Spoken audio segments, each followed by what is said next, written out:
There has been considerable destruction of nature in Kerala. Some of you must have heard about Kerala, some of you must have visited Kerala. Considerable means very serious destruction of nature in the name of modernity, development, growth. In the novel, it is started a little late, but even today, the novel also we have very significant influence on the environmental issues in Malayalam literature. And not just environment gets mixed with other issues like questions of justice, questions of ecofeminism. There's a branch of literature which is developed called ecofeminism. We have a very famous novelist and social writer called Sarah Joseph, who writes only eco-feminist stories and novels. There's so many others, I'm not naming many. So, because this discipline has influenced most of the humanities, take anything, even in psychology, there is something called eco-psychology. So to cut short, I have been trying to understand what's happening in other Indian literatures also. Bengali literature, I mean, the original name shown for chairing today's session was Anita Agnew, who is a very famous novelist. She's also a civil servant, but a very famous novelist in Bengali. The novel Mahanadi is actually an economic. She talks about Mahanadi's journey from the origins of Punjab to its meeting the Indian and then the life on the road banks. So there are so many such works across the country. I have documented quite a few, but I won't take much time talking about that. In many states, this theme has become very important. Approaches may be different. We can have many different approaches to how we approach this issue. To me, it means many things. It's not just about human relationships with nature. To some else, maybe that. To me, it's very different in the sense. I think that when we talk of environment, it is called environment. It is taught with the colonial times, because that is when we look at colonial history. Because I have written the environmental history of Kerala, for which I got my second scientific award. Since 2009, I wrote the full environmental history of Kerala, which is going to come out in English. So that when you write environmental history, you know how serious environmental destruction has been in India since colonial times. In fact, they were responsible for most of the destruction. Our forests were designated for planting cash crops. Cash crops, not even just cash crops in the sense, even teak wood for building their ships for their warfare. They destroyed most of our forests to plant teak wood. This happened not just in Kerala, it has happened in Bengal, it has happened in Assam, it has happened in many parts of the country. Destruction of forests. So you start with, for me, eco-criticism means, in a sense, deconstructing modernity as we know today. What is modernity today? We are practicing actually Western modernity. We basically follow on Western what he has taught us about modernity. So for me, it involves deconstructing modernity. The relationship with nature and humans is there, but that's just the beginning. Then you come to issues of modernity, deconstructing modernity. Then the question comes before us, who is responsible for this destruction? Example, I'll give you something like, there's a new term, I don't know how many of you have heard about it, called Anthropocene. The current age in which we are living is qualified as Anthropocene. Anthropo basically means related to humans. So Anthropocene, the term involves that humanity is responsible for the destruction of nature. I have problems with that, because all of us are not responsible for the destruction of nature. We impose that tag on humanity, and that becomes a problematic. So this is one part. How you look at eco-criticism when you are studying literature, when you are writing fiction or poetry. Eco-poetry is a very big branch of literature. It's not just, even in drama, plays it is. So it's everywhere. So how you approach it? You're approaching it just from my point of view of relationship of humans with nature, or relationship of humans with non-humans. This is a modern. There's a major tradition in the Western eco-critical tradition. Because I told you I started my career associating with Western eco-criticism, but I had to move out of it because Western eco-criticism is very different. It is rooted in the what you call the rootedness in the land tradition. There's a very famous writer called Henry David Thoreau, whose work some of you may have read. 1854 it was published. So that is the Thoreauvian tradition is what has influenced American literary criticism. So I had to move away from that kind of a tradition because the session today is on eco-criticism in India. So how do we address eco-critical questions in India? Then we have to think differently. I would extend India to Asia, to the entire continent. We remove the Western people from there, the developed countries in there. And how do we approach eco-criticism in the developing world? How we approach? There's a major difference between the West and us. Because in the West, take United States, only about 5 to 6% of people live in the rural areas of the United States. Their nature preserves, their wildlife sanctuaries. There are no people there. They're just wild. So it's what we call a wilderness tradition. Started by Thoreau in Walden. So Thoreau has many other works. I'm not going to. So that wilderness tradition is what drives American eco-critics. Some of the major eco-critics are from America. Lawrence Buell, the first eco-criticism reader came up from United States. It's edited by Cheryl Nofelt. I met her in 95 when I was in Colorado. So when we look at eco-criticism in India, what is it that we consider important in India? So I think how modernity or growth as we practice today is affecting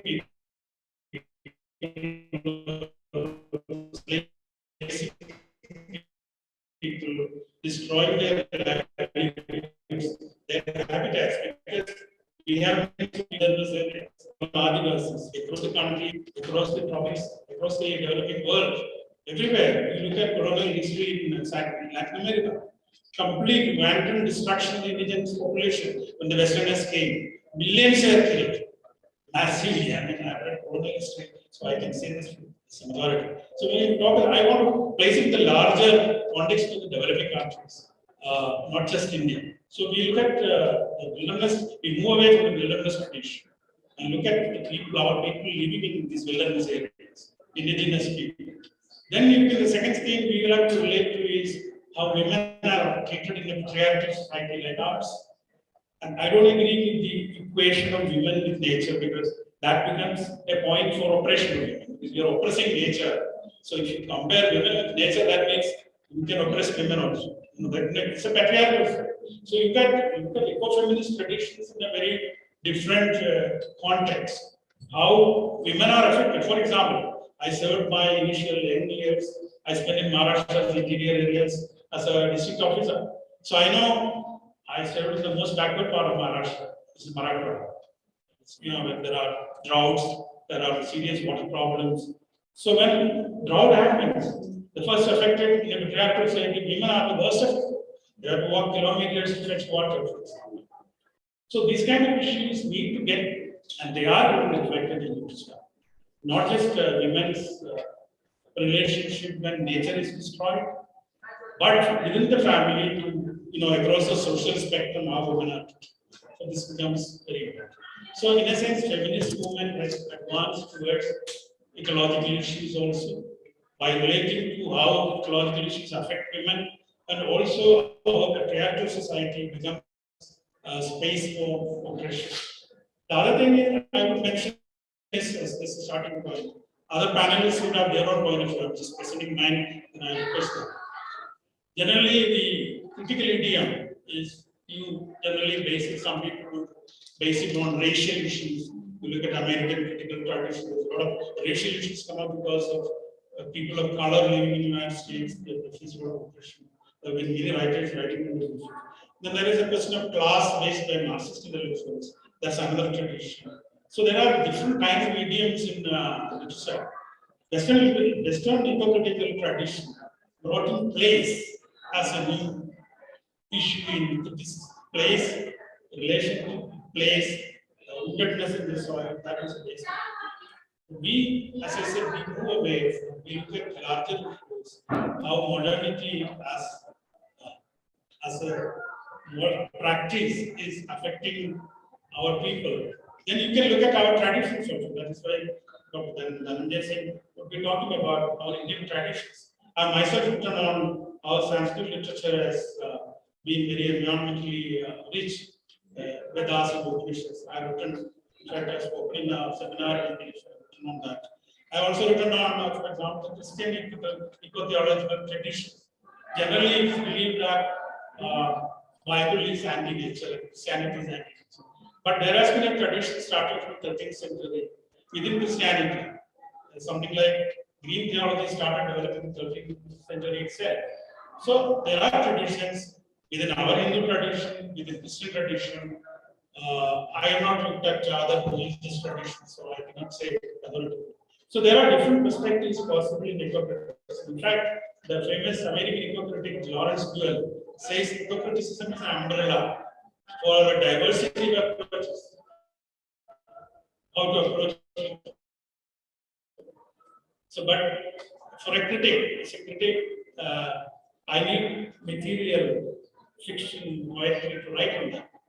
So, in our regional literatures, which are rich in such traditions, eco-criticism can really grow. In my state, it has happened. In Bengal, I know eco-criticism, I don't know how much has developed, but in literature it has developed. But Maharashtra, it has happened. I'm sure I have a few novels from Tamil Nadu, for example, talks about issues of water and things like that. Wherever English translations are coming out, I collect them from other literatures because I can handle about 4 or 5 languages, not more than that. Beyond that, I cannot go to other languages. So there are this is an umbrella kind of approach to literary criticism, which can accommodate different approaches. Everybody can have their own views. So that's what Lawrence Buell beautifully said. His book is called Environmental Imagination. Lawrence Buell's book, very famous book. Anybody, there are research scholars sitting here working on eco-criticism. That's a very important work. So this is the broad approach to eco-criticism we need to space. Right now, I will stop here and then.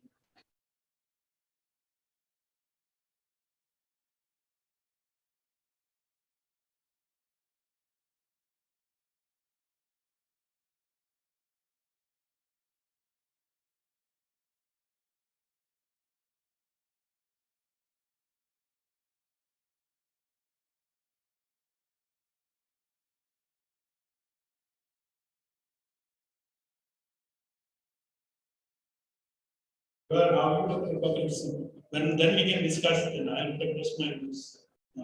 Thank you very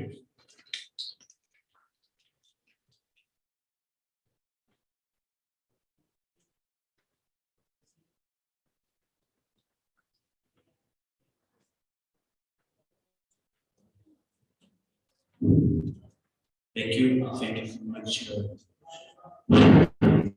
Professor Madhusudanji.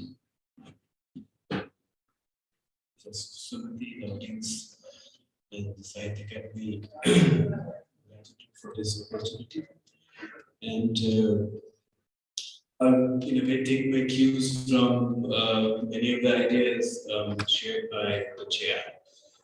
He mentioned throws world. He mentioned the fact that nature is not simply, let's say, so externally separate from the way literature reflects upon the humans in the human society.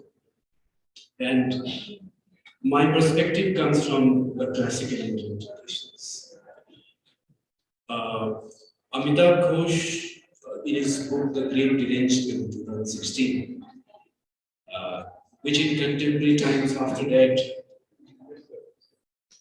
in academia and universities in India and elsewhere, there has been a greater urgency to think about the climate crisis.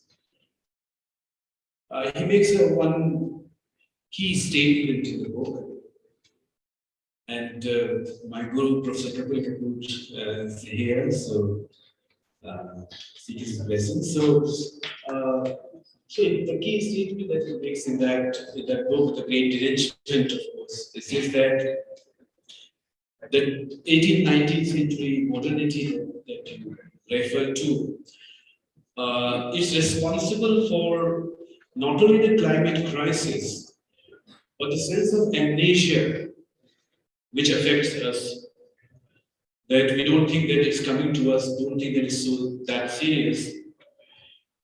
And he links it to modernity and enlightenment and 19th century, this dissolution of the human self and the non-human.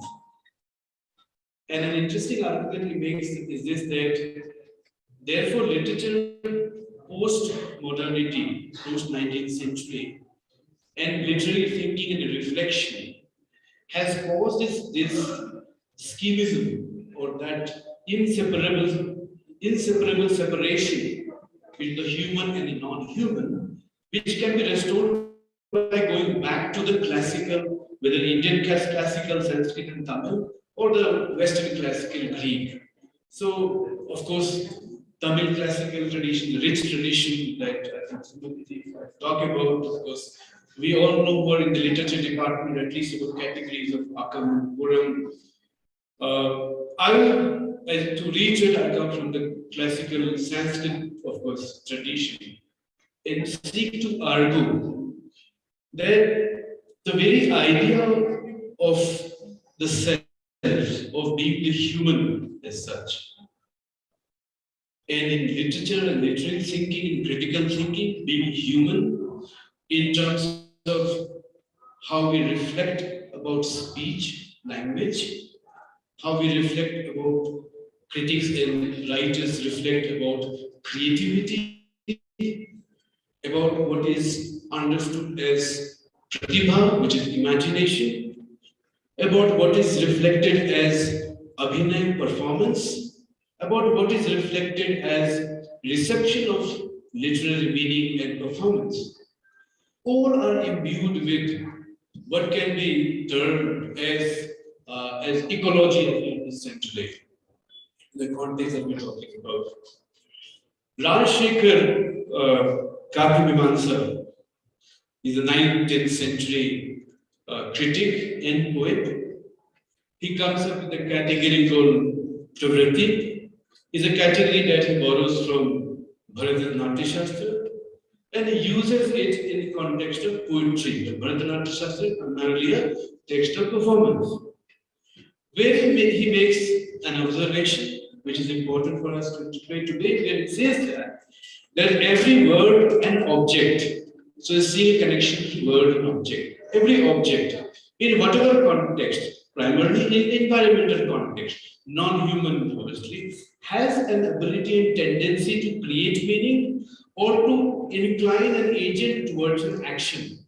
In other words, the arena and sphere of human and what is termed as human habitus, as it comes from the contemporary Western theory, is inseparable without actually acknowledging that it's in fact, it's gained in close approximation with environment. In fact, there is no separation as such. In fact, humans are part of environment not only in the context of living and cohabiting, but in the context of the very human consciousness, the very breath itself. That's the point that I'm going to stress today. And this is the uniqueness of Indic thought and Indic civilization. Now, I have 10 minutes. I'll just make clear observations and come back in. Yes. So, Chandogya Upanishad 4. Fiction obviously has this narrative, for instance, of Satyakama. And Satyakama, of course, is a knower, and he seeks what are the knowable entities that would, of course, make him. I'm talking about the ecology as a basis of literary thought itself. And then, of course, there are examples of criticism. And obviously, he goes with 100 cows, and in the classical method, of course, this is that you let students explore, let them, and this comes again and again. For instance, Prajapati's conversation with Indra and Virupaksha on the very notion of human self. So the student, of course, has to explore and then come back. So the structure of the mind here, of course, where he says that when the number of cows grow into 1,000 from 100, then you come back. And that's what he does. And the Upanishadic Guru, of course, he reflects and he says that you seem to be a knower. Tell me, who have you learned from? And he makes a specific comment saying that All my knowledge comes from beings that are non-human. That is what he said. Beings that are non-human. Knowledge of cosmic reality, and then he explains it. Knowledge of cosmic reality, knowledge of atmosphere, knowledge of the integration of mind, breath, and the body, knowledge of oceans and the relation with earth, and all that. And all this comes from non-human sources. Non-human sources are bulls, swan, then of course the gross elements of nature, earth. He talks about fire, specifically talks about fire. So the argument that actually I would like to continue, of course, is this sense of the very human place in environment and ecology. That the Upanishad has a statement: the earth is the honey for all creatures, and all creatures are the honey for earth. Why? How contemporary it is? Why is there a need to talk about the Upanishad in the 21st century? Why is there a need to actually be non-modern? It's impossible to be non-modern because modernity in some way affects us, also affect the tribal communities that live more in close proximity to nature, and all that nature, not simply nature as a physical entity, but all that nature affects as an effective agency as such. It's important because these texts speak to us in contemporary times what we have done under the influence of Western modernity to our environment and to our future generations as such. For future generations, obviously, we have to perhaps go back and read these texts, not only read, but reflect upon them. So that the Upanishad, of course, apart from the statement that I have read, there is a reflection upon how the whole universe and cosmos actually, in a very structured manner, manifests from what it posits as an ultimate entity and a human as such. Human. So, if I can reflect upon, of course, is the Atma that leads to ether, the ether that leads to air, the air that leads to water, to earth to vegetables and food to humans as such. The whole human body, human mind, human conscious nature, not as we understand nature, the very idea of nature gives us that binary, but nature as Prakriti. And I'll talk about Prakriti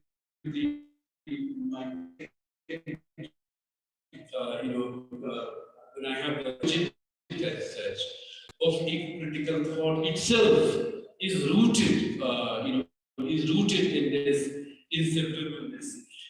And why is it so? And why is it so specific to? Why does alarming statements, in contemporary times, for those who read, let's say, early Indian traditions, classical Indian traditions, seem, such a kind of is a disconnect, because the ideas are kind of, when we read these texts, these narratives,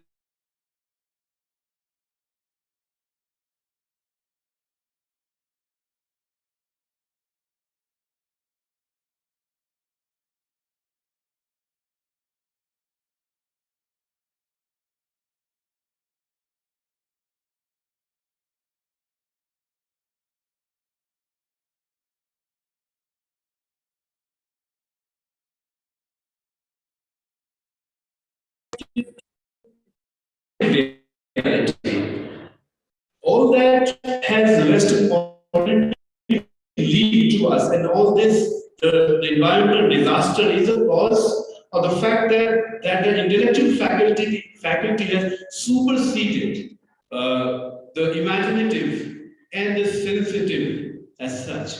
And there's perhaps time to correct that. That's the idea that I want to talk about. To go from binary of self and nature to a non-binary, non-binary sense of understanding.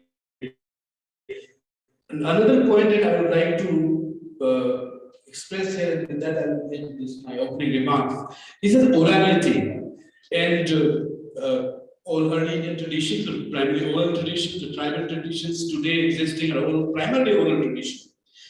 And orality orality makes a that disjunction between the overemphasis upon intellect at the cost of feeling,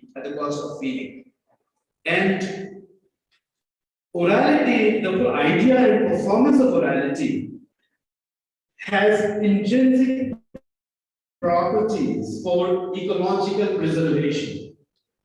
Because orality emanates from or originates from this idea of coexistence of thought and feeling for not the other, feeling for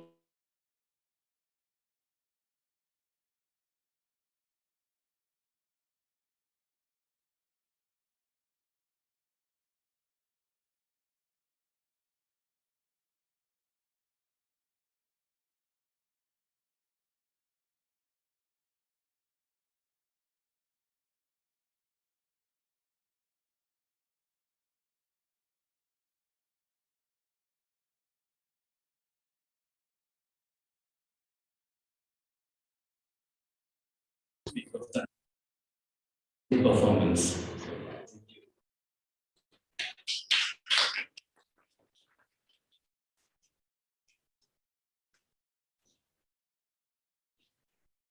Greetings to the chair, my co-participants in the panel discussion, and audience. I thank Savitya Academy for having given me this opportunity to speak on eco-criticism in India. I'm Sumati, working as Associate Professor at the Department of English, Government Arts College, Coimbatore, Tamil Nadu. And Sir, as chairperson, and Professor also has set the tone for the discussion. Now, we are facing unprecedented environmental crisis, and nobody can deny that.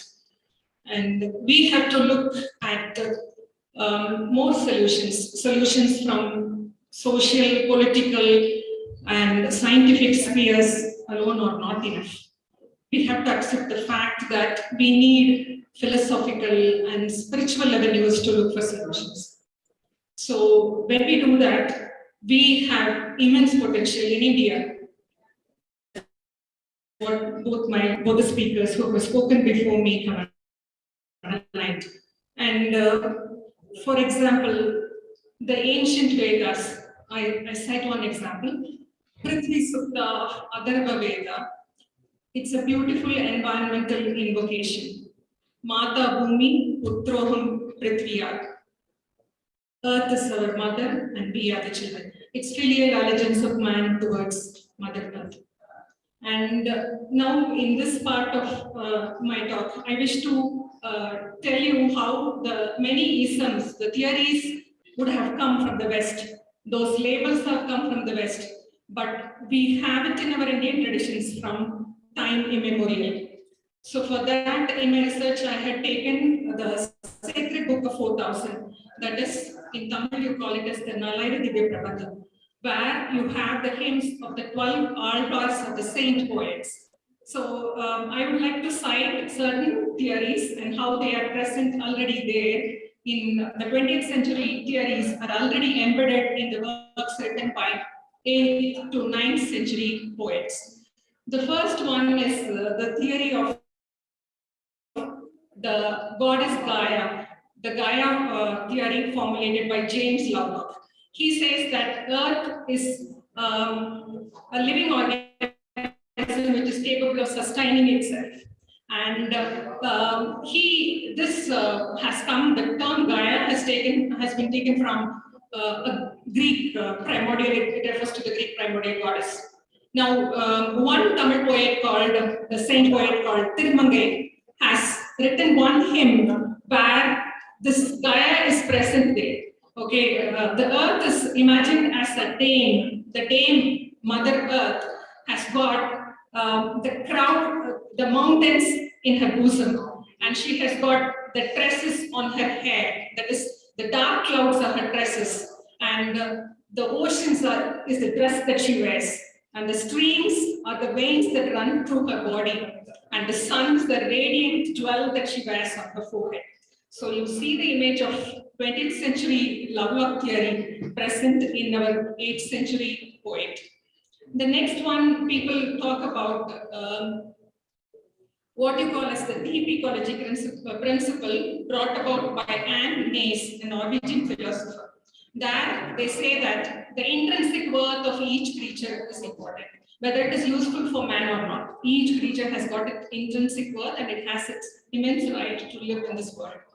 So this they speak very greatly about. But if you take the saint poets and their works, the intrinsic worth is there without making a big fuss. So at times the poets assume a form of a lady and they imagine the divine to be the lady dove. So they call so many creatures of nature to be their messengers. And in one such verse, the poet assumes himself to be a lady and he wishes that the divine should come to him and the arrival of the divine should be sighted by various creatures of the animal world.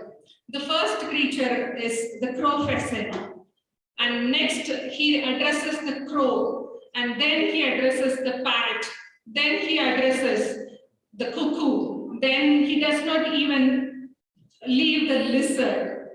Kottai Balli Kuti, he says. So each creature has its intrinsic worth. No creature is mean, and you have an all species mandal happening here in this hymn.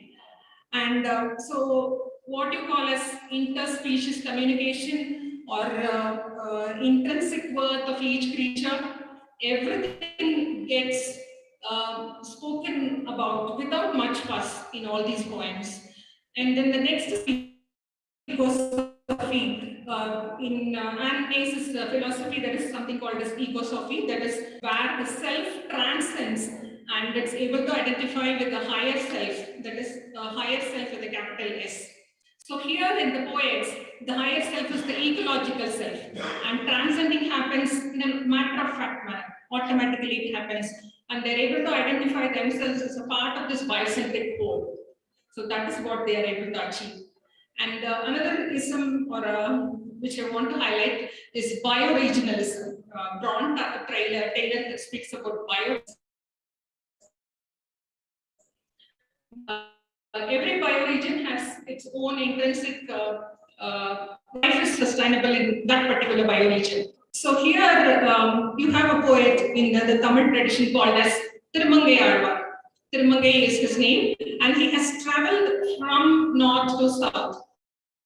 And he has written 900 verses, and each verse runs for 4 lines. And in the 4 lines, the first 2 lines, he is recording the bioregional rhythm of that particular region. If he goes to the Gangetic region, he records the bioregional rhythm of Gangetic region, which is very specific. The rapids, the rivers, all that are there. When he comes down to a wooded region, he records how the flora and fauna are present there. When he comes down south to the fertile lands, the paddy fields, he talks about the paddy fields and how the walleye fish inhabit the paddy fields. When he goes down to the southernmost tip of India, Tirupullani, there he records how the place has got a bioregional rhythm which is associated with the ocean. So every region has got its specificity. And when we associate ourselves with a place that we live in, that is called as place sensibility. So when we associate ourselves with the place that we live in, normally we consider ourselves rooted to the place. We develop, in due course, we develop a reverence for the place and we won't defile the place. So in contrast lies the modern man's sense of rootlessness. So that is bioregionalism. Then if I can cite 1 or 2 more examples, another one is nature-culture interface. Now we tend to look at nature and culture as 2 opposites, dyads, but it is not so. Cheryl Clotfelty, in her introductory essay to the eco-criticism, readers says that nature and culture are entangled in so many ways. So they cannot be separated, but they are parts of the same coin. So you have the Tamil lady poet called Andal, and she in her 30 hymns of Tirupavai There she shows how nature and culture go hand in hand, how people live, they undertake a penance, the entire 30 poems or the explanation of how she undertakes a penance. And in that penance, it is not just being individually alone, it is Kudiirundu Kulirnderu, that is all of us together. And penance is not just giving up things, penance is doing good, being compassionate. Okay, so there she insists on listening to the world of nature. The birds and insects, they all speak. Okay, so the world of nature is not mute, it is full of language, and man has to become silent in order to listen to that. So that is nature culture interface in Tirupavai. Then one more instance that I want to speak about is how the nature, the world of nature is celebrated. There is a camaraderie happening in the world of nature, and that is celebrated in the hymns of 4000. And in one scene, it's a beautiful scene, a male elephant plucks a bamboo, a sheet of bamboo, and dips it in honey from the honey beehive nearby and feeds it to the female elephant. பெருகு மதவேடம் மாப்பிடிக்கு முன் நின்று இருக்கண் இளமூங்கில் வாங்கி அருகிருந்த தேன் கலந்து நீட்டும். So that is the camaraderie that we see in the animal world, in the non-human animal world. And finally, I would like to speak about how certain environmentally sound practices are underscored in this ancient text. We cannot look for solutions, the modern day solutions in an ancient text. They are not there. But there are certain guidelines of how we should live. And as in the inaugural session that we saw, there is nothing wrong in accepting this Hindu tradition, where the god is called as Govinda, Govinda Mari Purusham. So he goes behind the cows. Okay, he loves the cows. He is the god of the cows. So he identifies himself primarily as a cow herd. So that is Govinda. And when the poets sing of the feats of Lord Krishna, they time and again underscore two important feats. One is that the Kalinga Nardana, how he danced on the heads of the snake Kaliya. The point to be noted is that he did not kill the snake Kaliya. He just made the snake spurt the poison and he drove it away. Aravam Karave intrigued, he left him. So contrast it with the modern mentality of killing the creatures. Okay, and the second instance which is highlighted in the feats of Lord Krishna is how he lifted the Govardhana. Okay, he made the people understand that you need not appease the lords, you need not appease the deities, you just thank the resources. That is, Mount Govardhana is a big resource that gives you life. So he made people Govardhana Parikrama, that is, he made them worship Govardhana. And when the rains came, he lifted it and he saved the masses. Govindam enum Kotrakkudai, that becomes the umbrella. So these are the instances I wanted to cite to show that all these isms and modern theories may be coming from the West, but they are already there with us. And there is nothing that is not there in a rich country like India. And the question that we have to address now is, with all these rich traditions, why there is so much of environmental degradation? I think the chair will take this point for discussion again. Thank you.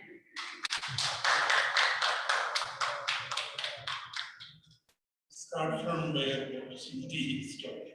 That I was trying to talk about the same thing. We have this tradition, we have not only our Hindu tradition, in our Buddhist tradition is quite rich in philosophy. So, what have we? We had a time for us for introspection. Have we rooted ourselves in our tradition? We have aspirations to be a modern nation.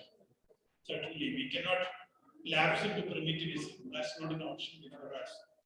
But how do we conflict those aspirations with the ancient wisdom or the modern realities? This one big reality the whole world faces today is climate change. One big environmental reality. We are not responsible for that. As Indians, our emissions, greenhouse gas emissions, is only about 1.7 tons per capita per year. So we are nowhere in the picture in being a reason for climate change. But if we take an American, his emission per capita emission is about 30 tons of greenhouse gas emissions. So there is something called common but differentiated responsibility. Basically, the Western countries who became developed early, they have been responsible for this. So we have to look at introspect and see how much of our wisdom we have assimilated in our post-independent aspiration to become a modern nation. That's, I think, one big issue. And how writers address this and this very important issue. As I said, fundamentalism is not enough. We cannot go back. And human history doesn't teach us to go back. We only go forward. Then how do you go forward? It's one thing. We can have an introspection. I'll leave enough time for all of you to interact with us. But we have another round of. Secondly, I think how do one of the major environmental literature today emerging in the last few years is climate fiction. What is called climate fiction. That's what Dhananjay Singh spoke about. Untitled Chapter, the Great Degradation. In fact, I was one of the first to review that book. And he has been addressing this issue with his fiction of late. His new books, The Nutmeg's Curse, which is not fiction, it's non-fiction. And the new one which has come out. So he is, and even in Hungry Tide, he has addressed climate issue in a minor way in relation to Sundarbans and that. So climate, how do writers face this issue? This is an issue which is not, there are not many novels as far as I know on the climate issue in the country. The other issue I want to pinpoint for discussion is, okay, all the wisdom talks about our relationship with nature, the wonderful way Mother Earth provides for us. But times have changed. Now we are destroying nature vanity all over the world. It's not just the Western Earth. Even the tropical countries are doing it. So we are destroying nature in a big way. We have come to a point where we are in a crisis everywhere. Even though we are not responsible for climate crisis, we are facing the brunt of it. Even in India, we are seeing natural disasters in a major way in the last 2 to 3 years. My own home state, Kerala, which I thought would be a very secure place to live. In 2018, it was looking like a sea or something. It was flooded. Large parts of Kerala was flooded. It was underwater. So now it is spread to various parts of India. Right now, when we are speaking, Assam is facing a major flood crisis. So how do we introspect and see how we can accommodate our aspiration to be a modern nation, and at the same time things differently? How literacy can address it? It's a big contradiction. This is the third point. Fourth point I want to pinpoint for discussion today is there are socio-economic issues associated with it. It's not just about our relationship with nature or non-human beings. There are socio-economic issues because modernity is, I would say, the most affected people in modernity has been the marginalized people in any country. The indigenous people, the poor people. It's climate crisis when it happens. The rich people have the option to run away. They have the money. If his house is flooded, he goes somewhere else and buys something else. That's it. Simple. But where will the poor people? So the marginalized sections of the population get seriously affected by the new economic crisis. Now, for example, there are Himalayas is facing, not because we are not created. Himalayas is threatened with deglaciation in this century. Even of India's own reports are talking about it. We are faced with a temperature rise of something like in this century, according to Government of India's report, about 4 degrees. 4 degrees centigrade temperature rise is going to be hugely problematic. We may perhaps have a lot of our glaciers disappear. Then what will happen to our sacred rivers, which we are very proud of? Ganga, I have been to the Gangotri, which is the, no, in fact, Ganga, not Gangotri. Ganga originates from Ganga, not from Gangotri. I've been to Ganga when I was younger, now I can't go. So even then, the glacier was receding only 1 meter by every year. So our sacred rivers, how they will be affected, not just sacred, but the livelihood. The Ganga Basin is the livelihood of 50 crore people. The Ganga Basin. That's how important it is. How Ganga is important. Beyond the sacredness of the river. Ganga is very important for our people. So how you face this, our traditional wisdom, how you face these social political realities, which are going to come. And maybe because I'm also a specialist in energy, I've been doing energy and understanding energy and its relationship with growth for the last more than 25 years, 22 years. So I know what exactly is coming, what is coming in the next 10, 15 years. Latest prediction is that we are in for a 1.5 degree centigrade temperature rise globally. This is average global temperature rise by 2026. Maybe in another 20 years, another 10 years, by 2036, 2 degrees centigrade rise. 2 degrees centigrade rise means most of the Arctic will disappear. Along with that, actually, our Himalayas, the Great Himalayas, are known as the third pole. I don't know how many of you know that. Arctic, Antarctic, two poles. Himalayas is known as the third pole. It's so big. Outside the Himalayas, there are not many glaciers in the world. There is some in the Andes, in Latin America, some in Nigeria, in Kilimanjaro region, in Africa. Otherwise, we don't have glaciers in the world. Most of it is in the rest of the world. So these are the 4 issues I thought I will Professor Finance address how you conflict these issues, how you address these contradictions and face towards the future without having to relapse into primitive. Thank you.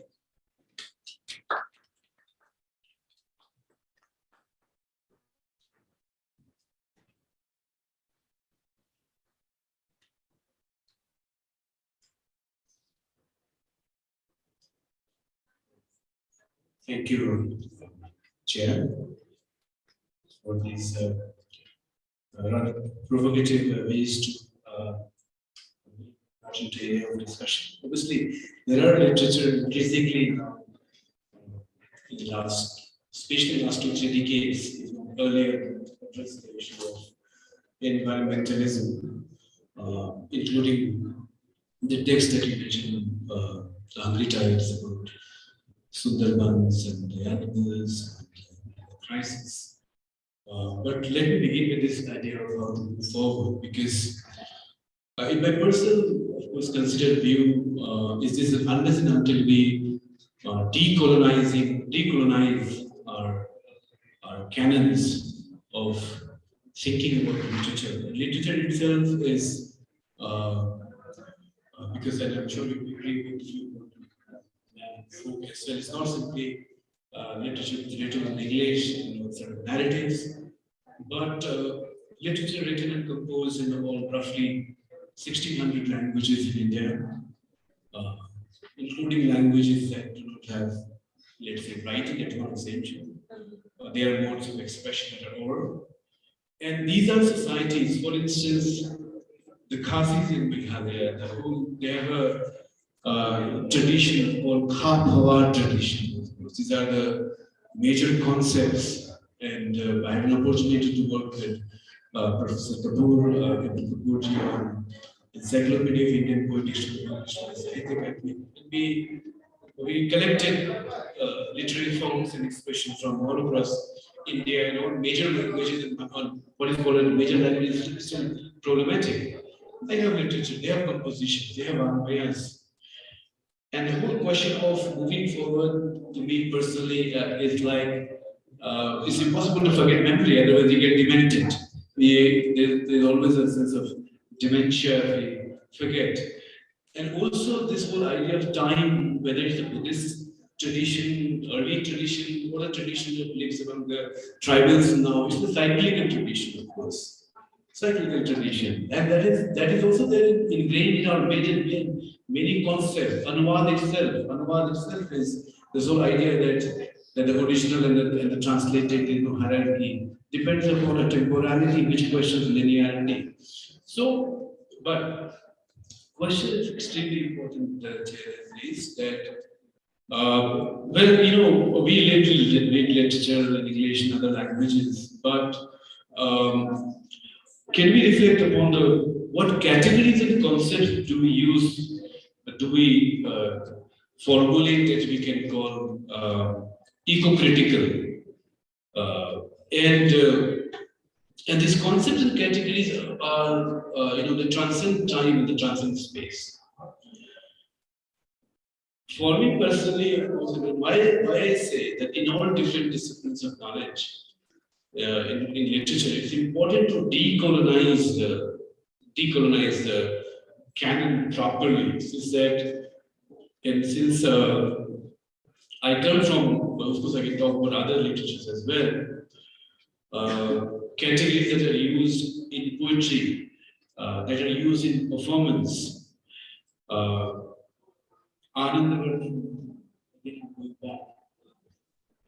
Because you have to go back if you want to leave. So to the present and the future. Anandavardhan Bhinnaloka, for instance, text of.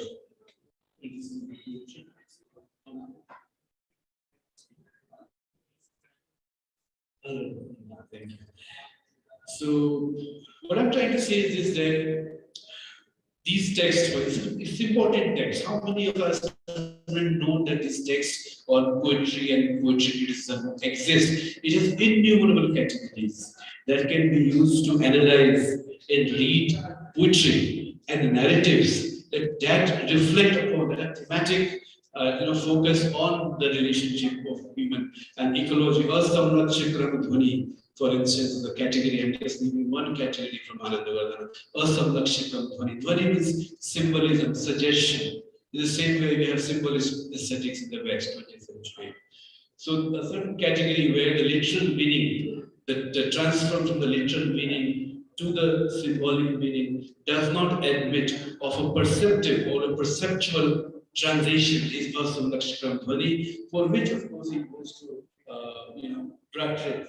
And uses a verse from Prakrit, of course, which is this, that a monk, obviously a Buddhist monk, he reflects, he sees a bird, a parrot, pecking into a cherry, and he says that what austerity have you performed in your past life that you can peck, a cherry, and that, rather, I'm sorry, it's not a monk, it's a lover, that you can peck this cherry as big as a limb. This is erotic sentiment. This is Shingara's poetry. The category, from what I'm trying to say, Dhvani is a category in this context that can be used for the relationship with performance. This whole idea of tanmatra that I was talking about gunas. There's a very powerful concept in the Sankhya philosophy about guna that had been used by an Indian aesthete, 10th century Bhattanayaka, which claims that the mind, intelligence, ego, senses, the empirical self that reflects, responds to aesthetic objects and aesthetic presentment is in fact, in a way, a realization of the subtle forms exists, all that is outside the human body. In that sense, the problem that we have especially in English departments and literary departments, is that we understand the mind-matter duality, Descartes duality, that is in question. So my thing is this, that unless and until we properly decolonize the canon. Now here, the idea of performance, of course, and the idea comes from, again, Shabda Brahmana of Prajapati being performing, and nature performed with the humans as such. The cosmos, the universe is termed as a never-ending poem in performance. So there's performance all around. And there is not an intrinsic relationship, but in terms of substance, in terms of substance itself, the self cannot be separated from the subtle elements that inhere in every object. And since every object in nature becomes an object of literary writing, creativity, and pratibha as such, and therefore there is a conceptual relationship between categories that in Indian philosophy conceptualize modes of literary writing and reflection and concepts that describe the objects of nature in particular contexts. So that's an argument I think. So thank you. Perhaps you could have engaged in conversation.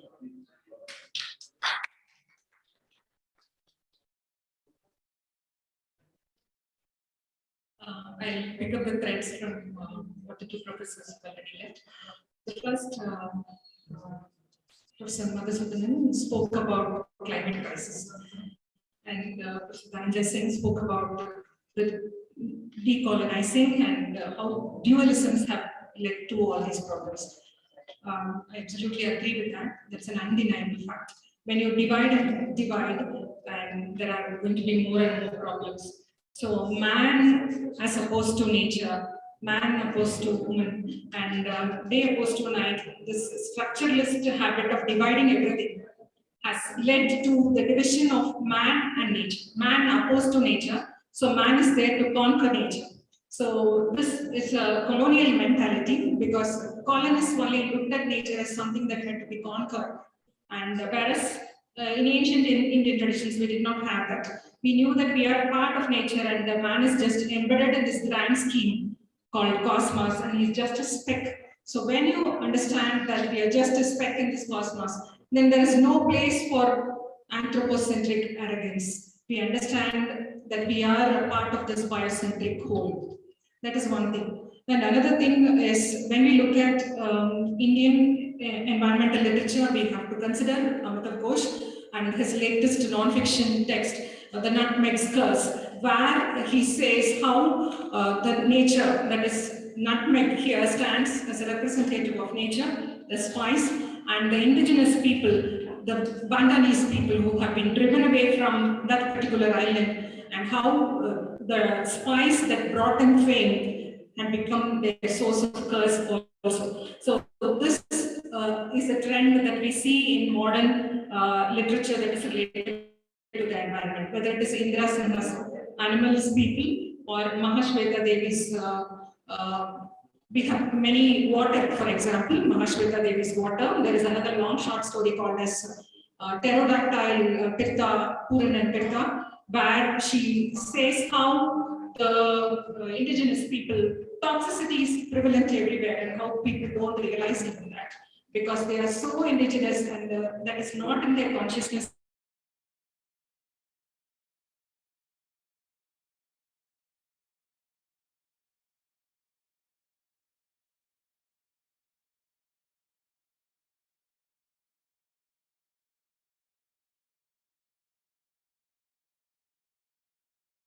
Small will make a big difference. So that should be inculcated in this,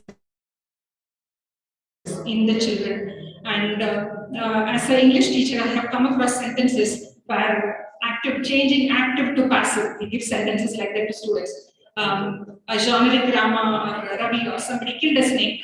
Why should we kill a snake or kill a tiger all the time? Why can't we save a tiger or save a snake? So that kind of habits are ingrained in us that has to change. And so many environmental positive texts are there that should be given to the students.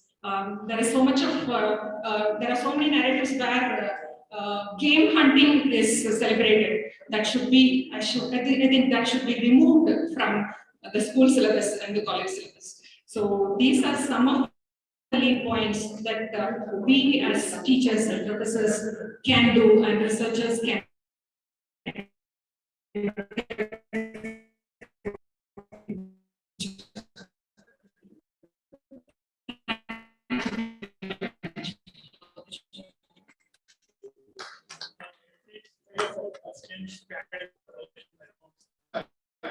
Always research. That as you know, move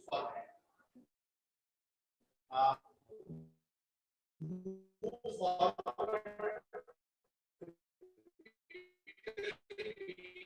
at an individual level, which literature addresses is increase is seen as an increase of prestige. And starting from there is a need to give the resources for such programs. If you build 2 houses, you need that much more steel, that much more to build. So, starting from man's side, which is temperature versus stress, right, to the final thing where they are burning oil or getting oil, all these are things. So sometimes when the system has to happen, it has to start from an individual desire on how, the old texts of ours also, Buddhist texts or Indian texts, or most religious texts talk about simplicity. Because consumption culture vanishes environment. Very important issue. In fact, that's a word whenever the people it just like to say that this issue is being addressed. It's a wonderful story in Malayalam called Maya Man. The young man, he went to consumerism from morning to evening, what all things he does. It's wonderful. So there are writers who address these issues, but how much of it gets percolated to the mainstream society? The big pieces.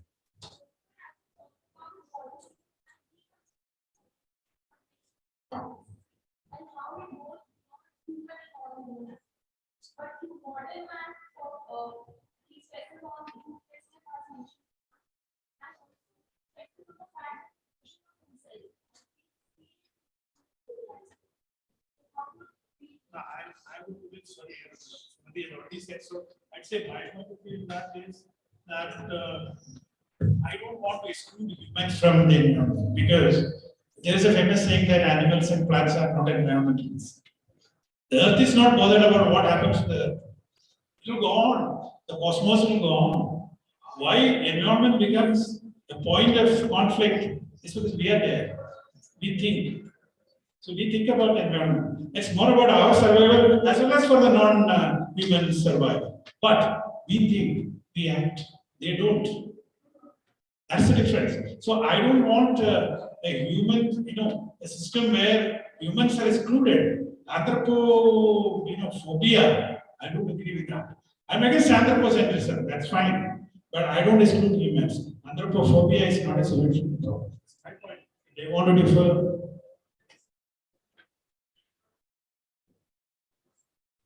I think, we talk about the human, the individual as a connect. First of all, I think we should think about the individual itself. We take it as given. And perhaps think about this necessity to question this binary of the human and the non-human. The problem is there. The problem is in the existence of the binary. The problem is not whether, obviously there would never be a time where the humans would be kind of at a risk of non-human, because obviously for the various reasons that overemphasis on the intellect and what is logical reason itself is questionable if you come from the Buddhist tradition.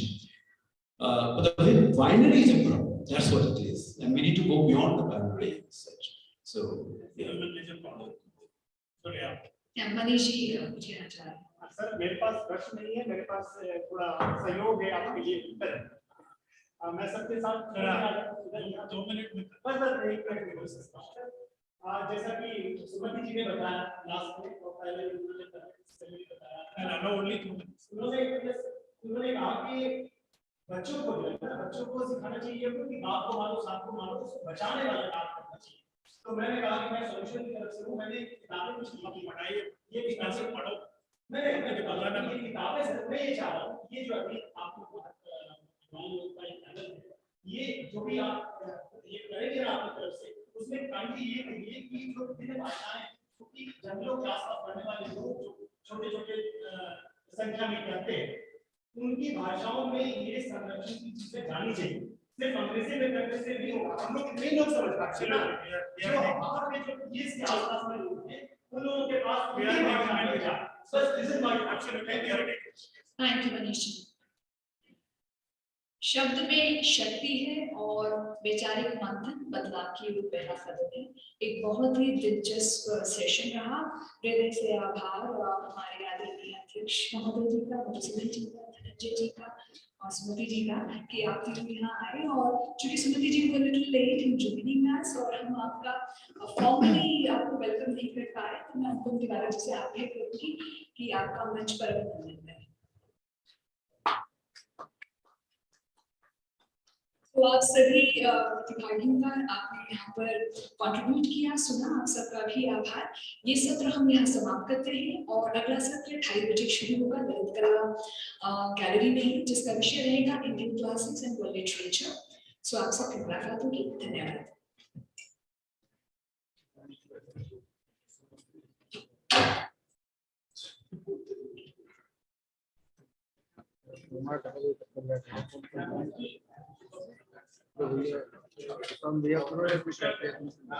अभी हमारा break हो गया 2:30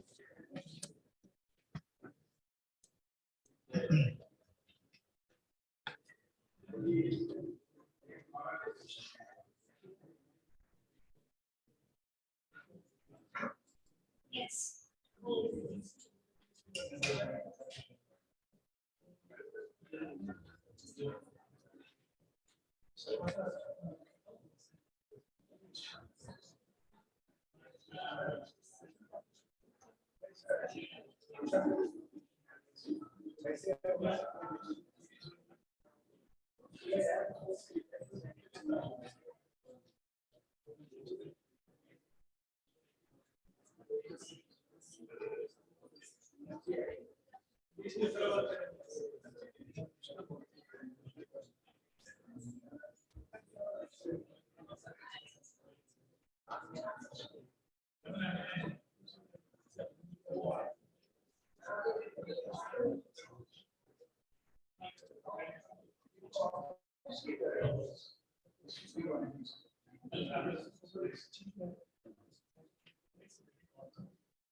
सब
लोग होते हैं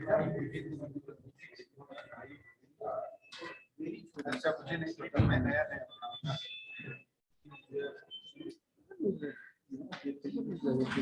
कितने बजे है आपकी वाई नहीं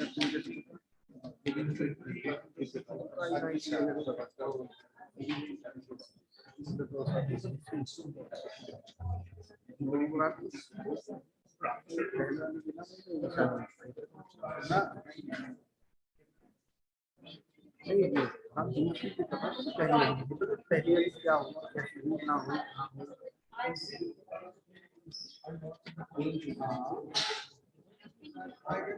तो फिर कहाँ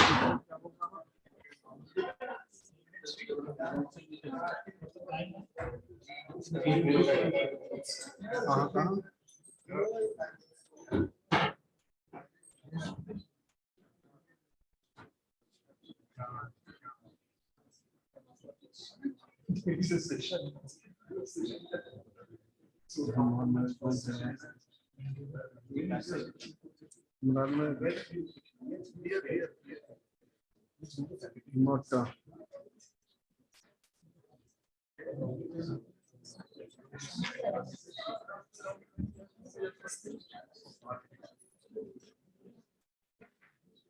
तो फिर चलो वो तो हुआ फिर तो ये गिर गया अपना स्कूल वाले के पास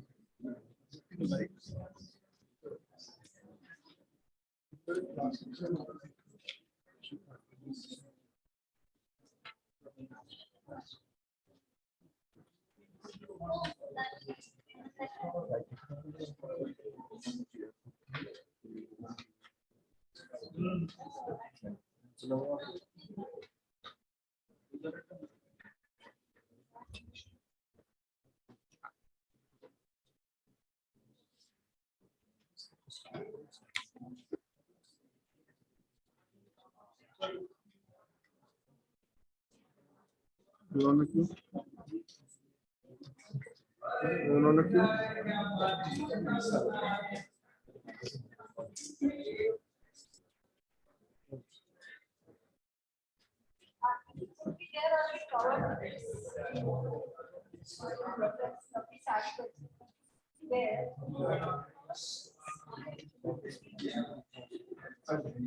सामान से दे दिया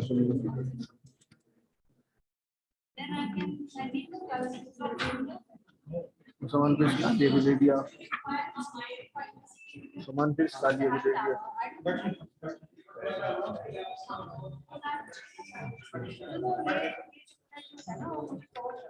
फिर भी ऐसा ढूंढना तोहफा जोर का तोहफा टूटा एवरीवन I would have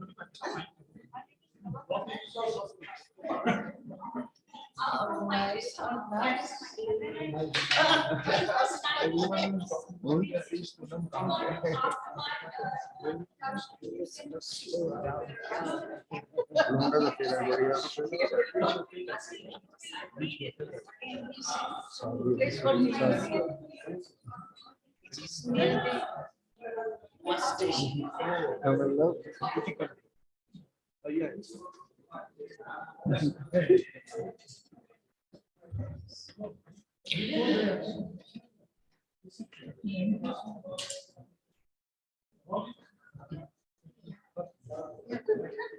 उससे क्या फूल करना झेल लिए मैंने तो झेल लिए तो क्या फूल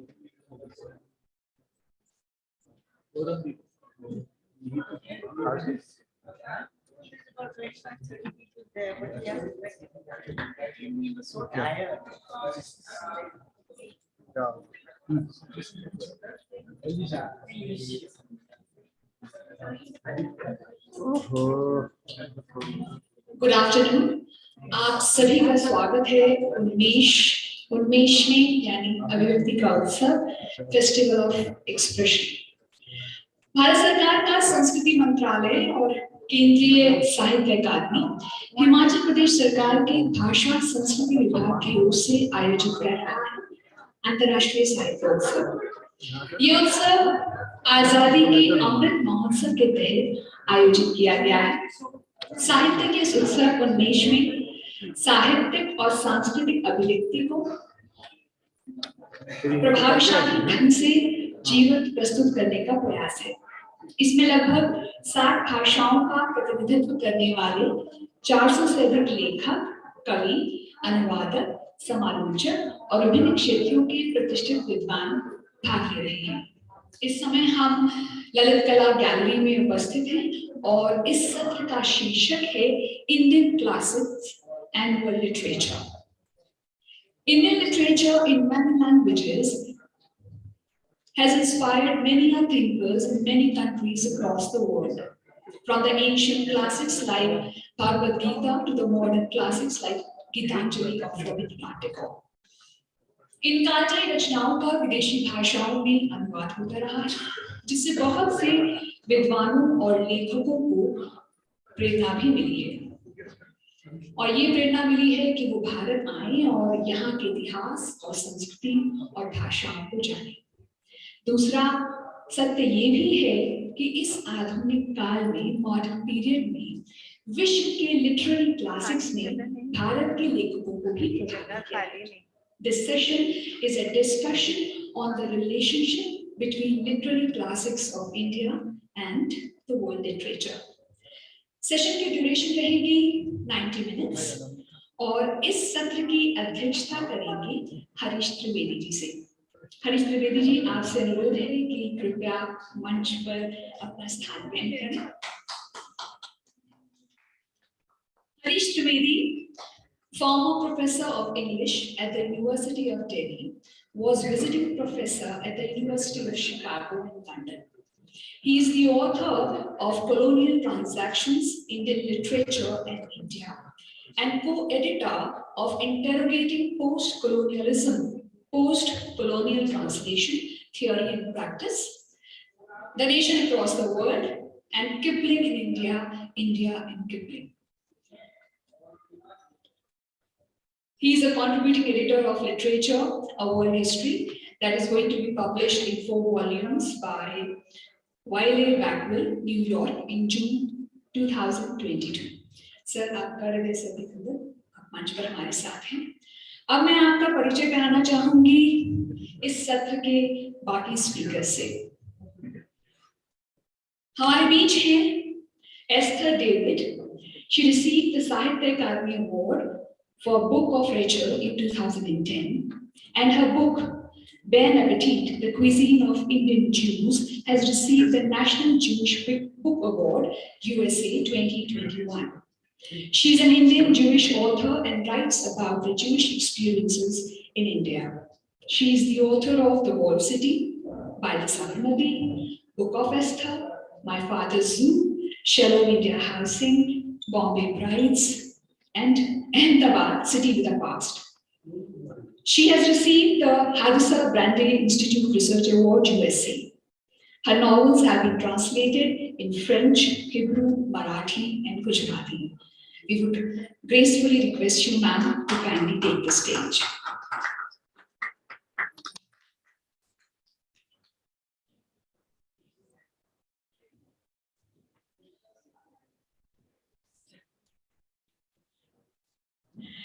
इस सत्र के अगले स्पीकर हैं, अगले पैनलिस्ट हैं जतिन नायक, उनका परिचय भी मैं आपको देना चाहूंगी।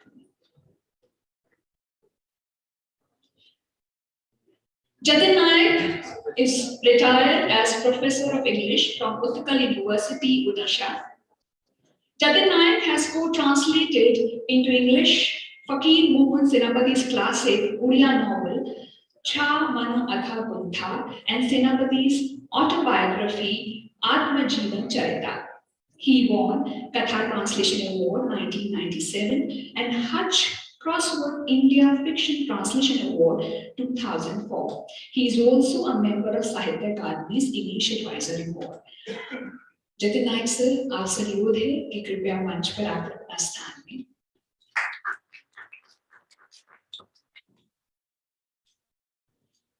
हमारे साथ हैं ओम द्विवेदी जी, अंग्रेजी के प्रतिष्ठित लेखक हैं। आप बेनेट यूनिवर्सिटी ग्रेटर नोएडा में अंग्रेजी का अध्यापन करते हैं। आप reorientalism and Indian writings in English के सह लेखक हैं। आपके अन्य प्रकाशनों में Indian writing in English, the global literary market शामिल हैं, जो नए भारतीय प्रवासी विस्तार का पता देते हैं। इसके अलावा चैलेंजिंग प्रिकॉरिटी विषय पर उत्तर औपनिवेशिक लेखन की पत्रिका का एक विषय अंक भी शामिल है। आपसे अनुरोध है द्विवेदी जी, कृपया मंच पर आएं और अपना स्थान ग्रहण करें। ऐसे सुहावने शिमला में इस तरह का जब साहित्य उत्सव होता है तो हमें दिल से खुशी होती है, और जब मंच पर ऐसी प्रतिभाएं बैठी होती हैं तो चेहरे पर मुस्कुराहट आती है। और दिल से हम आपका अभिनंदन करने के लिए अजय जी को अनुरोध करेंगे कि वो मंच पर आए और आपका अभिनंदन करें। हाँ जी, माफी चाहूंगी। यस, हमारे बीच रंगनाथ पठारे जी भी हैं, माफी चाहूंगी। आप प्रमुख समकालीन मराठी लेखकों में से एक हैं। समकालीन, कॉन्टेम्पररी, यस। आप प्रमुख समकालीन मराठी लेखकों में से एक हैं। आपके 14 उपन्यास और 6 कहानी संग्रह प्रकाशित हैं। आपकी रचनाओं का हिंदी, कन्नड़ा, उर्दू, सिंधी तथा कोंकणी भाषाओं में अनुवाद किया गया है। आपके उपन्यास ताम्रपात को साहित्य अकादमी पुरस्कार से विभूषित किया गया है तथा आपको लगभग सभी महत्वपूर्ण राज्य स्तरीय पुरस्कारों से सम्मानित किया गया है। और हम बहुत खुश हैं कि आज आप हमारे बीच हैं। और आपसे माफी चाहूंगी, मैं पहले आपका परिचय नहीं दे पाई, कृपया करके मंच पर आइएगा। अजय जी, सह संपादक अजय कुमार शर्मा जी, सहायक संपादक साहित्य अकादमी, आपसे अनुरोध करूंगी कि मंच पर विराजमान हमारे पैनलिस्ट का और अध्यक्ष महोदय का अभिनंदन करें।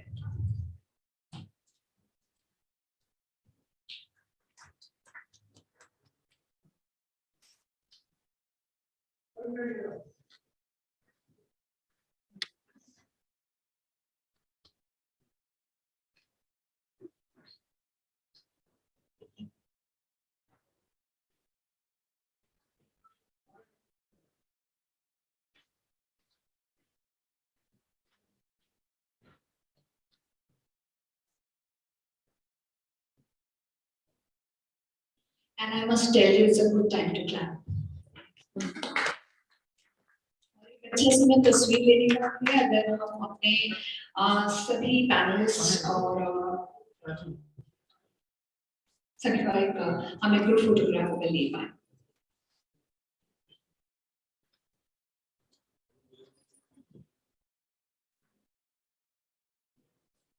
The session is going to be 90 minutes long, and here on I would request Honorable Chair to take this session forward.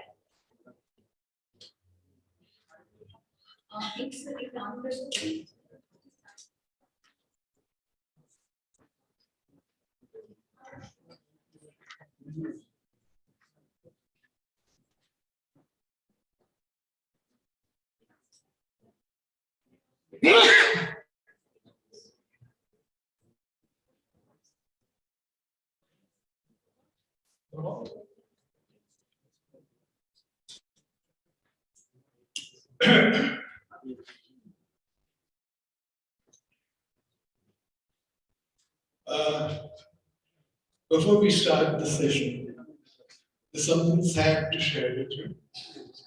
Professor Gopichan Narang, former president of the Science Academy, passed away yesterday. It's a personal loss to me. I've known him for about 40 years, I think.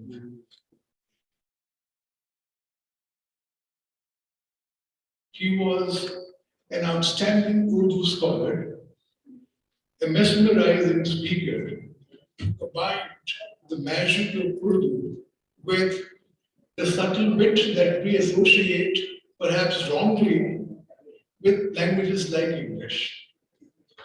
And he was a very fine man. When all is said and done, the person that we know is perhaps attractive to us because of his personal qualities.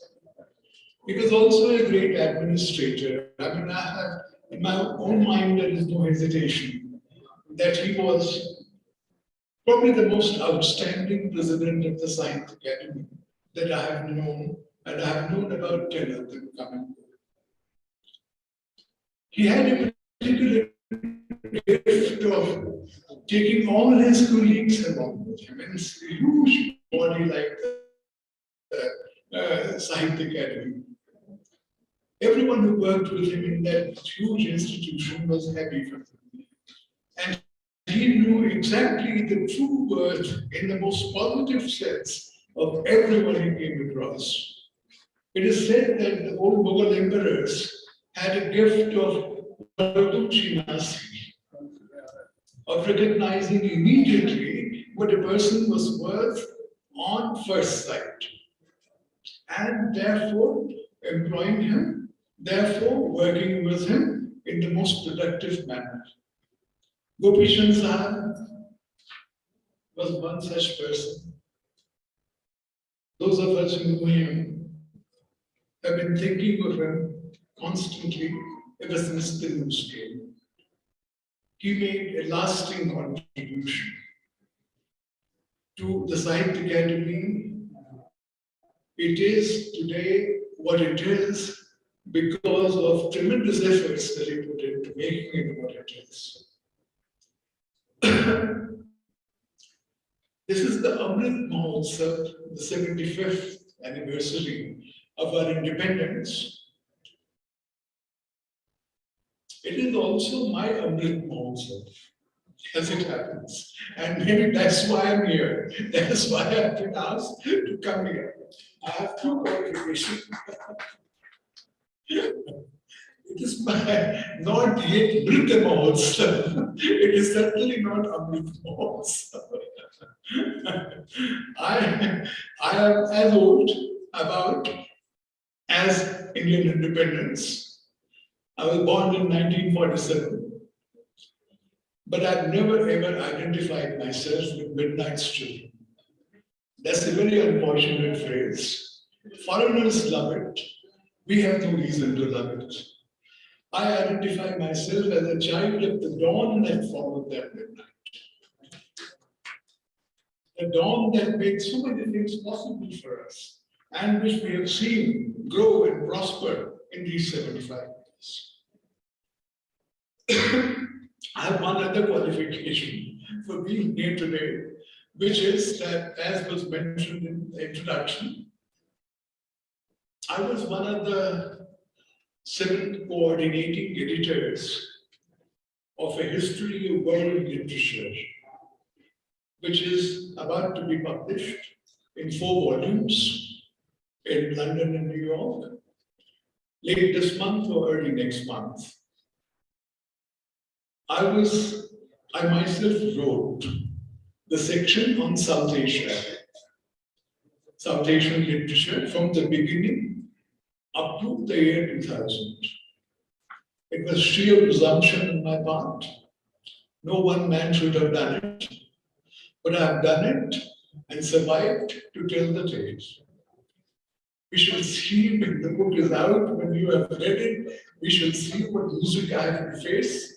But meanwhile, I am myself much the richer for the experience. This session will run 90 minutes, we are told, And we're already more than 10 minutes into it. And I think an equitable distribution of time will be 15 minutes each. And then perhaps if a few minutes are left for the audience to ask questions or make observations, that would be ideal. What I would do therefore is for the next 7 to 10 minutes, I will try and outline very briefly my own understanding of our topic, Indian classics and world literature. To set the ball rolling, as it were.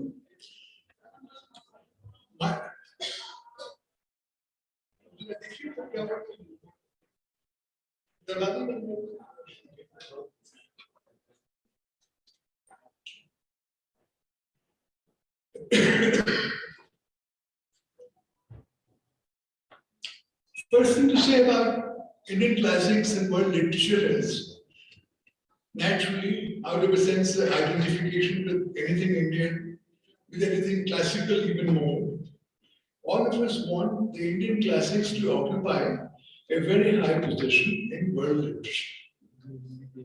But what are the Indian classics and what is world literature? I think we need to think just a bit harder about those categories.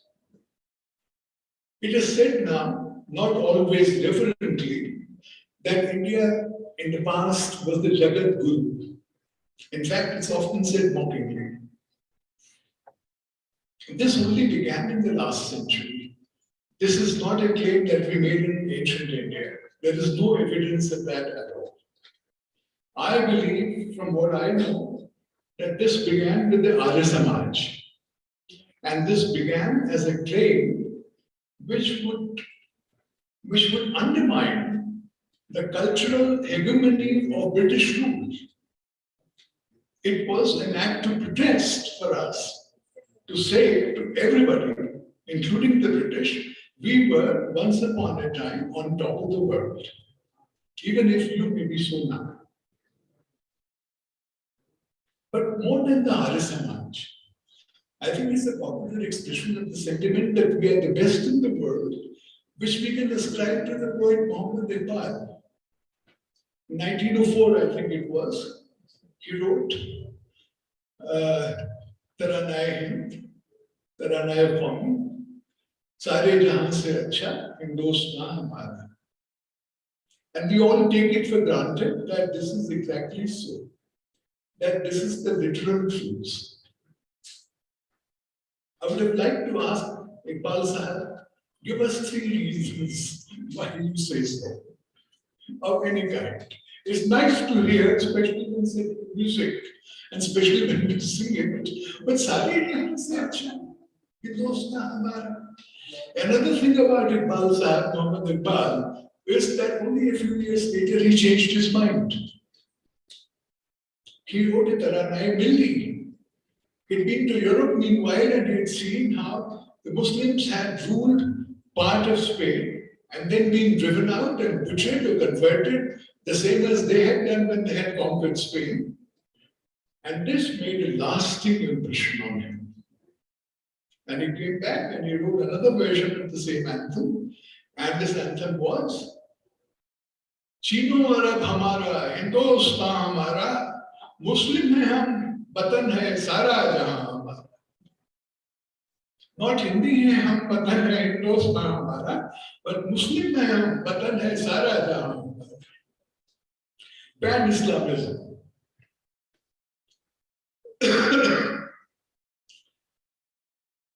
Kafi Azmi, 50 or 60 years later, wrote about this line of Iqbal. He said, रहने को घर नहीं है, सारा जहां हमारा. He mocked this sentiment by Iqbal and very effectively in one line. So when we want Indian classics to occupy a very high position in the world, what are we asking for? Is it a realistic expectation? Is it an expectation that is merely sentimental and rhetorical? Or do we want to lend some substance to it? Another way of looking at it, this is the second, and then I'll come briefly to the third, and that will be it. Second is, what position does Indian not only Indian classics, Indian literature generally, there are Indian classics from Sanskrit, there are modern classics from English, and from all our modern Indian languages, one of which has won a big prize recently. So the modern classics, Penguin began this phrase, Penguin modern classics, not only old classics, modern classics. What position does Indian literature actually occupy in world literature? Can we quantify it? Do we have some facts to talk about? Two things I will cite.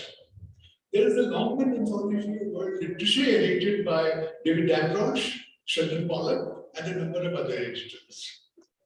Canonical anthology of world literature in 6 volumes, running on average to 1,000 pages each, so altogether 6,000 pages.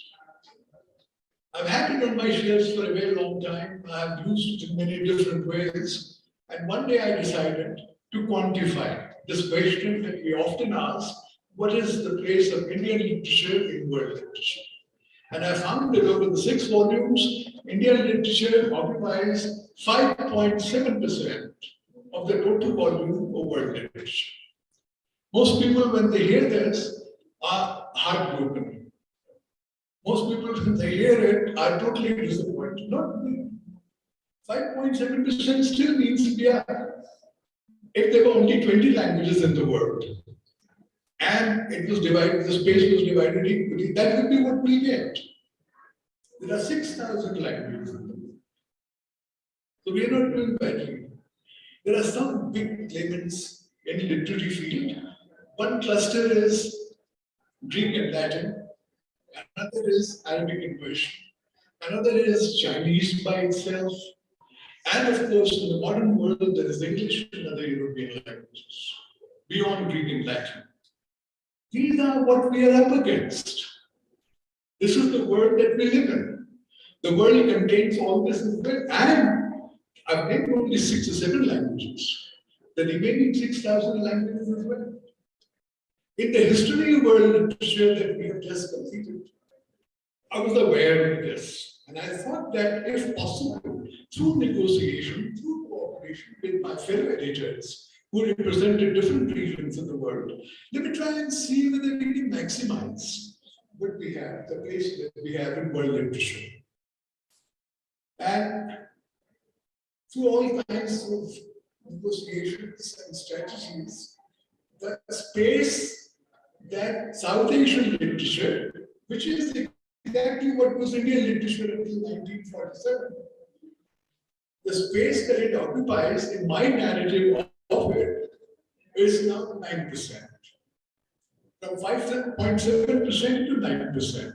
Not because I'm particularly proud of Indian literature in a blind way, but because over 18 years, this project began in 2004, it is being published now. Over 18 years, we were able to talk to each other about which region the world contains in terms of literature.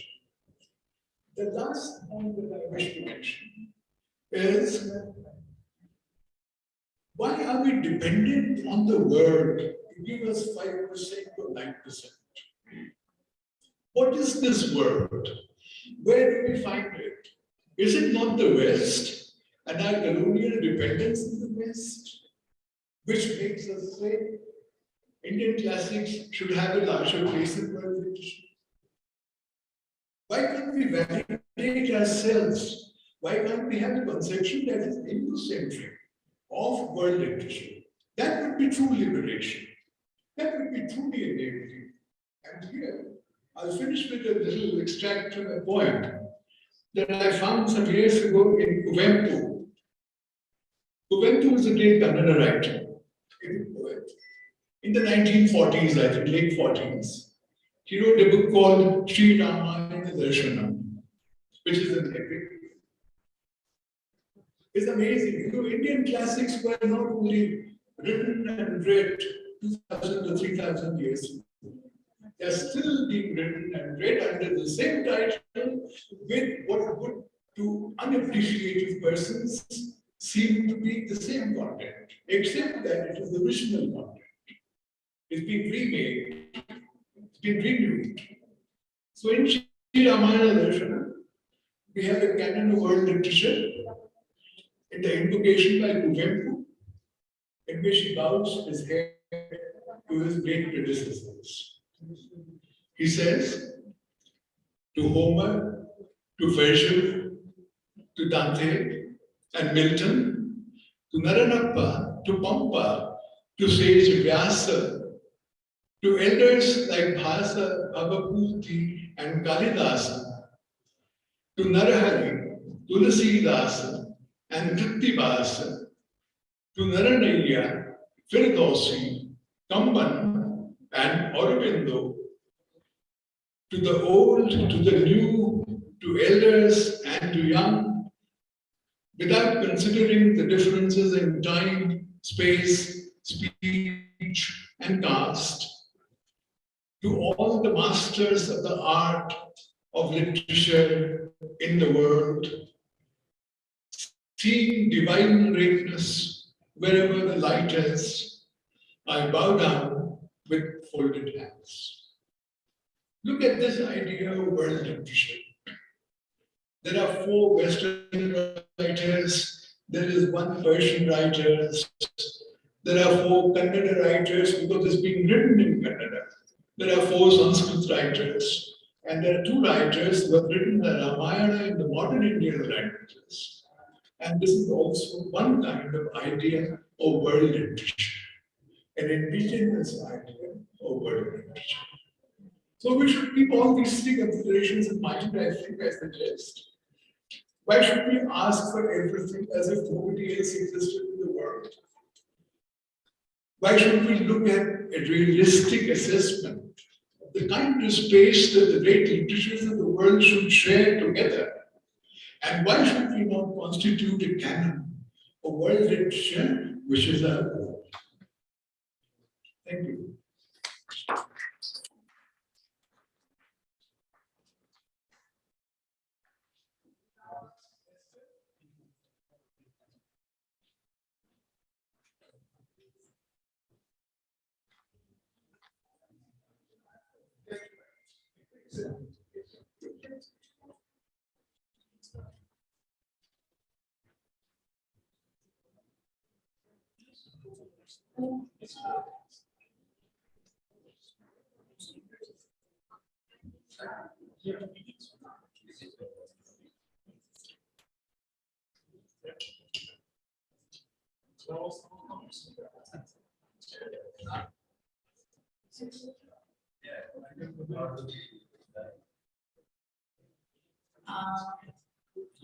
Good afternoon, friends, and thank you for coming. When Sahitya Akademi secretary wrote to me about this subject, I was just wondering because it's almost forgotten now that basically my training is in art. I studied art at Vadodara's MS University, Faculty of Finance. So till I was 46, I was an artist. I've been teaching art history even now, an art association in Ahmedabad at Sept University and Delft University. So I suppose he thought I would be okay with Indian classics and world literature, and that's how I'm here. So while I was thinking about how to construct this talk, immediately what comes to my mind is very long back, between Ahmedabad and Baroda, I always had to take a train. And there was in those days Wheeler and Company, a small bookshop, very cheap books. And I bought Yuganta, Iravati Karve, written in Marathi and then translated in English by W. Norman Brown and then in Nepali also. And it received the Sahitya Akademi Award in 1968. So I've always been very fascinated by Iravati Karve. Later, I was to meet her daughter Shashi Deshpande, who translated half of my book, The Old City, into Marathi. And eventually somebody else finished it. So that's why I have a special connection with Iravati Karve, whom I've never met, but I've only met her daughter. It is about the end of an epoch, and Iravati was an anthropologist. It's a critical analysis of the Mahabharata. But why it interests me is Marathi also. I, as an Indian Jew, our mother tongue sort of is Marathi, but also because it sort of shows the difficulties and tragedies faced by the women characters portrayed in the Mahabharata. She goes into great detail and narrates how they overcome complex situations which are woven with love, deceit, humanity, strength, and intelligence. And that is, I think, a point, and it's that sort of very important for Indian literature in many ways as you weave the situations and create various situations through this whole happening that happened in the Mahabharata and how the women handled it. So I find this as a starting point very interesting. And the women in the process emerge. I'm not going to only talk about women because that's not the subject, but basically the characters emerge empowered, and especially when this comes to women, I can't help talking about women because I do write a lot about women, is that each woman has her own identity and opinion with which she survives and creates a space for herself in a man's world. So I thought this is very important in the influence of many later day Indian writers, women writers, and it comes across in various situations. This book I thought has inspired many writers in India and abroad, and sort of to create this character, like say many women now that many people from universities all over the world do write to me and ask, but I find them very fascinated by two parts. One is Shakti. It may be like a little abstract idea, they're not very clear, and they keep on asking whether it's Goddess Durga or what it is. But Shakti as power always is a question which is asked to me, and I find that it's a recurring theme which has influenced a lot of literature all over.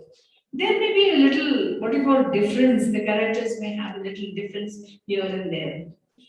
What also inspires me, and when I'm traveling for my books abroad, that a lot of women, men, everybody, they question me about what is Sita, because it's like a silent killer of strength, but I don't think so.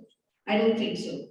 And it's not easy to always be under the eye of suspicion and to give away your sons, of course, to father. It's always been sort of enigma to me, which keeps on going on and on. I have not yet come to any conclusion, and but I feel that this is another form which also inspires a lot of women. And sometimes I remember that when I was teaching costume and world art, when we talk about saris and borders, that is taken as this, the border of a sari is often described by certain sort of people who do a lot of research that the border is like a barrier, like a Lakshman Rekha. And that I find poetically. I mean, in my own way, I have my own aesthetic way of looking at things. I find it very, very interesting. And I think Chitra Banerjee Devurmi, I think she tried it a little differently in The Forest of Enchantments. And whether I agree or not is another matter. It's for you to decide, to read it and decide. And she did try to transform an ancient epic into a contemporary narrative about the trials and tribulations and few victories in a woman's life. Okay, at some point, I've been fascinated by Indian culture always because that's the base of my education. In sort of because I studied art history. So when I feel that when I look at the many museums in India, I always feel that the miniature paintings they create sort of similar legends and epics, and especially miniature paintings with sort of the human forms, painted human forms, and they seem to emerge from the paintings, and the authors place them as characters in their novels.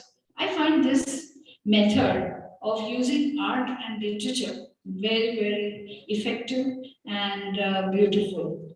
The second thing, the other part which I also like is the rasas, that our Navarasa, these also influence many writers who study sort of Indian art and also literature.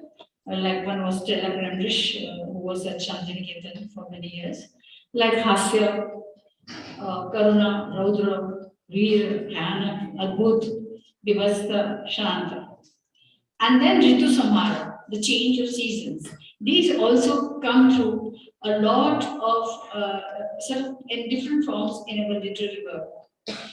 Now, there was a slight reference to Midnight Children. In that context, I think in some ways I was reading Harun and the Sea of Stories what Salman Rushdie wrote for his son. And I think that he has written, and somebody has done research on it also, that he was influenced by Katha Sarit Sagar, Ocean of the Stream of Stories. And I think that this is also, that comes through very effectively in Harun and the Sea of Stories, very beautifully, including Mughal miniature painting, both.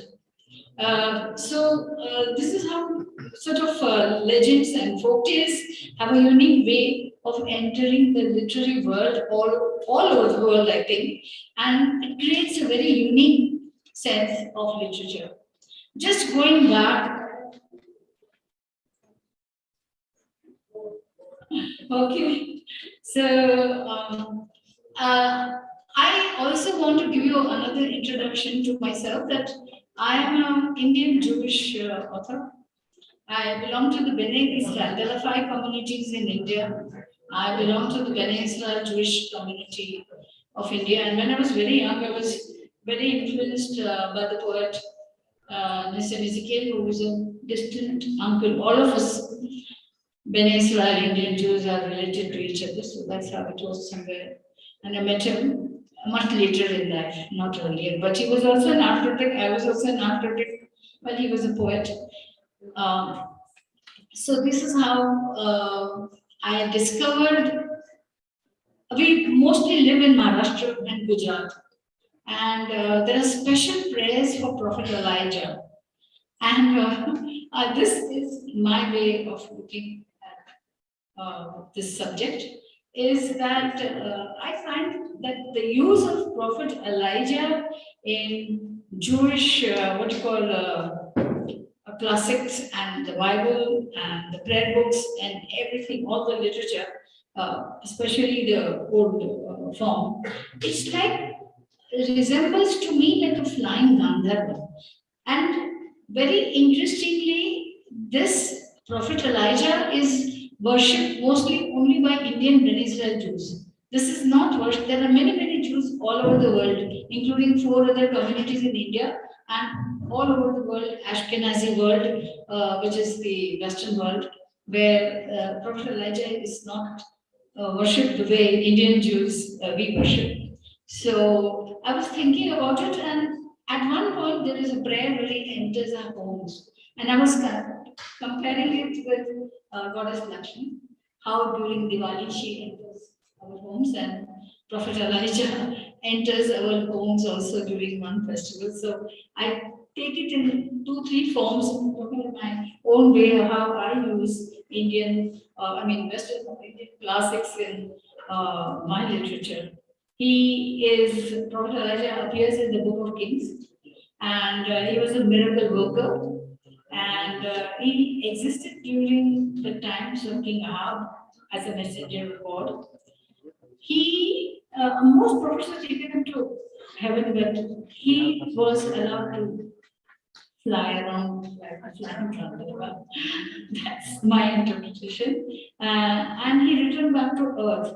Now, there's this very funny story which we Indian Jews believe in, which I use all the time. So I'd like to tell it to you. Is that he has Prophet Elijah on his way to heaven, he was riding in his chariot of fire, driven by 2 stallions, which landed in Alibag in Maharashtra.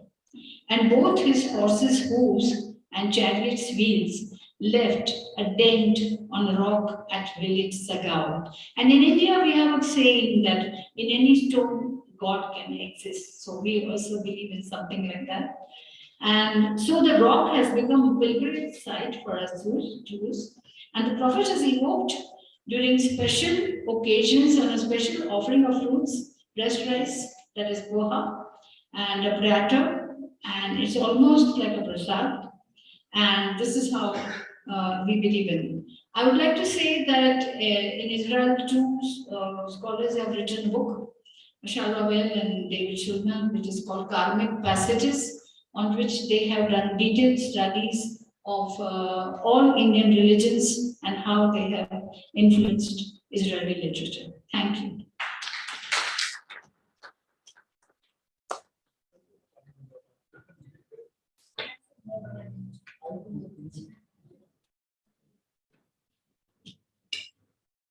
There are several ways of reading a good paper, and one is to summarize it. So I will not do it. I will not do it to Esther. I will not do it to anyone. It's a waste of time. But there is another way of reading a good paper, which I will do if needed, which is not to let anyone carry on beyond 15 minutes. So Esther's timing was perfect. She said, "Good afternoon."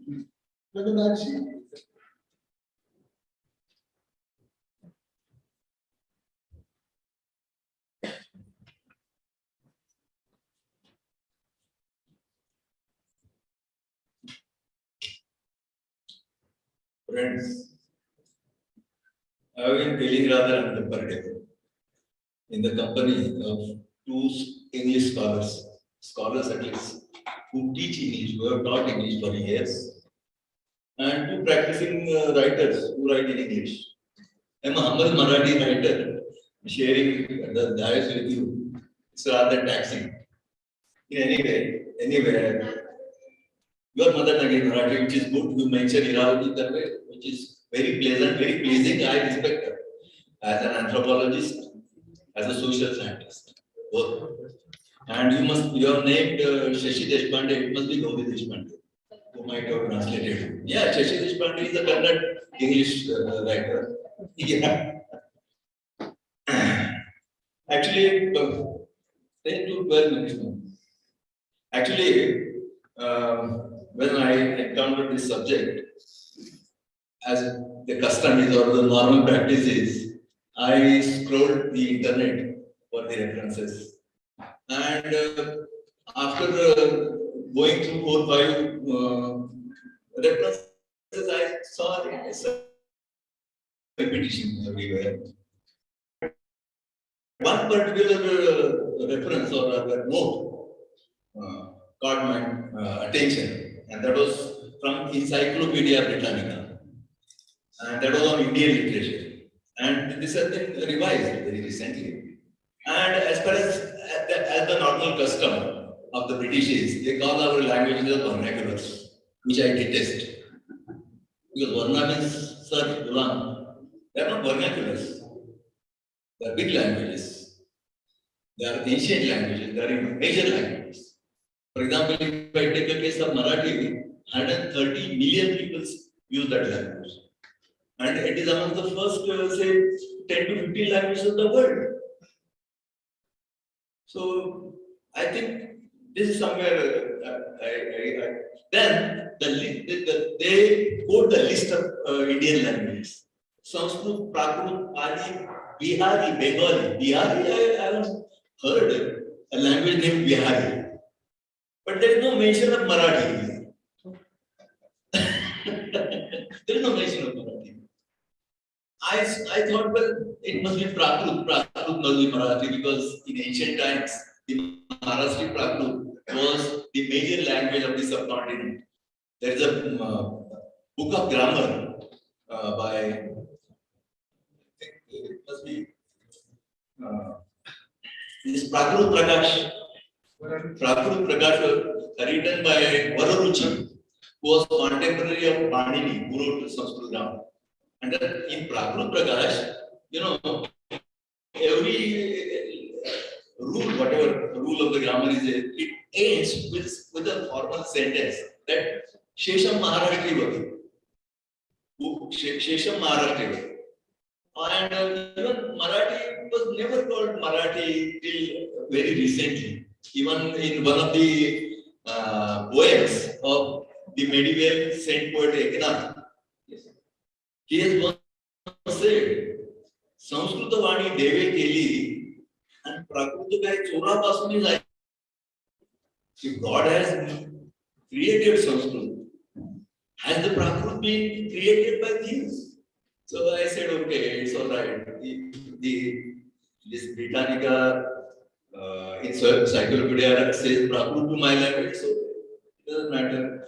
Because even at the later stages, Major Candy, an English officer who wrote Marathi grammar, the title of his book is Marahat Bhasheche Vyakaran. He doesn't say Marathi, Marahat Bhasha. The language is spoken by Maratha people. So I said, okay. And then the note contains many books in many languages, but no book from Marathi. This may not be intentional, but probably Marathi has not been and creative work in Marathi has not been translated enough into English or other languages. This must have happened. Then I proceeded to one more note by an Indian writer writing in English, Aruni Kashyap, who is from Assam. And she has, her argument is quite good, that there are good books written in our languages. But since they are not translated into English, they are not known to the world. To the world means what? To the English and Americans. Yeah. What is not that small. In any way, even this also contains more books from Assamese, which is quite natural. As mother tongue is Assamese, she like more books from Assamese language. Tagore is always there. There are very good books. The selection is quite good. But no book from Marathi. There is a mention of one writer, that is Kiran Nagarkar, who has written that originally in English, really, the Kapur. And then his friend translated that into Marathi. Originally, he has written in English. In fact, Kiran Nagarkar has written only one book in Marathi, his first book. And he himself translated that into English. Sasakam 43, 7 6s are 43. All of his latter works are written in English itself.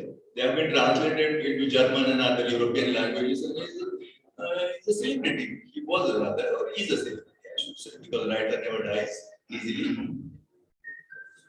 And then there are certain other things, but my point was, when you say Indian classics, the term classic should be used with proper understanding. What is a classic? A simple definition I can have is the classic is the one which lingers, which stays, which dominates the minds of the readers through generations. It should linger, it should stay, it should flow through the cultural veins of that language or of the reader, I should say. It should prevail, it should remain there. For a modern classic, it should be there at least for 50 to 100 years. And ancient classics are many. I can name many, really speaking. But I can take a simple case of a major Marathi poet or a major Indian poet writing in Marathi. That is Tukaram. See, Tukaram was immediately translated into all European languages when the Padris came to India, along with the what should I say, invaders or the Europeans, I shall say. So he was immediately translated into various languages, and the process continues still until, let's say, Dilip Chitre and Balcharan Nemade, they have translated. So this is a continuous process for that writer. Because the very psyche of Marathi people has been dominated by Tukaram's poetry. In one of the books written by Rajaram Shastri Bhagwat, an eminent Marathi scholar, he gives a reference of the discussion in Elphinstone College in Mumbai, where the English scholars used to gather together and used to read papers on whatever work they did in described times. And one scholar there knows, which has been, and I quote that, in India, the people are bound together by caste, creed, and religion. In India, people are bound together by caste, creed, and religion. It is his observation. But not the Marathas. To understand Marathas, you don't have to read Vedas and Upanishads. Because right from Brahmin to Kunti to, there are no such words as Dalit, some other word must be there. So right from Brahmin to Kunti to the Dalit, these people are bound together by the poetry of the God. See, they could understand the influence of a single poet, which not merely lingered, which strengthened the psyche of the readers in one language. That is something which is classic. That is something which I shall call a classic work of art. The emergence of Shivaji as some exceptional king is not something which has appeared out of blue. It is a result of the continuous writing of poetry right from Namdev, Jnaneshwar, Eknath to say finally Tukaram. That produced something unique, important in the people there, and it resulted, it culminated into an emergence of a great man.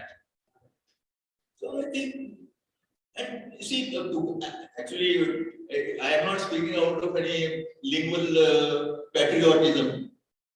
I am not placing in front of you the case of Marathi. Most of our languages do have such type of scholarly works, such type of influencing, the work that have influenced generations. Why do we bother about what world, I mean, actually, what is the idea of world literature as far as we are concerned? Is it the literature of Americas, or the literatures of Britain, or literatures of Europe? What about Latin America? What about Africa? What about Nguni? What about this Egyptian writer, Najib Mahfouz? This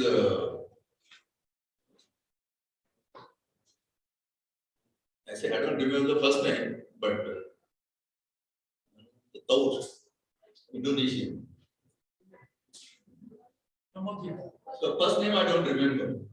Pramodhi, that's it. Pramodhi Anand Taur. See, you see the history behind writing those 4 novels. He participated in a very big struggle. Actually, I treat that as world literature, and on that backdrop, you should judge yourself. Anyway, in front of scholar, I have spoken this much, and here is going to be. Thank you very much.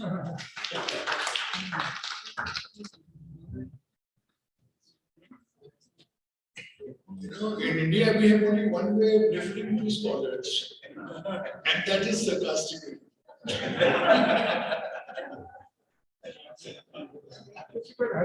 Thank you very much for your paper. Let me give you one reason why Maharashtra and Marathi are not mentioned in any Western encyclopedia. And the reason is that people living in Maharashtra a very modest people. How are they modest? They are only a province, they are only a Pradesh, but they call themselves Rashtra. And then they call themselves Maharashtra. And actually, nobody will take you seriously. I mean, actually, I was watching you. I liked your way of reading 5 pages of your paper at the same time. You know, and you're putting it to the best use. Also, another very remarkable thing that he said, that Tukaram is the greatest enemy of the world.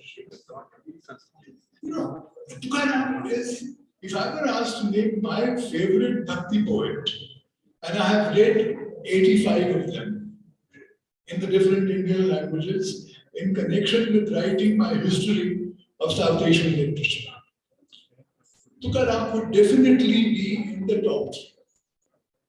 If you have not read Tukaram, go home and do yourself a favor. Tukaram is like no other. Tukaram combines bhakti with a kind of philosophical, intellectual question, which is not devout, and therefore, in the ordinary sense, not bhakti. That is the great appeal of Tukaram. And if Tukaram stands head and shoulders above everybody else in Marathi, it's not his fault. If he was writing in any other language, he would do the same to the subsequent writers of that language. But so many thought things by finishing ahead of time, again setting a good example. Now, of course, my old friend Lalit.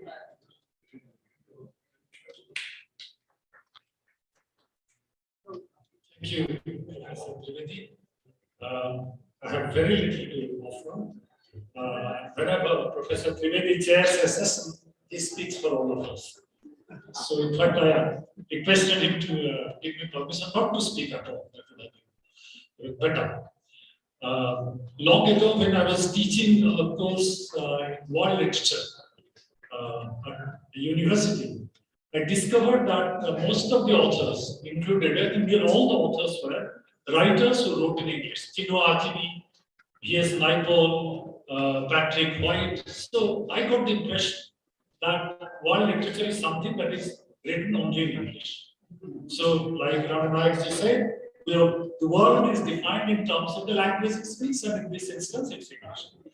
But then I looked closer at home and found that perhaps like in other states in India, there are definite ways, distinct ways of conceptualizing world literature in our own languages, something that we haven't paid enough attention to.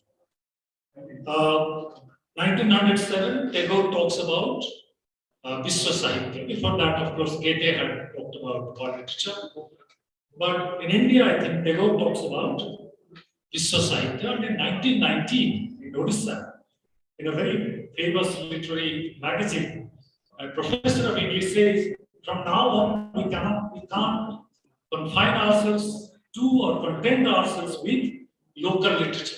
Because we think that we write something in Odia and we are great writers. We are not great writers because we are not measuring ourselves against world literature. So some Vishwa Sahitya now finds its way into the critical sensibility of Odisha.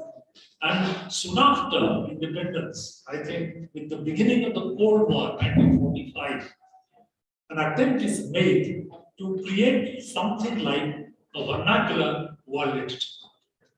This is a remarkable initiative. Professor Trivedi himself has mentioned it in his paper on the Eliot's reception, modes of reception in Hindi. In a small town in Odisha, a publisher takes permission from Faber and gets T.S. Eliot to write a foreword to the Odia translation of his Westland and other poems. And he begins a series before that from 1949. He begins a series of publications which are translations of Nobel Prize winning books.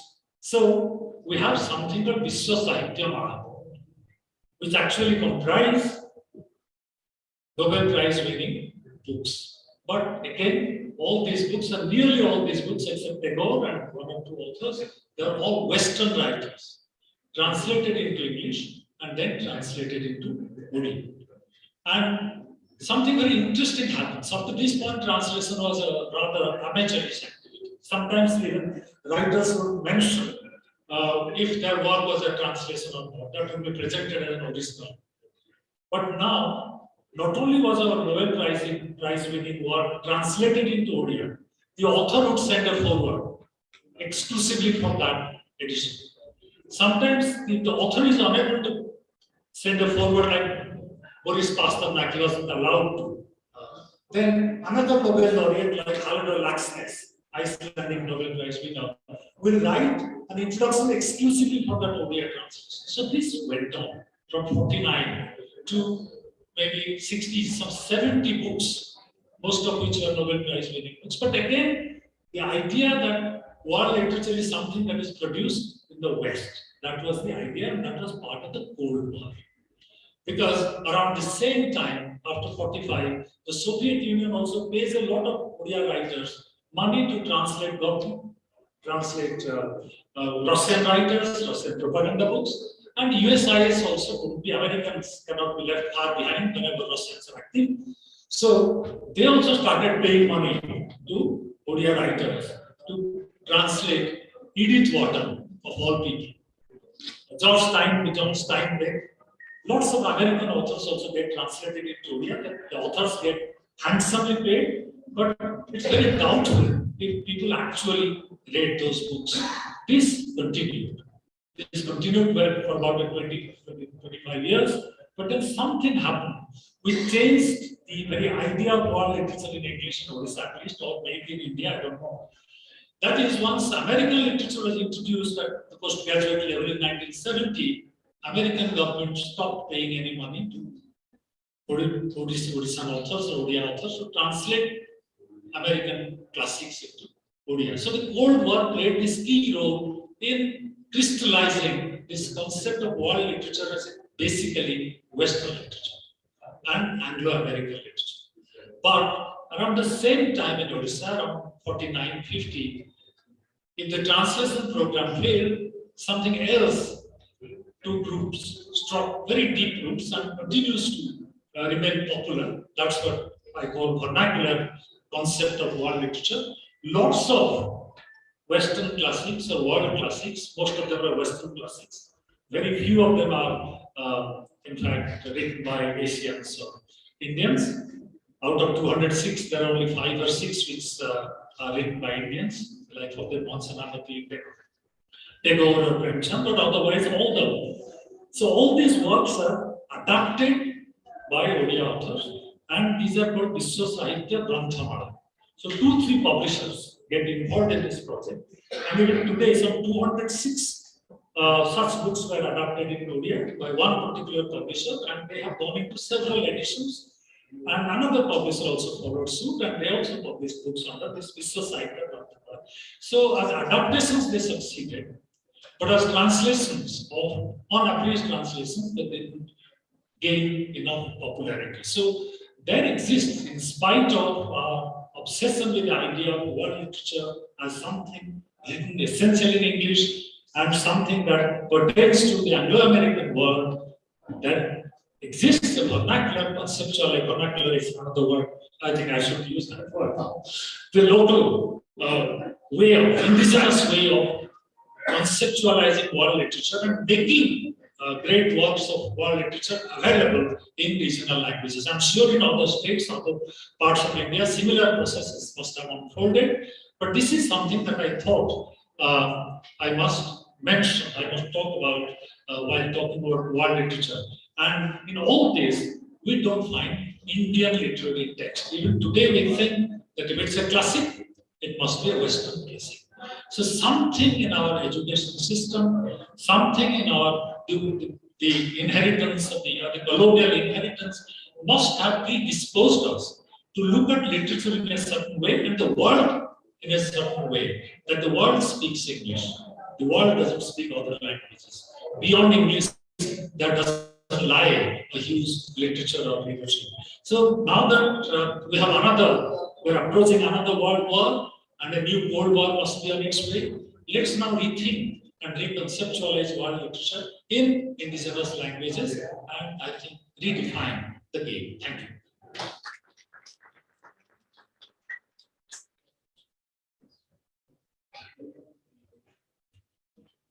I thought I was a very kind and mild-mannered man. But all the speakers here are so well behaved in terms of the time that they're taking much less than 15 minutes. So I must have a totally terrifying effect at the chair. I don't know, I mean, this is, but I think you have introduced a wonderful. Rabindranath Tagore is misunderstood and misunderstood in so many ways, especially in his idea of world literature. That wonderful essay on world literature has no literature. It has only philosophy, it has only metaphysics, it has the universal spirit, which Tagore was very fond of. Goethe was one person who provided the idea of world literature with a false start. Tagore provided it with an even falser start. But as Jatin says, the fun began after the Cold War began. Because the Cold War then, this is a wonderful way of looking at it. The Cold War divided the world. We thought there was only one world, but no. There was the first world, there was the second world, and there was the third world. The Cold War divided us into three worlds. The third world without any power, without any clout, only Nehru making grand statements about non-alignment, which nobody was listening to.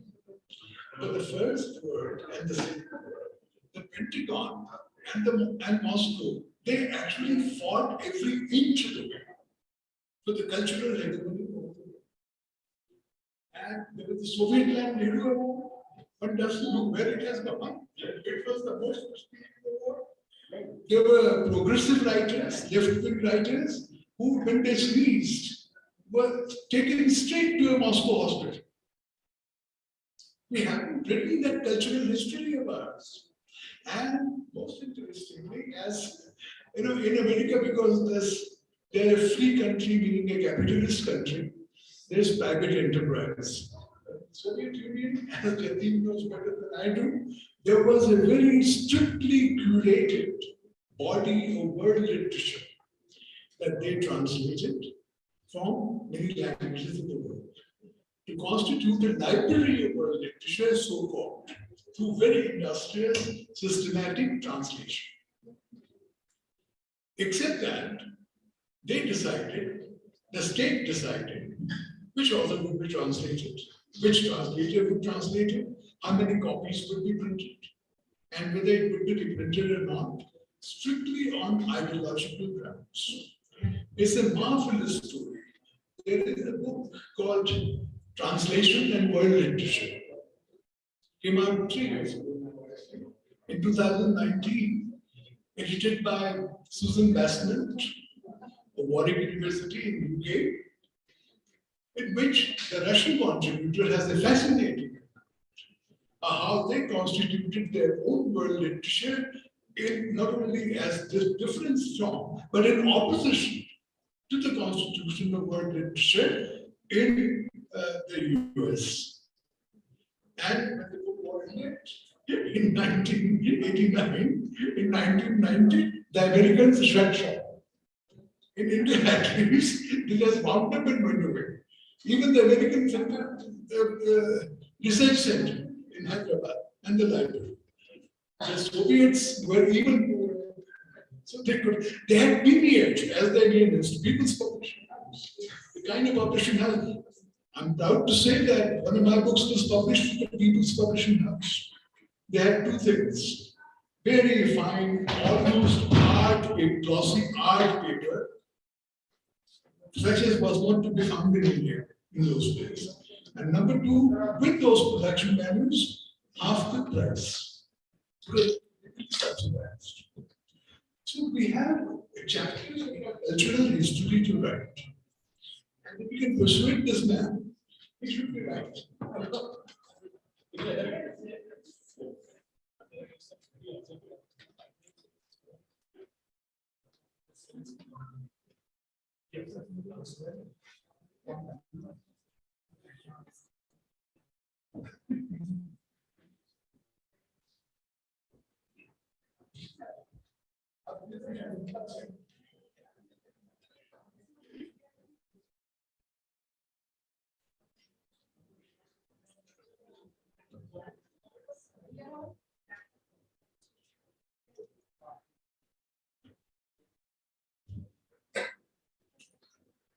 Most like to thank Site Academy for giving us this opportunity to be here, and of course for putting me on this wonderful panel. Great to there is, and sir, there's no point in having it. So I have read your book and I have PhD thesis. So it's a great honor for me to. So it's a great honor for me to. Yeah, I will. So it's a great honor for me to standing here and sharing my thoughts with you. So I will start with the idea of the word. And the idea of the word for being, for various critics which I have read, for primarily it's a contingent category, a kind of a category which is ongoing. So there is not, there cannot be any kind of fixity involved in it because it is underlined with a polylocality. So what kind of relationship in that sense one can ask that India has with the world, or for that matter, if you are talking about world literature, was there a body of world literature at place until the West formalized it, institutionalized it, and legitimized it for us? So, in that way, Indian tradition, if you see, it is a very rich tradition and it is rooted in its orality. And in fact, Bhartari, in his famous text, Vakyapad, he goes on to say that Sarvam Sabde Bhashate, right? That we take our cognizance of the word through words. So it is through the word that we are entering into a kind of an ongoing relationship with the word. Now, this kind of a relationship existed even in ancient time, because if we go as far as to the 6th century, we will find that the Persian emperor, he had sent one of his courtiers, Khosroi, to study and translate the Panchatantra into Paravi. But this is not the kind. I mean, this is not the kind of a relationship that India had, which what Trivedi was pointing out, that the West had with the world, where it is more coercive and driven and completely a kind of there is a gatekeeping involved due to this hyper-consumerism and the power relations that are at play. So moving ahead a bit further to the idea of the world literature, we can all agree, I mean, we all know about his famous usage of the term world literature in the year 1827, and which he used to go beyond these national barriers. And Gaya uses this term while he was studying a translated text, a Chinese translated text into French, the twice fair cousin. Simultaneously, he was working on another translation that involved the translation of Serbian poems into French. So that was Gaya for us. Then we moved a bit ahead, and when we come to 1911, we have Robert Walton. And Walton's theorization of the world literature was diametrically opposed to what Professor Trivedi just pointed out in his formulation of Coelho, the independent writer, to Homer, Virgil, and he was praying to all these big writers. Walton did. All great civilizations are shaped by good and foundational texts. But his idea of civilization got unfortunately restricted to a very limited number of writers such as Homer, Virgil, Euripides, Shakespeare, year and wilted. Now that is stark contrast to what, if one sees Bhartari's idea of religion, if one knows only one's tradition, and what does one know if one does not know other traditions? Yes. So that was again, a different kind of a world making involved, which got restricted within the Western culture. So moving beyond 1911 and coming to 1950s, when the first conference of the world literature was held at the University of Wisconsin, and through which a platform was set to institutionalize world literature, the teaching of the world literature in that sense. We could see a kind of a parallelism here, because at the time the conference was held, the US was also emerging as a kind of a global economic power in the 1950s.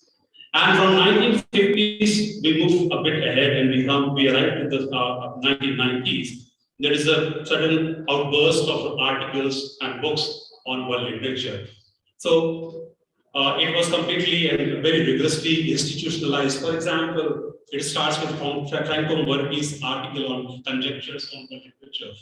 And Moretti, unfortunately, again, he restricts his idea of world literature to the study of distant kind of a reading, and a kind of a reading which got delimited to the genres only, which Professor Trivedi had rightly critiqued in his article, which was published in the year 2006. And the article was titled India, the World as India. So that was Franco Moretti's idea of world, which was again a distorted vision, a vision which only got delimited to the genre, and we all know that only one kind of a genre got promoted since the 1990s, that is the novel, right? So moving beyond Franco Moretti, we come to the point of David Damrosch, who published in the 2003 his famous book, What is World Literature? And Damrosch has his different views on world literature, and he sees world literature in terms of the global circulation of books. So it narrows down or boils down to the idea of the ability of the book to reach beyond its place of birth. To borrow a phrase from Professor Trivedi again from an article that was published in 2018, translation and world literature, including the anthology of Susan Bassler. And he uses the term, which I really enjoyed reading, twice-born fiction. That is, the text has to reach its place of origin in order to be accepted, recognized, and institutionalized by the West. So when we move beyond Damrosch, we come to another theorist for world literature, and that is Pascal Casanova. Casanova's idea of world literature is that he sees it in terms of the kind of contestation over literary values. Now, that is again problematic, because values are values. There cannot be one country cannot have a bigger value or a deeper value than the other country. Gandhian value was already present here. Gandhi only imbibed it, practiced it in his life. So that again, it enters into a kind of a national contestation. So after Casanova, we move to another critic, and that was Venkat Mani. And Venkat Mani, he goes on to use the term bibliomigrancy, and a kind of a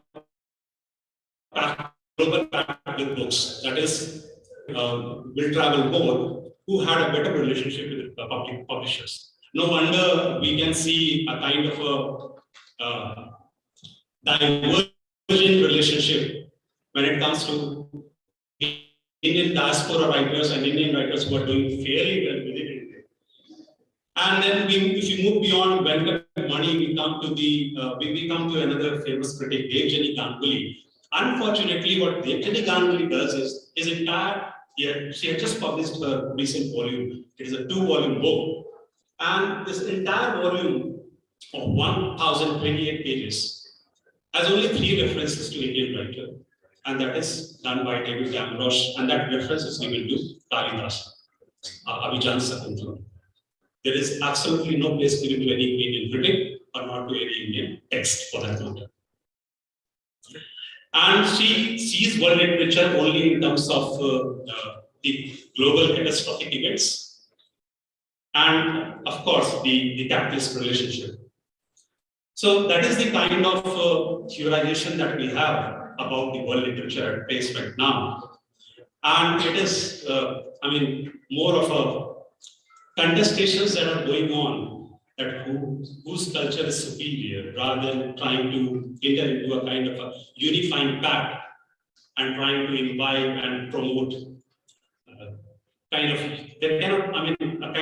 a universal value, the values of goodness. Because what are the literary values? Ultimately, literary values are the values. Its literariness lies in the values that it tries to bring together the others, and not to focus completely and powerfully on alterity. So I will stop here. Thank you. Thank you again.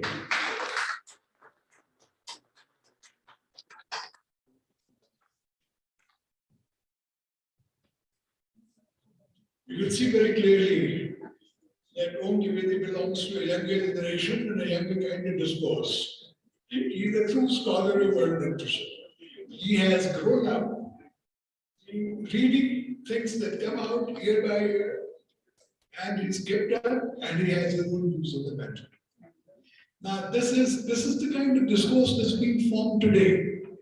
For several of us who belong to an older generation, when world literature arose, Gaya and Tagore, as I said, are false starts, they're false dawns. It begins in 2003, with David Amrosh formally publishing a book, What is World Literature? ? That's where it begins effectively now. There is, of course, 1945, but as we say, a thing may exist, but it has to be theorized. It has to be organized into systematic knowledge. And he touched upon many important landmarks and some not important landmarks, judging by how often he referred to me.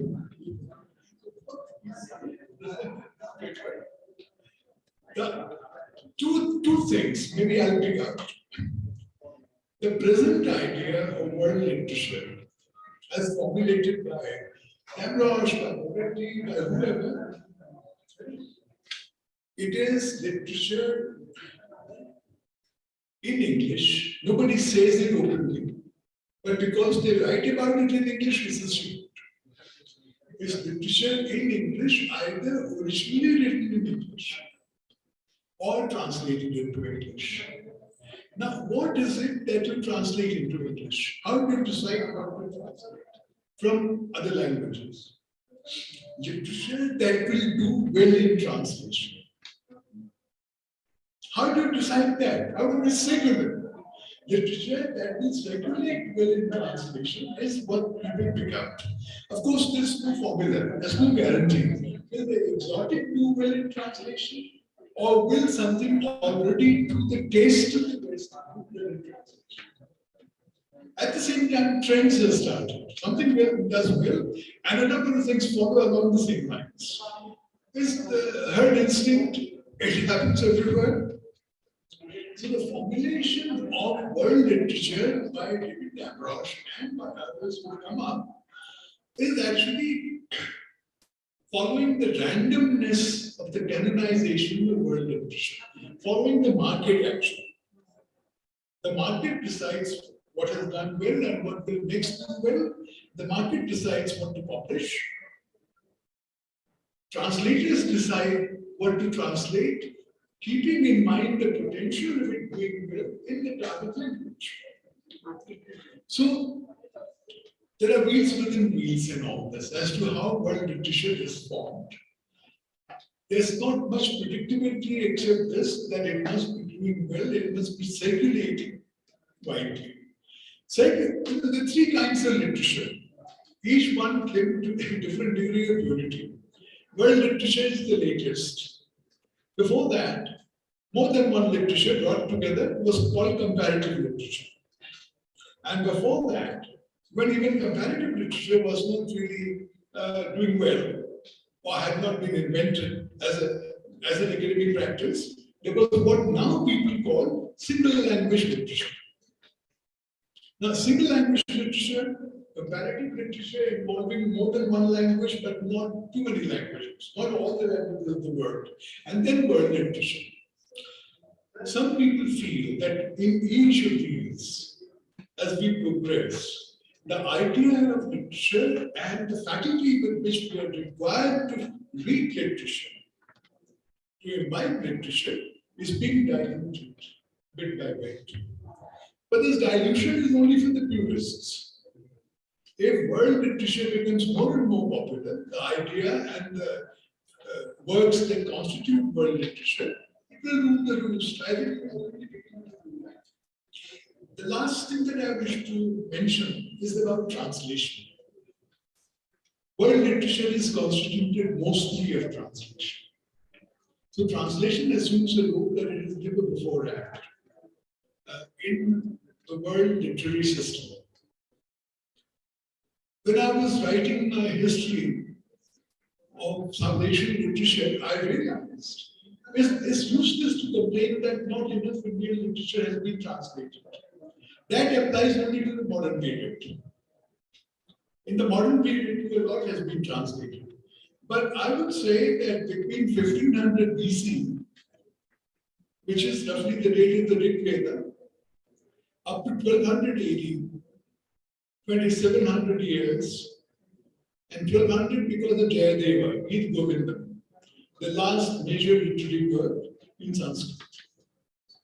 I would say that in these 2700 years, there's not a single major significant work in Sanskrit that has not been translated into English.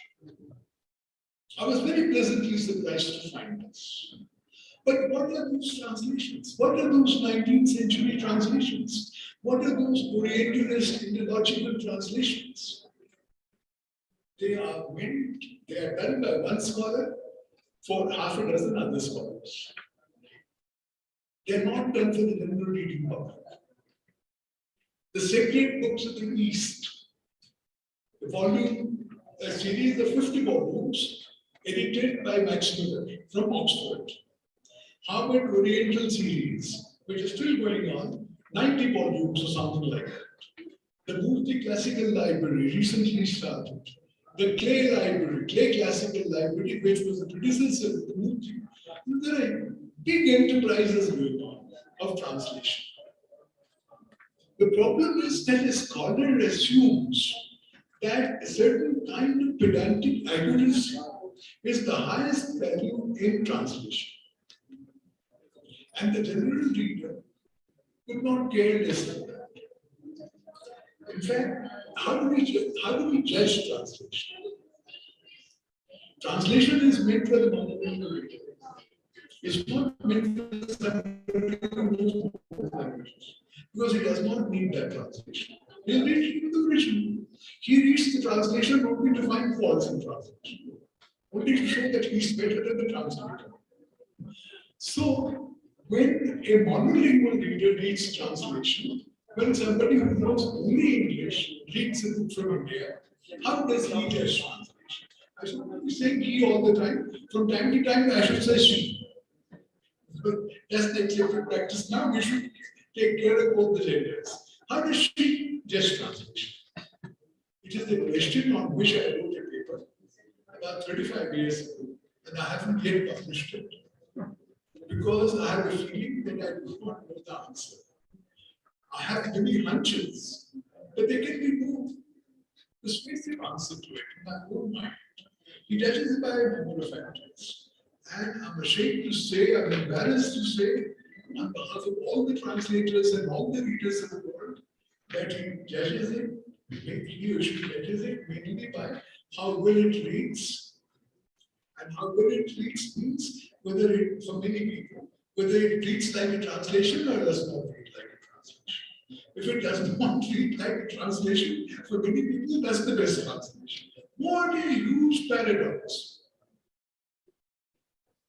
So, world literature the medium in which it exists, which is translation, the range of world literatures, the range of literatures in not 6,000 living languages which we have, but let's say at least 1,000 have a considerable body of literature, and 500 have a great tradition of literature. This is the field that we are looking at. How to represent it, how to put it together in one book or a series of 4 books, how to wrap our minds around it, this body of literature. This is the exciting debate regarding world literature. And we hope that Indian classics, the first part of our rubric, will also find its rightful place in the canonization of world literature, not more, not less.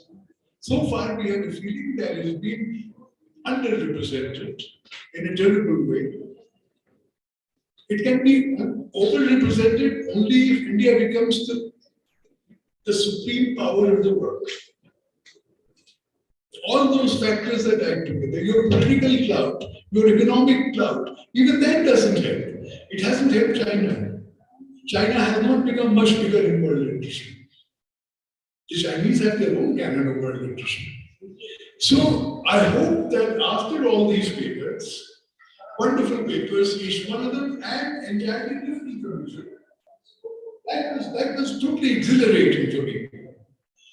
That some questions arise, some considerations arise in your minds, which you may wish to keep in mind and to pursue as we go along. I think we may have time for 1 or 2 or maybe possibly 3 quick questions and responses to them, from whomever you wish to put the question. Anyone? Yes? Lady over there? Yeah. One moment, the mic is coming to you.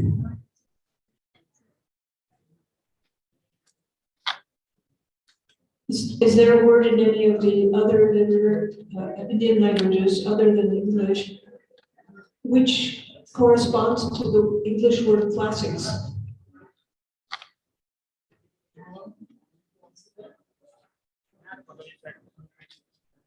No, I think you can ask another question.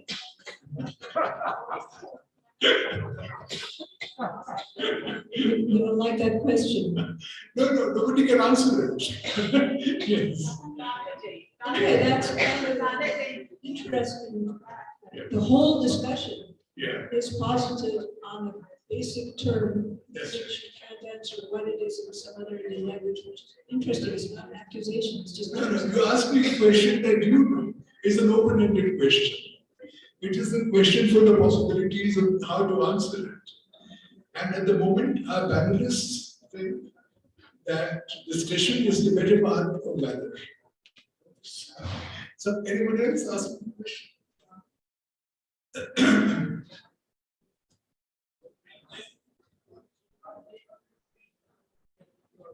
My name is Malan. I'm bilingual writer. I write in Tamil and English. My question is to Professor Ravi. No, that is not allowed. Okay. These people. Okay. How do we decide on what is the world literature? Is just because on the basis of the language in which the world speaks, Mr. Degan has gone, or is it because of the universality of the characters? Recently, when one of the prisoners, lifetime prisoner, was released after 27 years, his mother was fighting for his release all these things. He said, I have read Maxim Gorky 3 times with Maxim Gorky's mother, and I relate my mother to Gorky's mother. So Maxim Gorky's mother has become a world literature for a person who is living far away, and Maxim Gorky has not written it in English. So how do we define the world literature? Do we have to go by the universal values that the literature speaks, or the language is? You know, you've been listening very carefully. Yes. I can see that. And you've been thinking hard. And you're asking me a question, which I think is everyone who's concerned with these matters will answer differently. How do we decide what world literature is? How do we design the coherent body of it? How do we present it? There are many possible ways of doing it. And one very good thing to be, unlike in the Soviet Russia, if there is not only one way of defining world literature, but many different ways. Is it time? Yeah. It's time. But one thing I'd like to say is, the place between classics and world literature is rather like the place of this panel in this literary festival. We are here perhaps in the smallest venue. There are other venues where seats are vacant. Here, at least, because it's a smaller venue, all the seats are full. There were people standing at the back for a long time. There is greater interest than there is recognition on this iPhone. And this is a very apt thing to happen, a wonderful thing to happen, that you have taken such interest in this. You've been a very responsive audience, attentive audience. Thank you all very much. And of course, I must thank our wonderful speakers. Thank you all very much. And Lalit too. Give them a big hand.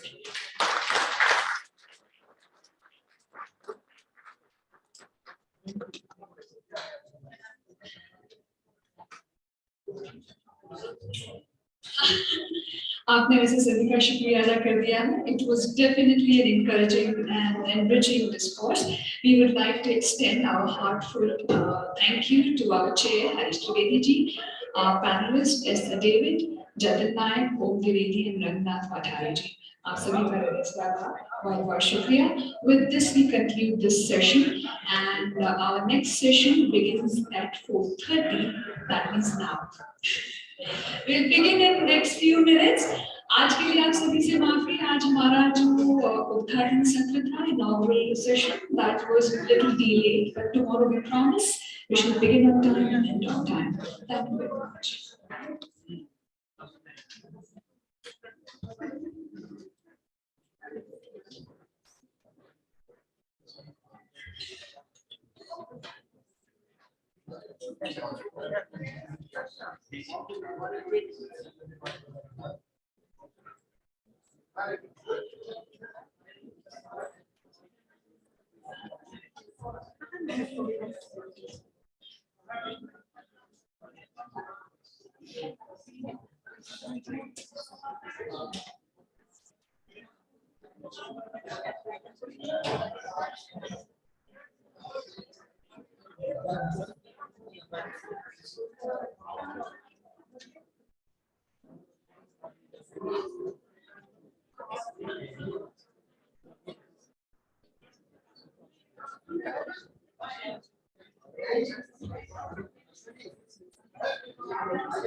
అమ్మాయి వస్తలేదా Indian వస్తలేదు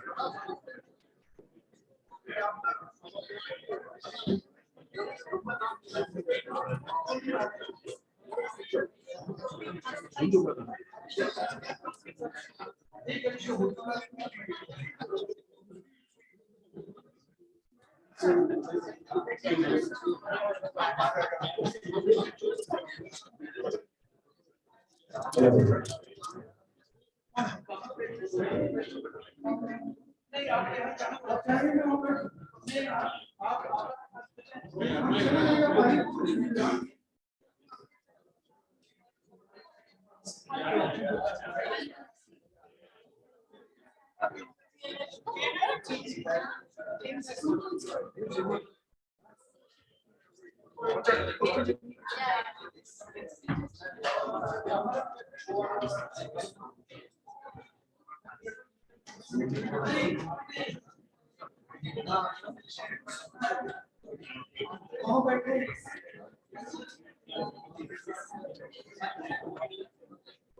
नमस्कार।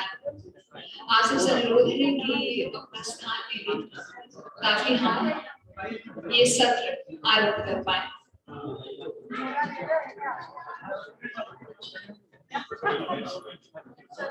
कुंवर विजय ने कहा था, तेरे घर से मेरे घर तक एक खुशबू की लकीर, तेरे घर से मेरे घर तक एक खुशबू की लकीर खींच दी जिसने, उसी का नाम शायद प्यार है। चंद घटनाओं से जो कहते हैं तुझको पढ़ लिया, चंद घटनाओं से जो कहते हैं तुझको पढ़ लिया, उनके हाथों में कोई पुस्तक नहीं, अखबार है। A very warm welcome to उन्मेष यानी अभिव्यक्ति का उत्सव, फेस्टिवल ऑफ एक्सप्रेशन। ललित कला गैलरी में हम इस समय उपस्थित हैं और इस सत्र का शीर्षक है multilingual poetry readings. India is a land of poetry. From the times of Vedas and Sangam literature, poetry has flowed on the subcontinent. Poetry has been continuing to fill the air in all the languages and throughout. कविता ना हो तो जीवन रस विहीन लगे, विचारों भावों को अभिव्यक्ति देती है, कविता सुंदर बनाती है, जिससे साहित्य की वृद्धि तो होती ही है, लोग एक दूसरे से जुड़ते भी हैं और नजदीक भी आते हैं। Poetry is the richest form of cultural expression, yet it doesn't sit on the top of a mountain or a hill. Rather, it flows amidst one and all. This session provides the pleasure of listening directly from the poets in multiple languages to the literary lovers. सबसे पहले मैं आपका परिचय कराना चाहूंगी इस सत्र के अध्यक्ष महोदय से, चूंकि इसमें हमारे पास कुछ कविगण हैं और जो एक एक करके अपना कविता पाठ करना चाहेंगे, तो अध्यक्ष महोदय यहाँ मंच पर उपस्थित रहेंगे और मैं कवियों को एक एक करके निमंत्रण दूंगी और वो मंच पर आएंगे। सबसे पहले आपका परिचय कराना चाहूंगी हमारे अध्यक्ष महोदय से, जिस सत्र की अध्यक्षता कर रही है। आपका नाम है Chandrashekhar Kambar. He is a noted Kannada playwright, poet, and he's here sitting on the stage. He is a noted Kannada playwright, poet, novelist, and the president of Sahitya Akademi. He was the founder, vice chancellor of Kannada University, Hampi, chairman, Karnataka University, Karnataka Natika Academy, and National School of Drama Society, New Delhi. His plays have been widely translated and staged in several Indian languages. He has made 5 feature films and several documentaries and composed music for 6 feature films, several documentaries and teleserials.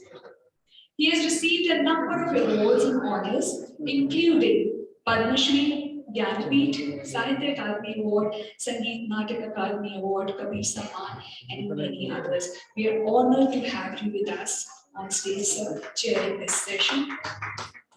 मैं आग्रह करूंगी अजय जी से कि वो हमारे अध्यक्ष महोदय का अभिनंदन करें।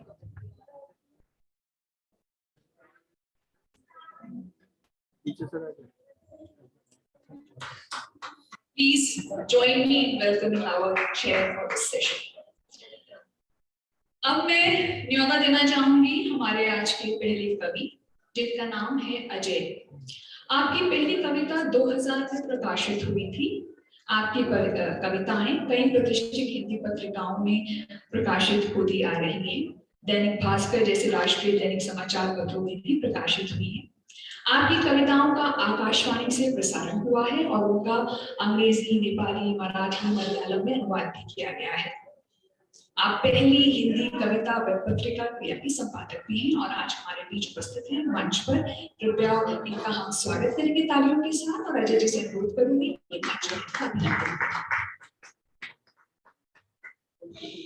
सो अजय जी, आपसे आग्रह है और हमारे अध्यक्ष महोदय जैसा कहेंगे इस सेशन को वैसे आगे बढ़ाएंगे सर।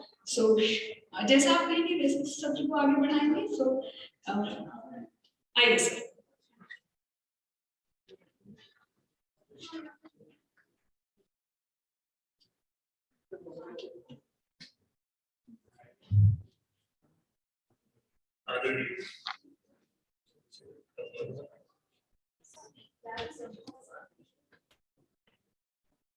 वरिष्ठ कविगण यहाँ उपस्थित है।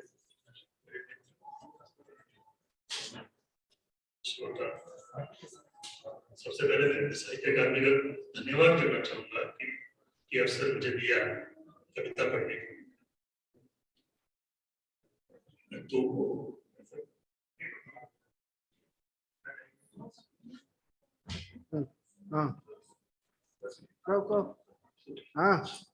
तो बस एक लंबी कविता है, एक कविता पढ़ूंगा शायद 7-8 मिनट में, बाकी लोगों तक सुनना चाहूंगा।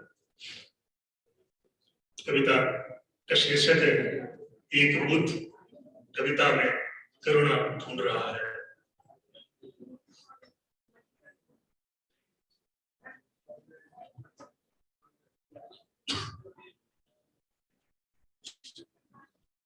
धूल हिमालय में ये भीषण जनवरी है, आधी रात से आगे का कोई वक्त है। आधा बैठा हूँ चादर और कंबल और रजाई में, सर पर कंटोप और दस्ताने हाथ में। एक नंगा कंप्यूटर हैंग हो गया है, जबकि एक बुद्ध कविता में करुणा ढूंढ रहा है। तमाम कविताएं पहुंच रही हैं मुझ तक हवा में। कविता कोरवा की पहाड़ियों से, कविता चंबल की घाटियों से, भीमबेटका की गुफा से कविता, स्वात और तजला से कविता, कविता करगिल और पुलवामा से, मरियम, जमथम, अमदो और खम से कविता, कविता उन सभी देशों से जहां मैं जा नहीं पाया जबकि वो मेरे अपने ही देश थे। कविताओं के उस पार एशिया की धूसर पीठ है, कविताओं के इस पार एक हरा भरा गोंडवाना है। कविताओं के हिस्से में जबरदस्त खलबली है, कविताओं की थार पर खेजड़ी की पत्तियां हैं, कविताओं के फाट पर न्यूज की टहनियां हैं, कविताओं के खड्ड में बल्ल के लवाणे हैं, कविताओं की धूल में दुमका की खदाने हैं, कविता का कलरव भरतपुर के घना में, कविता का अवसान पातालकोट की खोह में, कविता का इश्क चनाव के पत्तनों में, कविता की भूख विदर्भ के गांवों में, कविता की तराई में जारी है लड़ाई।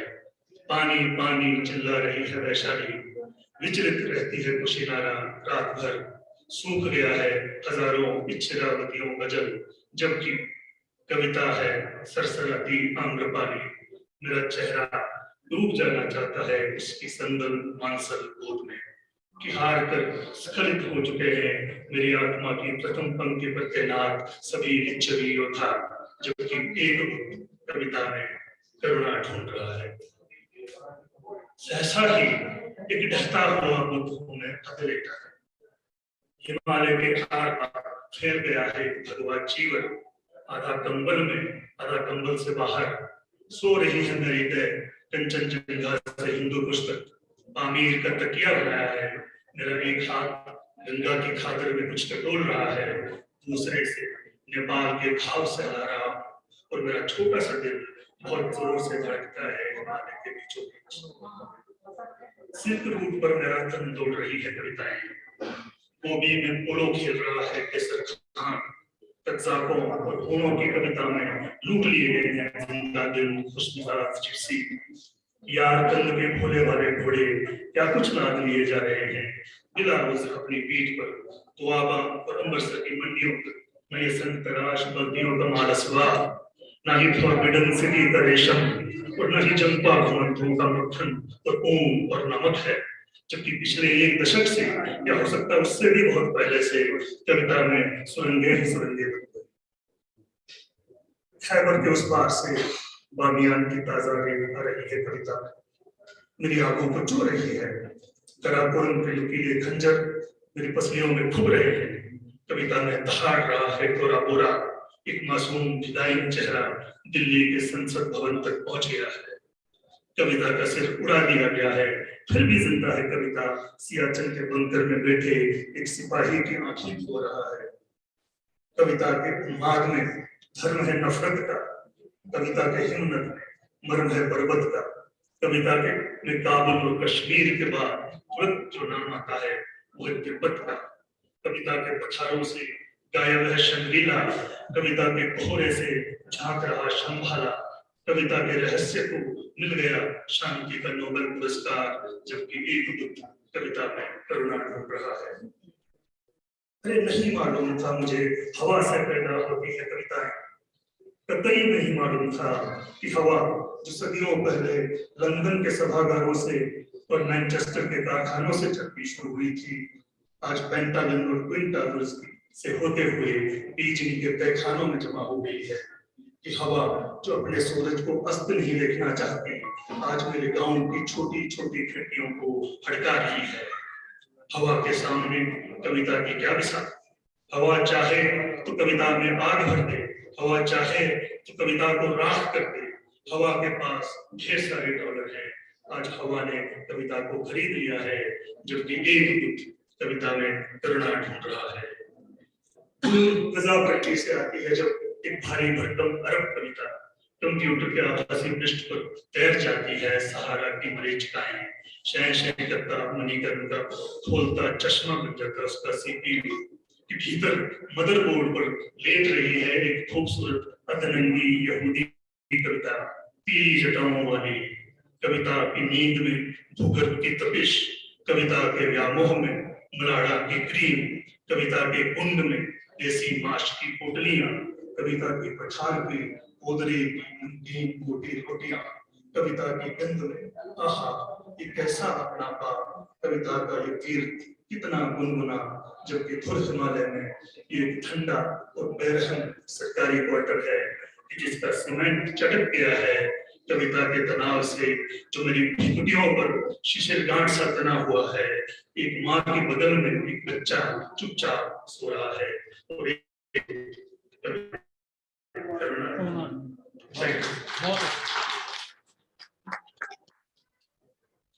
बहुत ही सुंदर अजय जी। अब आपसे आग्रह है कि आप हमारे जो दूसरे हमारी ऑडियंस है उसका हिस्सा बने और आपने यहाँ पे कविता पाठ किया, बहुत बहुत धन्यवाद।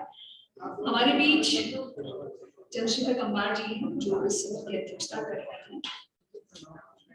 आइडियली मुझे पहले उन्हें बुलाना चाहिए था क्योंकि वो अध्यक्ष महोदय हैं सत्र में, पर उनसे पूर्व में तो अब उस को सुधारते हुए मैं आग्रह करना चाहूंगी चंद्रशेखर कम्बार जी से यहाँ आए और अपनी कविता आप सबके समक्ष रखें।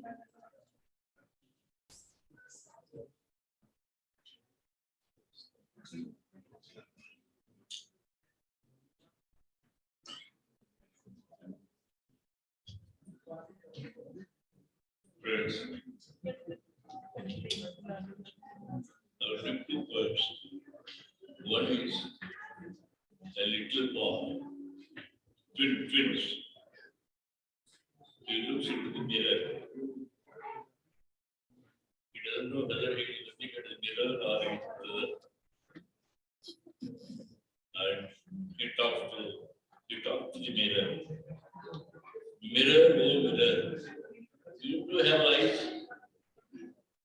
or don't you have no eyes become your mirror? Are you looking at me, or am I looking at you? Am I your image, your reflection, or are you my image, my reflection? Without me, you are not, are you? Or without you, I am not, am I? Two can be separate, but the root within is one. Between the two, there is a class. If broken, we are one and not two. If two is not, should we become one or should we become alone? If we melt each in the other, do we live? Is not there any class? Is not there any class in the memory? Tell me, words you listened so far, is it a dialogue or a soliloquy? With another but two trees. A tree by the side of a lake. A tree by the side of a lake.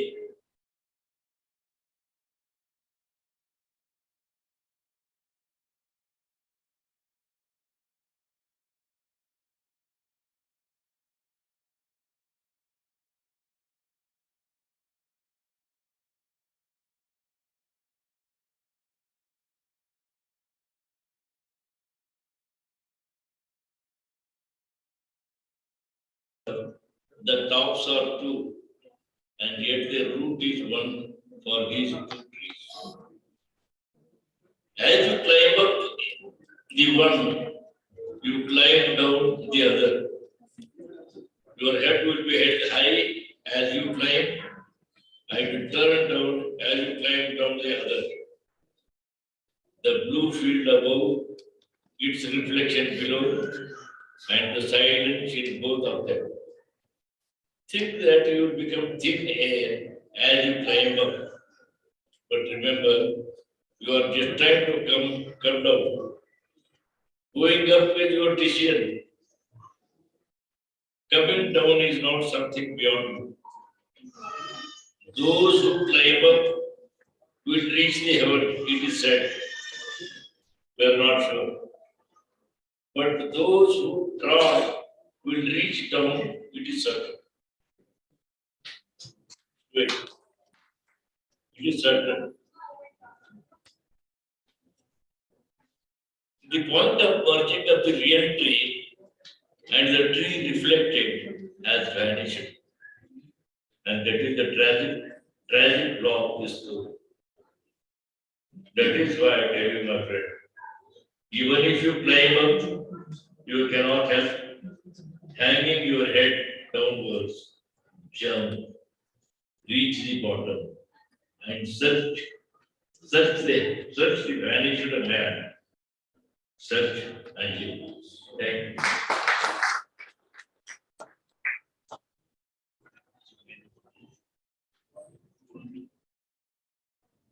Thank you Chandrashekhar sir. अलग अलग भाषाओं अलग अलग बोलियों को एक सूत्र में पिरोता है ये session multilingual poetry readings. Now I would like to call upon our next poet. His name is Lalit. He is a renowned Malayalam poet, cultural activist and lyricist. He has been writing poems and articles in Malayalam magazines and dailies from his student days and has published 10 books to his credit. He is the recipient of several awards and honors, and he is working in South Malabar Brahmin Bank. So may I please request Lalit to take the stage. And I will also request Ajay ji to please honor our poet Lalit.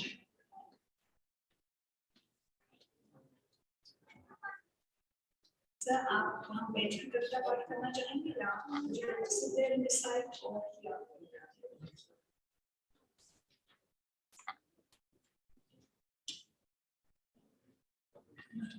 Respected Chandrasekhara Kabalji and fellow poets, namaskar.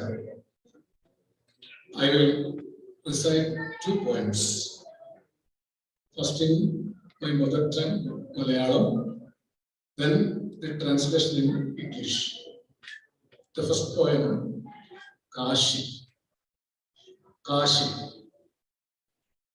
Todugayanu njan Gangaye pettennu ജലമൊരഗ്നിസ്ഫുലിംഗമായി മാറുന്നു നെടില നേത്രം തുറന്നൊരാൾ കേദാരയമനഘട്ടത്തിൽ നർത്തനം ചെയ്യും മരണമാകുന്നു ചുറ്റിലും കത്തുന്നു ചുടലകൾ ഹരിശ്ചന്ദ്രഘട്ടം വരെ മറവിൽ മരിച്ചുപോയുള്ളവരൊക്കെയും നരകവാതിൽ തുറന്നു വന്നെത്തുന്നു എവിടമാകുന്നു ചാവിനും വാഴ്വിനുമിടയിലുള്ളൊരു ശുദ്ധ ശൂന്യസ്ഥലം പൊരുളിതാകുന്നു ജന്മത്തിനും മുമ്പ് മരണശേഷവും ഒന്നാണ് ജീവിതം അലകടൽ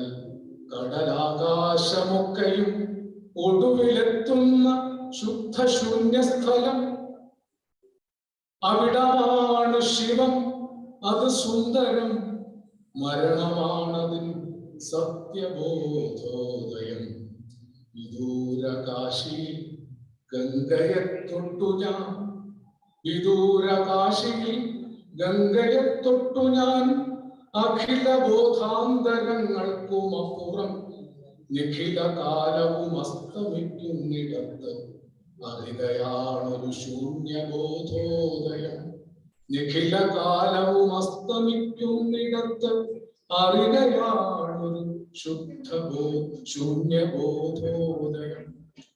Then translation by Prema Jayakumar. I touched Durga. In a moment, the water becomes a flame. Opening the third eye, someone dances in the Kedaryamanakhat. Death all around, tears burn to Harishchandrakhat. All those dead and forgotten open the doors of hell and arrive. Where is here, this narrow place of living between death and life? This is then the truth. Before life and after death, life is one. Before life and after death, life is one. This is that pure empty space where all the sea, the river, the sky reach finally. This is the place that is Shivam, the pure. This is life. Death is the true dawn of consciousness. In distant Kashi, I touched Ganga beyond all the different awarenesses, where all the time ends. I know the dawn of empty consciousness. Then the other poem, Pranaya Vasudeva. Pranaya Vasudeva. ഞങ്ങളിരുളാർന്നൊരീ വഴി കടക്കുമ്പോൾ പിന്നെയും വെളിച്ചമായി വന്നു നക്ഷത്രമേ കണ്ണനെന്നു നീ നിന്നെ വിളിക്ക് പ്രേമത്തിന്റെ കണ്ണീരിൽ ഞങ്ങൾക്കേത് ദീപ്തമാണ് ജന്മാന്തരം രക്ഷകൻ പിറക്കുന്ന കാരാഗൃഹത്തിനുള്ളിൽ ഇക്ഷിതീ മാതാവിന്റെ ഈറ്റുനോവറിഞ്ഞവൾ ഉണ്ണിപ്പൂമുഖം കണ്ട് കരഞ്ഞേ ചിരിച്ചപ്പോൾ എണ്ണിയാലൊടുങ്ങാത്ത ജന്മങ്ങൾ പുഷ്പിച്ചതും പിന്നെയും വസുദേവൻ കണ്ണീരിൽ നനയ്ക്കാതെ തന്നുണ്ണിക്കിടാവിനെ ഏഴിലും കടത്തുമ്പോൾ ദുരിതം ചുഴിക്കുത്തും കാളിന്തി പിളർന്നതും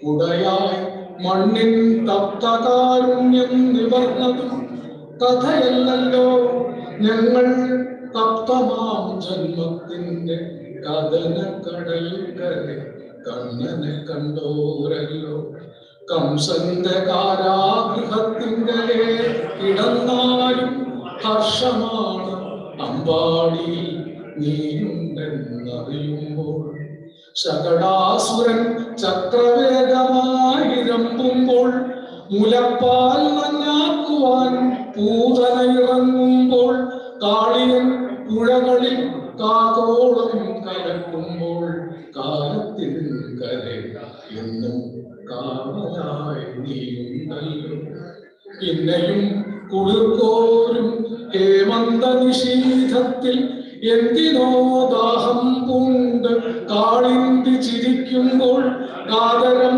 നിലാവിന്റെ തീരത്ത് രാഗാർദ്രയാൻ രാധിക കദംബമായി തനിയെ പുഷ്പിക്കുമ്പോൾ ഋതുഗന്ധിയാം മണ്ണിൻ നിത്യകാമങ്ങൾക്കെല്ലാം ഹൃദയത്തുടിപ്പിന്റെ സംഗീതം പകർന്നവൻ നിത്യകാമുകനായി നിൽപ്പുണ്ട് ഒരോടക്കുഴൽ നിത്യവും പാടുന്നുണ്ട് ഈ മണ്ണിന്റെ സങ്കീർത്തനം ഉർവര രാഗോന്മാദ ജൈവചര്യകൾക്കെല്ലാം ഉണ്മയായി പ്രണയത്തിൻ പ്രളയാഭിതൻ മീതെ കാലുണ്ട് കിടക്കയാണിപ്പോഴും കള്ളകൃഷ്ണൻ കാലവും പ്രപഞ്ചവും ചോരുവായ്ക്കകത്തല്ലോ. Then its translation by Prema Jayakumar. For love of Vasudeva. As we traverse this dark path, did you come again, star, to bring us light? As we call you Kannan, eyes damp with tears of love. Are we born brightly again? As she knew the birth pangs of Mother Earth in the prison where the Savior was born, as she saw the tender baby face laughed through her tears, birth after birth flowered. When Vasudeva shifted his little one 7 houses, careful not to dampen with his prayers, the malevolent Kalindi split apart. The burning empty of the earth opened out an umbrella. These are not stories. These are not stories to us. We have seen our Kannan across the sad seas of cursed life. Even as we lie in the prison of Kamsa, we know, you are Ambadi and are happy. Even when Shakada, the demon, comes as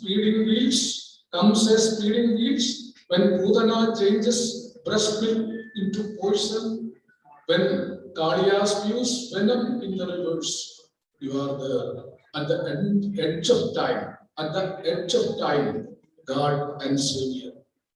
On other cool, dark nights, when Kalindi laughs, thirsting for something, when lovesick Radhika flowers as the Kadamba tree on the shore of gentle moonlight, he stands pouring out the river of heartbeats, solace and fulfillment to the eternal desires of earth, the eternal lover. A flute sings on every day, sings a paean to the soil. On the floods of love and desire, as the truth of life-giving madness of life, as the truth of life-giving madness of love, the little Krishna lies, big toe in his mouth. Time and world exist in that tender mouth. Thank you.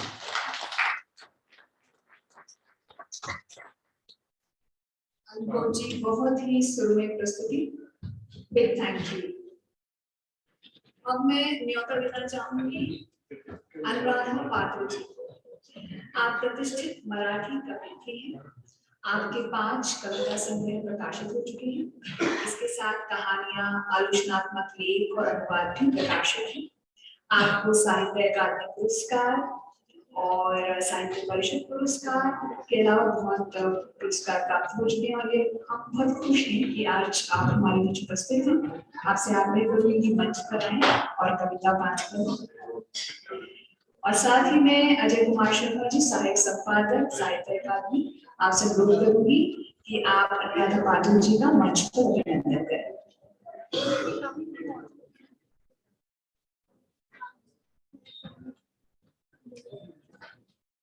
आप बैठे नहीं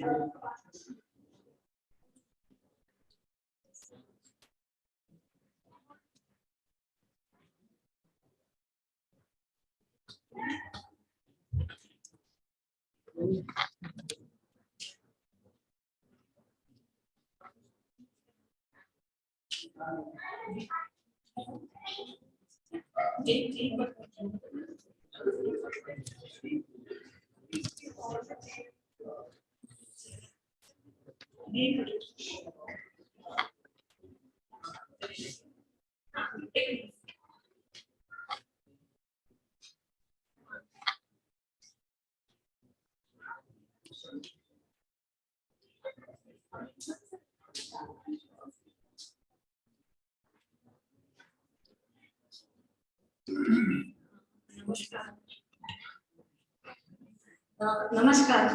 मैं अपनी 2 कविताएं हिंदी में पढ़ूंगी और अपनी मातृभाषा में अपनी कविता का एक छोटा सा टुकड़ा पढ़ूंगी। और एक कविता मैं चंद्रशेखर जी कमला जी से अनुमति लेकर इंग्लिश कविता अश्विनी कुमार जी को पढ़ने को दे रही हूँ। इसलिए नहीं कि मैं कोई खास व्यक्ति विशेष हूँ या फिर अलग अधिकार मान रही हूँ। मैं अपने श्रोताओं तक पहुंचना चाहती हूँ और वो उसी जगह शायद मैं पहुंच पाऊँ, क्योंकि मराठी या हिंदी, यहाँ श्रोतागण शायद हिंदी समझ भी ले, मराठी तो कोई समझेगा नहीं। इसलिए इस सभागृह से मेरा निवेदन है कि एक कविता मैं उन्हें पढ़ने को बोलूंगी। पहली कविता मैं अपनी मातृभाषा में पढ़ूंगी, बहुत छोटा सा टुकड़ा है। तो मी हरवले माझी हवा, मी हरवले माझी हवा, माझी नदी नसा नसात खवखवून आहे. हरवले काजव्यांनी चमचमणारं झाड, आतल्या आत वाढणार आणि हरवलाय शब्दांना पातं बनवून वाहणारा वारा, आणि हरवलाय शब्दांना पातं बनवून वाहणारा वारा, मुक्तीच्या झुल्यावर आंदोलन ठेवणारा एका श्वासाचं अंतर्मन. अपनी अगली कविता हिंदी में पढ़ूंगी। कविता का नाम है क्वारंटाइन। मैंने तालियां बजाई, मैंने थालियां भी बजाई, मैंने तालियां बजाई, मैंने थालियां भी बजाई, घर में ही सुरक्षित रहिए कहा उन्होंने, घर में ही सुरक्षित रहिए कहा उन्होंने, इसलिए कैद कर लिया खुद को घर में, दर्पण को भी चेहरा ना दिखाते हुए. खूब रटे घूमती एम्बुलेंस के नंबर, खूब रटे घूमती एम्बुलेंस के नंबर, और सूची बनाई कभी भी काम आ सकती है ये सोचकर रात दिन भाग दौड़ करने वाले कोविड योद्धाओं, और ऑक्सीजन के लेवल को बनाए रखने की खातिर नहीं किया किसी के बारे में या किसी बात को लेकर कोई भी सोच विचार, मूलतः स्वार्थ से भरा और खुद को और भी आसान बनाता हूँ. लेकिन बावजूद इन सब के समझ में नहीं आ रहा कि अगर सांसों ने चलने से कर दिया इनकार, अगर सांसों ने चलने से कर दिया इनकार, तब कहाँ करनी होगी शिकायत, तब कहाँ करनी होगी शिकायत, और अपने भीतर जमा ठिठुरा मनुष्यता का वायरस जब कर रहा हो मन पर कब्जा, तब कहाँ होना होगा क्वारंटाइन मुंह छुपाकर इस दुनिया में. अगली कविता है bulldozer.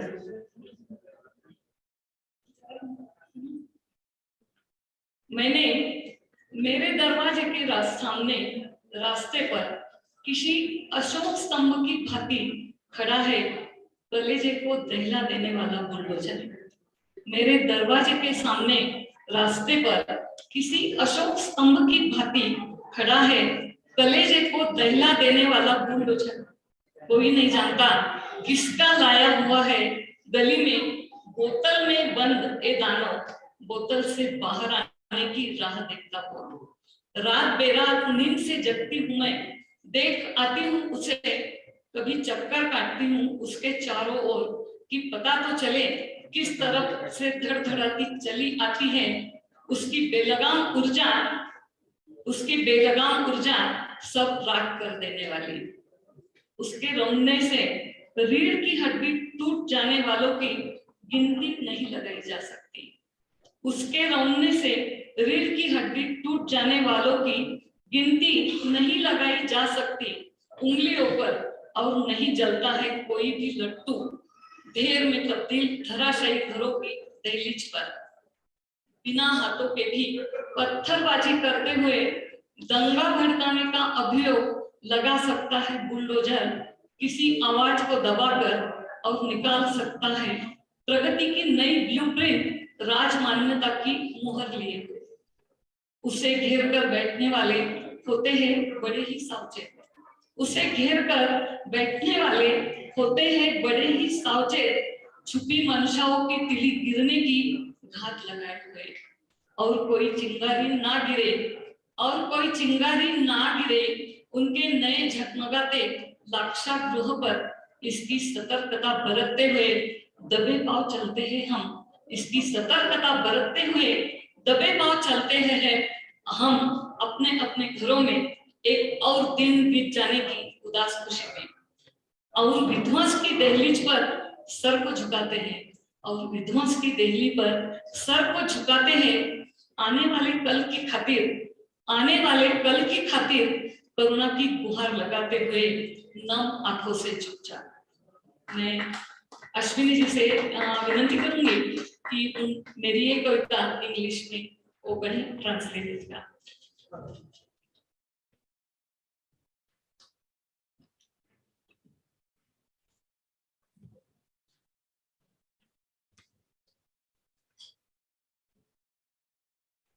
I'm going to read Bulldozer by Anuradha Patil ji. उनकी कविता आपने सुना, so I'm going to read this poem in English. Originally, this poem is translated from Marathi by Lalit. So Lalit is translated and originally by Anuradha Patil, and you have just heard the Hindi version of this poem. The poem is titled "A Bulldozer." A terrifying bulldozer. A terrifying bulldozer parked outside my door like a pillar of national anthem. Don't know who brought this wattle monster in our lane, desperate to come out. Getting up at odd hours of the night, I move around it to see the source of its uncontrollable energy devastating others. Its talk has broken the countless backbones, and no lamp is lit on the threshold of the heap of dilapidated houses. By suppressing someone's voice, he can charge an armless man for pelting stones to inside roads and could release a new blueprint of development stamped with a royal insignia.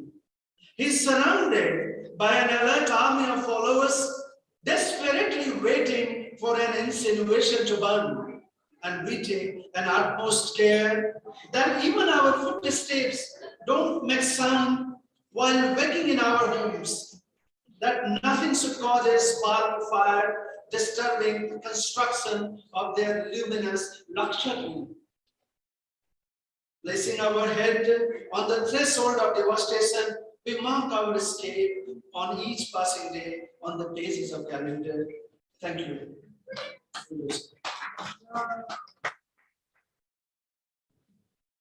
Thank you, Ashwini ji. Thank you, Anuradha ji. अब मैं बुलाना चाहूंगी Shri GSR Krishnamurthy जी को। आप प्रख्यात संस्कृत लेखक एवं विद्वान हैं। आपको लगभग 40 वर्षों के अध्यापन और शोध का अनुभव है। आप 10 मौलिक पुस्तकों के लेखक हैं और आपकी 7 अनुदित रचनाएं प्रकाशित हैं। आपको हिंदी साहित्य सम्मेलन, उत्तर प्रदेश साहित्य अकादमी और उत्तर प्रदेश संस्कृत संस्थान जैसे अनेक संस्थानों द्वारा सम्मानित किया गया है। सर, आप मंच पर हमारे साथ उपस्थित हैं। आपका हार्दिक अभिनंदन। अजय कुमार शर्मा जी से आग्रह करूंगी कि आप उनको मंच पर सम्मानित करें। हम आपको सुनने के इच्छुक हैं सर। आप बैठ कर प्रस्तुति देना चाहेंगे या खड़े होकर? Please sir.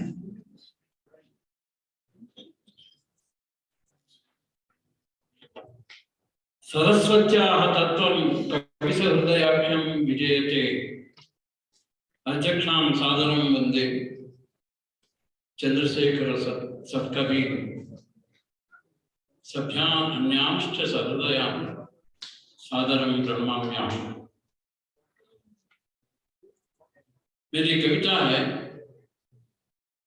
अमृतवर्षं भारतवर्षम्। अमृतवर्षं भारतवर्षं, pour of nectar the Bharatavarsa. I translated it into English, but it is very easy to understand. सरल शब्दों में हमने एक कविता लिखी है, छोटे छोटे शब्दों में आप संस्कृत का जो आनंद ले सकते हैं। अगर कहीं कुछ आपका असुविधा होगी तो मैं आपको सूचित करता हूँ। आगे हम हिमाचल के गोद में हिमधूल से साहित्य का कलकल हमने चंडीगढ़ में देखा। हमारे जो माने वेलविशर है, हमारे जो एक फादर थे से गोपी जी ने इसको दिखाया। इसलिए हिमाचल में हम आ गए तो ये प्रदेश का जो वर्णन कुछ है, हमारा जो अभी तक शुरू से शिवाजी से जो स्वराज्य आंदोलन युद्ध के साथ साथ अभी लोकमान जी का स्वराज्य मेरा जन्मासिद्ध अधिकार है, उसके बाद हम हाल ही में जितना जो हमने उपलब्धियां हासिल की वही विषय इसमें प्रस्तुत कर रहा हूँ। आप तो संस्कृत फॉलो कर सकते हैं क्योंकि संस्कृत में कोई इतना सबका जो सबकी भाषा संस्कृत है। जैसे अध्यक्ष जी ने अंग्रेजी में जो उसका अनुवाद की जरूरत नहीं, इसी तरह हिंदी की कविता में भी अनुवाद की जरूरत नहीं है, इसी तरह इसमें भी अनुवाद की जरूरत नहीं। मुझे कहीं कहीं आपको आप तक भाव पहुंचाने के लिए हम कुछ समझाएं।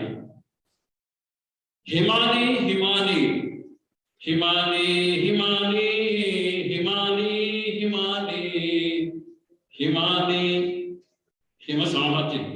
हिमसाहति संघात है इहि आगच्छा गच्छा माने गो अहेड। हिमानी मानी प्रधानी नरेंद्र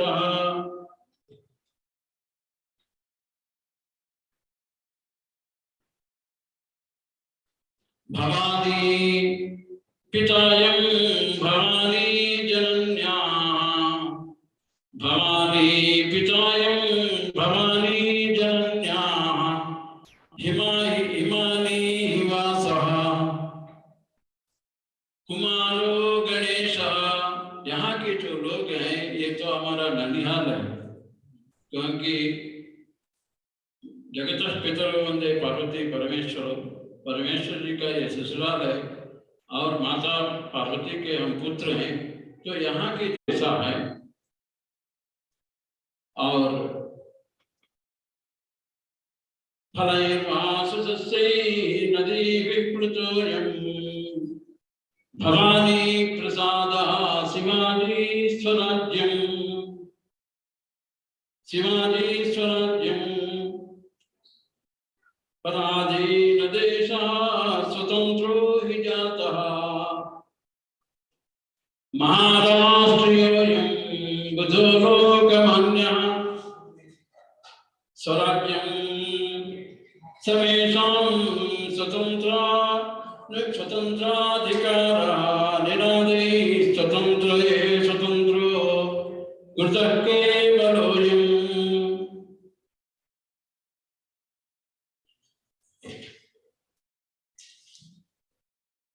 पुरा ज्ञानवापी विमुक्ता प्रयत्नैः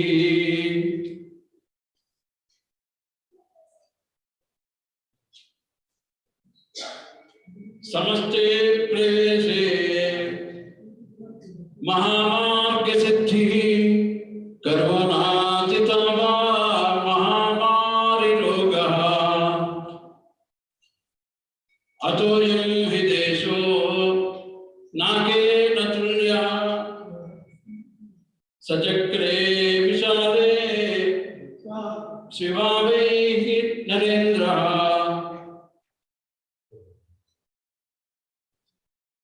करोनाजिता वा महामारी रोगः विवाहस्य बन्धः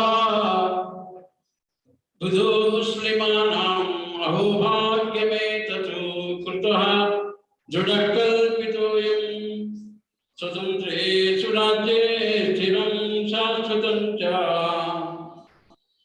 सुभिक्षं सुशिक्षं सदारोग्ययुक्तं सदैश्वर्यपूर्णं भवेत् सत्यमेतत् भवेत् संभवेत् च हिमेव घनेव कथं देहतापः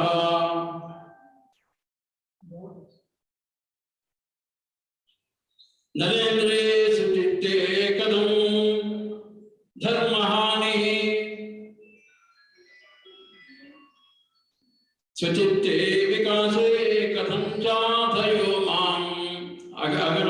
चित्त विकसित हो जाए तो आधी माने मानसिक पीड़ाएं कभी नहीं होते। इसी तरह का बचे यस्य योगः कथम रोग बाधा, और यहाँ के लिए ये है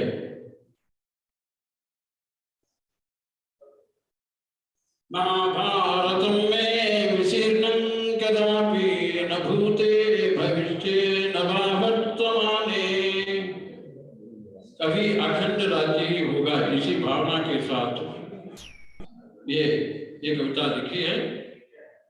और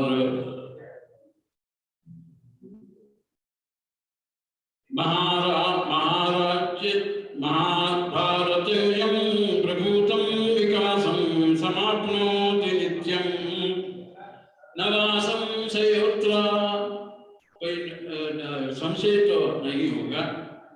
अब इसके बारे में कहते हैं अहिंसा न शास्त्रे जनानां हिते, जीरो क्रिमिनल से। हिमाचल प्रदेश का ये महत्व है। कभी मैंने देखा यहाँ क्रिमिनल बहुत कम होते हैं, क्योंकि अहिंसा एक शास्त्र, अहिंसा शास्त्रों में नहीं है, केवल इनके जन जन में है। इसलिए अहिंसा न शास्त्रे जनानां हिते चित्ते हिडिम्बाश्रमोऽयं सुतेजो मुखीयं। ये देवी शिमला, हमारे लोग कह रहे थे कि शिमला श्यामला शिमला हो गई, ये तो देवी भूमि है। पार्वती का जन्म यही हुआ, इसलिए इसका ये पार्वती का प्रसाद हमें मिलेगा। अभोजामराणां सुराणां हि सेवा, याक मृग यहाँ रहता है, उसी को जो है चमरी मृग ऐसा मुनीर विलियम डिक्शनरी में कहा है।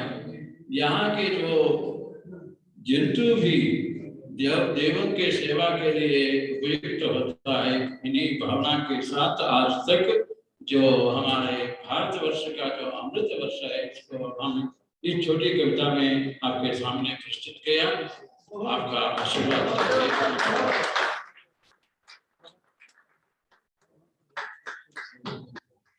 धन्यवाद Krishna sir. Now I would like to call upon Hemant Divate. He is an international poet, publisher, translator, and poetry activist. He is in Marathi. His most recent book in Marathi is Paranoia, which was awarded by Government of Maharashtra's Kavi Keshav Puraskar. He has a book each in Spanish, Irish, Arabic, German, and Estonian, apart from 5 in English. His poems have also been translated into 30 international languages, and we are very glad to have him with us on the stage. May I request Ajay Sharma ji to kindly felicitate him. अब मैं आपसे निवेदन करना चाहूंगी कि आप अपना कविता पाठ आरंभ करें।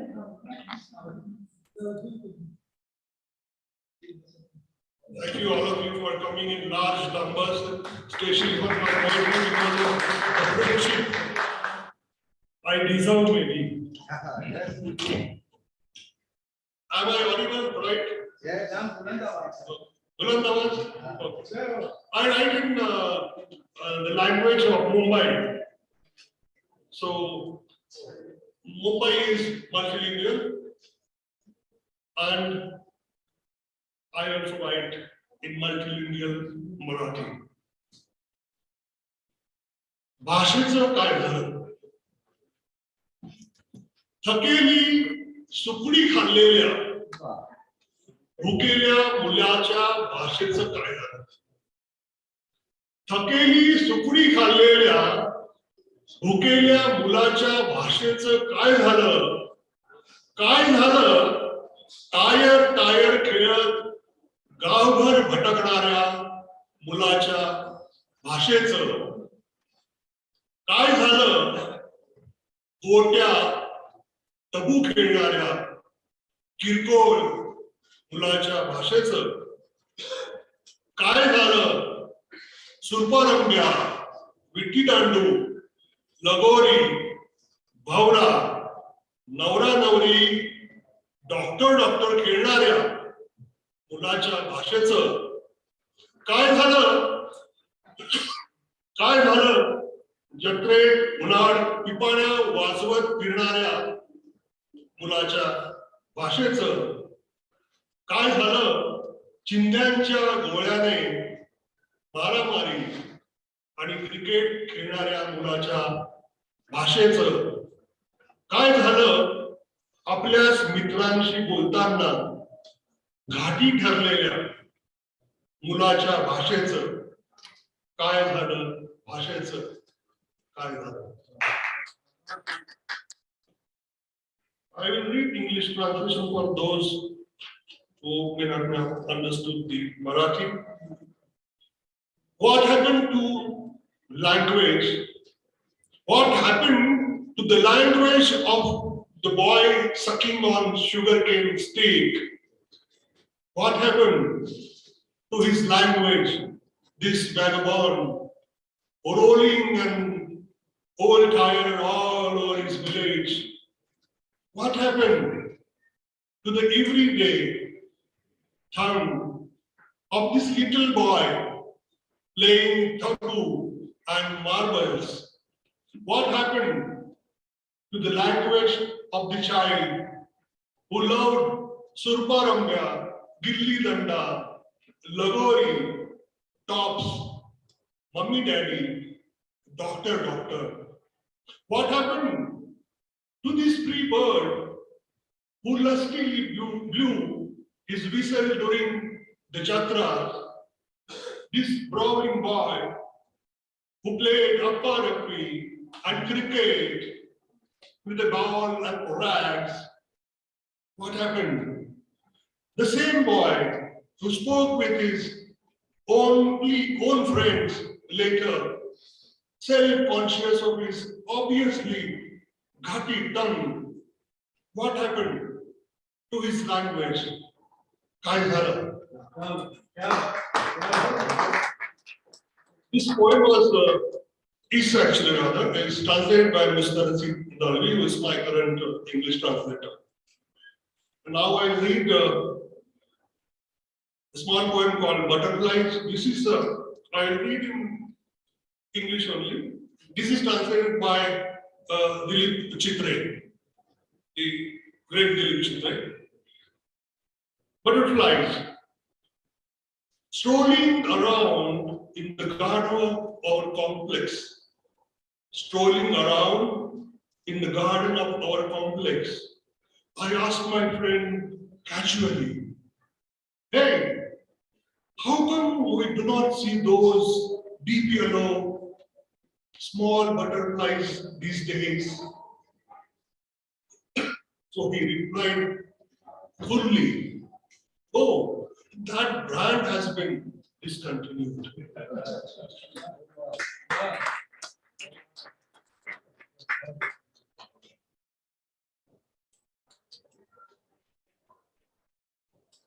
And this small poem, and before that, this is from my new book, one single line poem, Terror.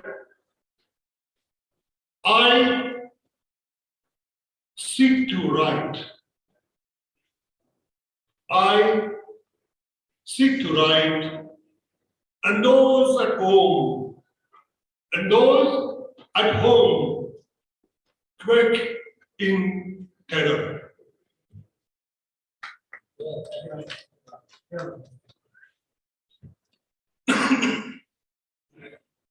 A fresh poem. A moment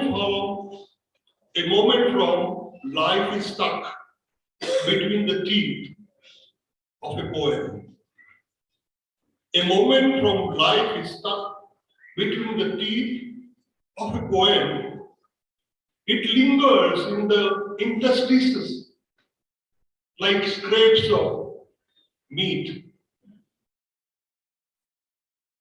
It lingers in the interstices like scraps of meat left over after chewing on a chicken lollipop. No different from the space between between two words, filled with the fresh, juicy meat of a poem. The fresh, juicy meat of a poem. And one poem from my very old, this is second book, and it is in Hindi now, translated by Sarabjit Garcha. मोहक। बेटे के मन में कोई मोहक है, बेटे के मन में कोई मोहक है जिसका वह इंतजार करता है या खोजता रहता है उसे बगीचे में, मैदान पर या इधर उधर फोन करके। सुबह सवेरे उसे मोहक पीठ पर मुक्का मारकर या उसकी जांघ पर चिकोटी काटकर जगाता है। कभी उठता है वह हड़बड़ाकर नींद से और रोते रोते ही कहता है, मोहक की स्कूल बस छूट गई। तो कभी कहता है, मोहक से उससे कुटी है। हमने बहुत ढूंढा मोहक को जन्मदिन पर बुलाने के लिए।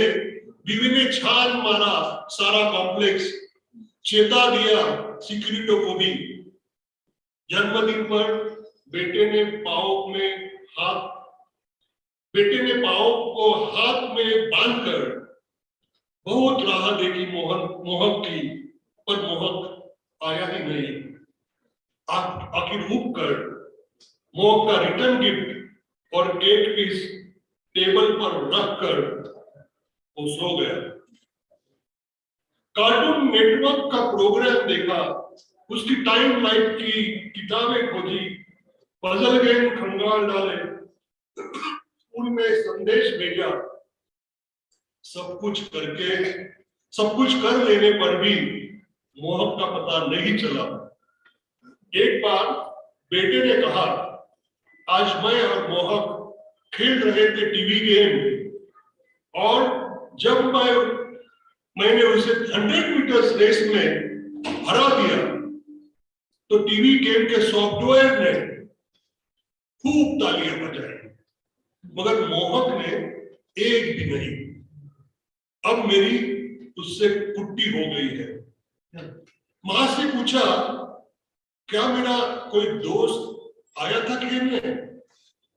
मां ने कहा, नहीं कोई भी नहीं। पिता से पूछा, आप उसके साथ क्या क्या खेलते हैं? पिता ने कहा, पजल गेम। जब उससे गुस्सा होकर पूछा तो वह बोला, कोई नहीं है मेरे साथ खेलने के लिए, कोई एक नहीं है मेरे साथ खेलने के लिए। एक मोहक है मेरे भी मन में और मैं भी बेटे का मन बनकर न जाने कब से उसकी राह देख रहा हूं। धन्यवाद। पेड्रो की जनता की रिक्वेस्ट है, पेड्रो की दूसरा Pedro? I'm also the danger poem. I mean, not, it is called Pedro Uncle. I will read one poem out of that, one poem, because the language in this poem, 3 poems from Pedro Uncle. I basically write longer poems, so I mostly don't read longer poems. This is a smaller one part in this. Look, the chatti holding up the nutty holding up the chatti of religion has now slipped from God's hands. Look, the nutty holding up the chatti of religion has now slipped from God's hands, and whatever religion remains is left in an elastic Chatti, filled with darkness infinite. Now you too refashion religion to your size and to your father's strength. Thank you. Thank you very much.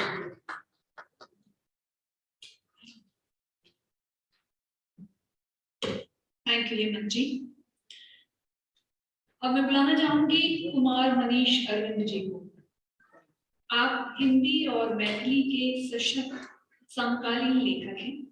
हाल ही में साहित्य अकादमी पुरस्कार प्राप्त आप एक one सेवा अधिकारी हैं।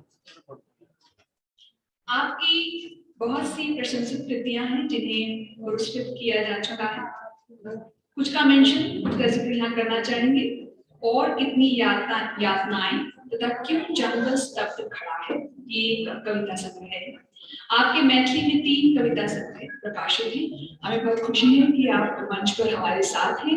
मैं आग्रह करना चाहूंगी अजय कुमार शर्मा जी से, सहायक संपादक साहित्य अकादमी दिल्ली, उनकी आपको पसंद।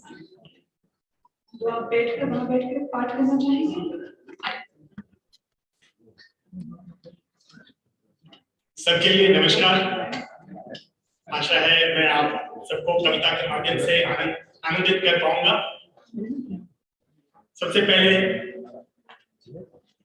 आदरणीय अध्यक्ष महोदय के लिए और साहित्य अकादमी के लिए आभार प्रकट करना चाहता हूं कि आज ये बहुत ही महत्वपूर्ण कार्यक्रम में अवसर मिला है मुझे कविता पाठ का।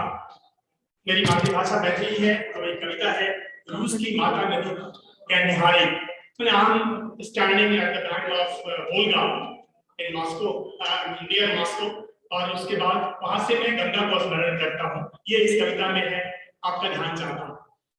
पहले मैं मैथिली में अपनी मातृभाषा में इसको पढ़ता हूँ जल्दी से, और फिर अंग्रेजी में भी ट्रांसलेट करूंगा, क्योंकि साउथ इंडिया के बहुत सारे भाई हैं, उनको समझ में आएगी, मेरे भाव पहुंचेंगे। माता नदी छठी वोल्गा, ओहिना एते जेना माता छठी गंगा ओते हमरा देश में। माता नदी छठी वोल्गा, ओहिना एते जेना माता छठी गंगा ओते हमरा देश में। हजारों हजार वर्ष में करोड़ों मनभक आदर भाव आ संवेदना से संपृक्त वोल्गा माता भय छठ एठाम जुड़बैत सबके ओहिना गंगा ओठाम हमरा भारत में जेना।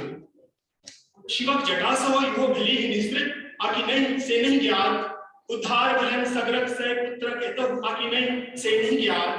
माता रहली है चदौ समुदा वोल्गा सिहो करोड़ करोड़ मनु संतति से धरि तवाइछ तथ्य इतिहासक स्थिर कहीं सुनौले नहीं। आइए भोर भाई लादिले। माता नदी छठ वोल्गा, ओहिना एते जेना माता छठी गंगा ओते हमरा देश में। जनमानस में कहीं पैसल खल खल हसैत बैसल गंगे संग पवित्र निश्चल कल कल बहित जल पल पल अपन रूप बदलैत कोनो साधी सन लगैत छठी हमरा वोल्गा कोनो विदुषी सन छठ लगैत। -8 डिग्री के तापमान में वोल्गा के जल आ हिमक स्तर, हिम आ जलक स्तर एक दूसरा में भेल मिछर बहित अछि तहिना जेना गंगोत्री हिमनद सँ ससरैत निगसैत निष्कलुष चंचला बालिका गंगा। नाम भिन्न भ सकै छै, मुदा हृदय एके रहैत सगर भुवन माता। सब स्थान में, सब काल में, सब परिस्थिति में, सब वेश में माता नदी छठी वोल्गा, ओहिना एते जेना माता छठी गंगा ओते हमरा देश में। नदी माता, रिवर मदर, मातृहुष्का माँ भैत अनंत सौ अनंत समय धरि पसर जाइत छथि हमरा अंतस में। सिहर उठैत अछि हमर सर्वांग, रोमांच सँ भर उठैत वोल्गा के दर्शन करैत अपन धरती सँ हजारों कोस दूर देशांतर में। किछ पानि बर्फ सँ झाँपल, किछ बर्फ पानि में बहैत ठिठुरैत चकित भेल ठाढ़ देखैत छी वोल्गा आ जाह्नवी के अपन मोनक आकाश में एकाकार होइत। दर्शन नदी माता के सिहरबै किया होइ छी रोमांच, प्रश्न करै छी स्वयं सँ, उत्तरक खोजबीन सेहो करै छी। भेटैत अछि उत्तर मोनक कोन में माता के दर्शन स्पर्श सँ हजारों हजार वर्षक असीम संवेदना के निष्पत्ति सिहरबै छी। संवेदना सँ तीतल मोन के किछ क्षण में लाखों लाख वर्षक समयांतराल में पसरि जाइत छी हम स्वयं। द्रवीकरण प्रक्रिया के पार करे बहुत लगे छी समय संग ऊर्जा से लबालब भ उठे छी एते एहि थरल प्रदेश में माता नदी छथि बोलगा ओहिना एते जेना माता छथि गंगा ओते हमरा देश में. So this is the Maithili version. Now I'll recite its English translation. Translation is done has been done by Auditorium. Volga is the mother river here, just as Ganga is to us in our country. She runs here, revered and loved by crores of people for thousands of years, exactly the way Ganga is done in India. No one knows whether she emanated from the dreadlocks of Lord Shiva or that she effected the deliverance of the 100 sons of King Sagar. However, she has undeniably been the mother of crores of progenies of Manu. History justifies, Brother Vladimir confirms. Volga is the mother river here, just as Ganga is to us in our country, bubbling, ensconced deep into the psyche of the people, exactly like Ganga, sacred, ingenious, changing her shape every moment. Volga looks like a hermit to me, a savant as well. The temperature of ice, the Volga becomes identical to that of its water. It's -8 degrees, surging down exactly the way does adolescent Ganga, virgin, fickle, innocent, trudging her way forward to the glaciers of Gangotri. Names may be different, but the sentiment remains the similar everywhere, in every age, in every condition, in every form. Volga is the mother river here, just as Ganga is to us in our country. In her role as mother, she has flown since time immemorial, spreading herself in the unfathomable space of the inner heart, innermost recesses of my heart. Forever shivers my entire being as I look at her thousands of kilometers away from my country. I watch water covered with ice floating in water, shivering. I am spellbound as I observe the two, Volga and Jahnavi, unified in the firmament of my heart. Why does the view of Mother River makes me quiver? I ask myself, trying to find the answer and get it in that corner of my heart. As I touch the mother with my eyes, my pent-up emotions of thousands of years results in pulsating of my heart, which is wet with emotion. I spread myself out in the expanse of millions of years in an instant. After going through the liquefaction processes, begin flowing with time, oozing with energy here in this old foreign land. Volga is the mother river here, just as Ganga is to us in our country. Sir,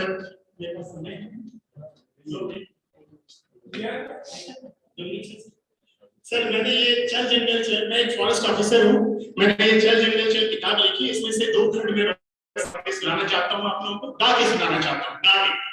चल जंगल चल जंगल चल जंगल चल जंगल चल, जंगल में बिखरी प्रसन्नता, मन की उत्फुल्लता सुबीता, राम लखन सीता जंगल में, कान्हा और गीता जंगल में, मानव धर्म ही सैनिक से ले ली आगे अपनी अपनी धार। जंगल चल जंगल चल जंगल चल जंगल चल जंगल चल, जंगल घर है ज्ञान सुधा का, यही बने सब पुरुष चला का, मर्म मोक्ष के गाते जंगल, स्वामी बुद्ध बनाते जंगल, वेद उपनिषद दर्शन कहिए या पुराण का कोई हो विस्तार। जंगल चल जंगल चल जंगल चल जंगल चल जंगल. Namaskar. Thank you. धन्यवाद मनीष जी इस मधुरतम प्रस्तुति के लिए. Now I would like to call upon Nandini Siddh Reddy ji. Nandini Siddha Reddy ji. He is a renowned writer in Telugu, worked as associate professor in Government Degree College, Siddipet, and acted as chairman Telangana Sahitya Akademi. His published work includes 8 poetry anthologies, 1 anthology of short stories, 3 anthologies of literary criticism. अनेक पुरस्कारों से सम्मानित नंदिनी सिद्धा रेड्डी जी इस वक्त हमारे बीच मंच पर उपस्थित हैं. आपका हार्दिक अभिनंदन है. अजय जी आपसे अनुरोध है कि अंग वस्त्र देकर आपको सम्मानित करें.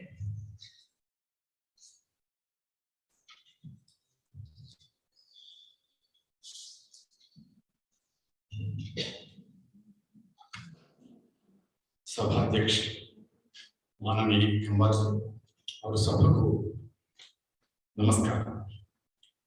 मैं तेलुगु की कवि, तेलुगु में पहला कविता सुनाते, बाद में 2 इंग्लिश का पोएम्स सुनाते. వేడుక ఒక రోజు వస్తుంది ఎవరు పట్టించుకొని తంగేడు పూలు తలల మీద ఊరేగుతాయి. తమ్మలి బాజా ఇంటింటి సౌభాగ్యాలు బయలెల తీస్తే బజార్లకు కొత్త కళ. ఒక గడి వస్తుంది నడిచిన నేలకు అలికి నమస్కరించే గడియ. ఒక గడి వస్తుంది నడిచిన నేలకు అలికి నమస్కరించే గడియ. అగరొత్తుల పరిమళాల నడుమ అనురాగాలు రాగమందుకుంటాయి. ఎవరు ఆపగలరు? పొంగుతున్న ఏరు అడ్డగలరా? ఉప్పొంగుతున్న అన్నా చెల్లెళ్ళ కన్నీళ్ల ముందు ఏరు ఎంత? ఆడబిడ్డ అడుగు పెడితే ఇంటికి కలే వేరు. వెన్నెల గుర్తుంచుకో చెల్లెలా, కాపురం ఇదే వాళ్ళ ముందు కలతలెంత. ఒక జామొస్తుంది చీకటి తెరల్లో కంచె చుట్టూ కలిదిరిగే తొలిజాము. మనిషి కోసం ఒంటి మీది రంగులన్నీ ఒలిచి ఇస్తుంది చెట్టు. పూల తట్ట వెంటబడి నడిచొస్తుంది పొద్దు. ఉప్పుకోరు గాని పువ్వెనక పువ్వు తాంబాలంలో శిఖరం పేర్చే జానపద స్త్రీల చేతుల్లో ఏమి కల? ఒక వేడుకొస్తుంది ముచ్చట్లుగా మురిసే ఆత్మల మురికం.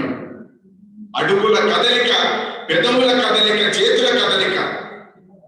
ఆకాశం మెరువది పూట 3 బాటల కూడలి మెరుస్తుంది. చుక్కలు ఆడవస్తాయి. సూర్యుడిని దోసుకొని చంద్రుడు చూడవస్తాడు. ఒకనొక వాయిద్యం వస్తుంది. కదలలేని కట్ట కోసం పూల శిఖరాలు వచ్చి చెరువును అలంకరిస్తాయి. వాయనాల శోభ, పాటలదొక శోభ. మట్టికి, చెట్టుకు, చెరువుకు, ఊరుకు, పూలకు, బతుకుకు ఎప్పటి బంధం? మనిషి పుట్టినప్పటికి, మనసు మురిసినప్పటికి. చింతిలకు చెల్లెలా ప్రేమ గుర్తులే పూలు, భ్రమల వేడికే బతుకు. ప్రేమ గుర్తులే పూలు, భ్రమల వేడికే బతుకు.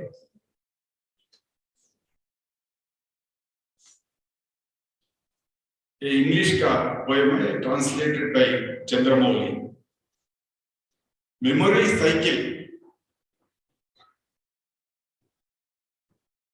Memories fade not so soon. Memories fade not so soon. They excite, make one emotional, cruise through veins to slide through corners of ice. Some waves embraces and blends with melody of heart. No memory forsaken anyone. During so many spring times, we sprinkled colors in so many celebrations. Did we gamble? Springtime not a stranger. Springtime not a stranger. Musical instrument is not unknown. So many experiences for poetry that time tunneled. So many appearances for insecure lives. So much angst. Affection causes care. Trust creates distrust. Trust creates distrust. So much splendor for a blooming flower. Fragrance cascades. In no time, wilt flowers, memories fade not. In no time, wilt flowers, memories fade not. Fragrance overwhelms, more one rumination. So many memories for every man in prolonged odyssey. Man's magnificence is rooted in reminiscences. Recollection reflect awareness, melody. A smart stare in life. A smart stare in life. A hill applies not color. A hill applies not color. Wills not motivate proudly to apply color or challenge anyone, man only capable. Even to plan treachery, man alone has skill. Tree eats so many fruits. Tree eats so many fruits. Tasting them, man turns to trickster. Should not cherish. One should remember place where one tasted blooms, yield and products in the least. How ridiculous it looks to assess in dollars. How ridiculous it looks to assess in dollars. A river might have quenched thirst of many. Does it think of benefit? While offering bath or breath to multitudes, it is man alone who distracts or counts. Assessment is essential, agreed. It alone counts not in life. Whoever wipes of memories is inhuman. Forgetfulness may be a boon. Whoever forgets, it's a robo. To remind your existence, festivity exists to keep us human, endure memories, to portray past and cheap celebrations due. Ecstasy alone is not adequate to compose a poem, secure situation, guarded grief matter. Words alone render man fascinatingly fragrant. All our talks are nothing but recollections. All our talks are nothing but recollections. Whether one exists or not, memories only sustain man, everlasting memories. Whether one exists or not, memories only sustain man, everlasting memories. One more. Mislead. Do we plant trees with an intention? Do we plant trees with an intention? The flower came in dreams. May our playful tone sings our happiness, may make a garland. Flowers urge.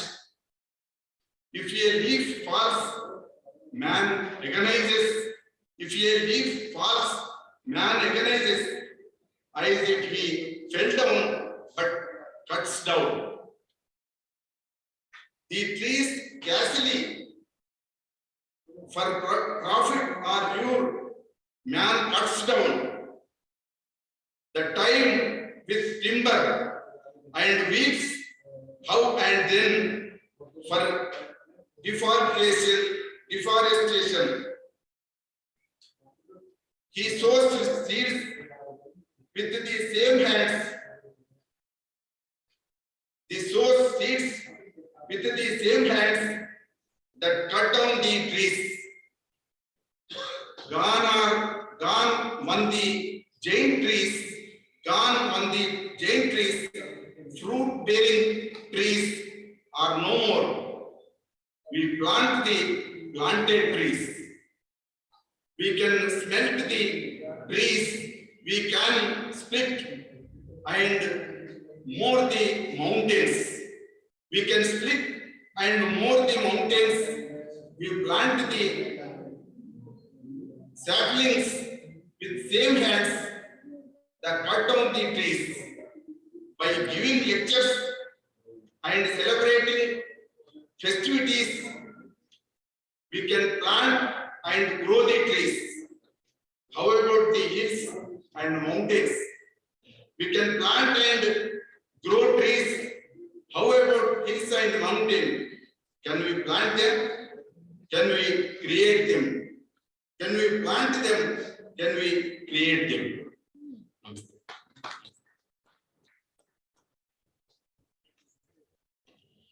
Thank you, Nandini Siddhabeti ji. Or now I would like to invite the last speaker of this session. वो बड़ा आ चुका है जब हम अपने सत्र के आखिरी वक्ता को बुलाना चाहेंगे. So I would like to call upon Sevanti Ghosh. She is a well-known writer in Bangla. She has 9 collections of poetry, 1 novella, a collection of short stories, a translation of Nepali poetry to credit. She has participated in several literary festivals such as Dhaka Literary Fest, SAP Literary Fest, Dhaka Indian Writers Festival, Canada. She received senior fellowship from Ministry of Culture and a travel grant from the Sahitya Academy. We are very glad that you are with us on the stage. आपसे आग्रह करती है जैसे कि आप सेवंती घोष जी का मंच पर अभिनंदन.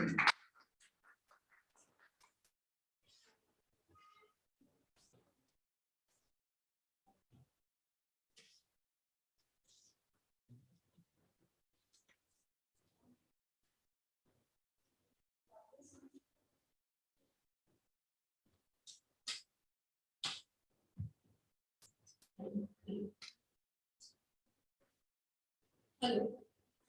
Is it okay? Yeah. Thank you, Sahitya Academy, for inviting me here. And I always took the facility of my height for this thing.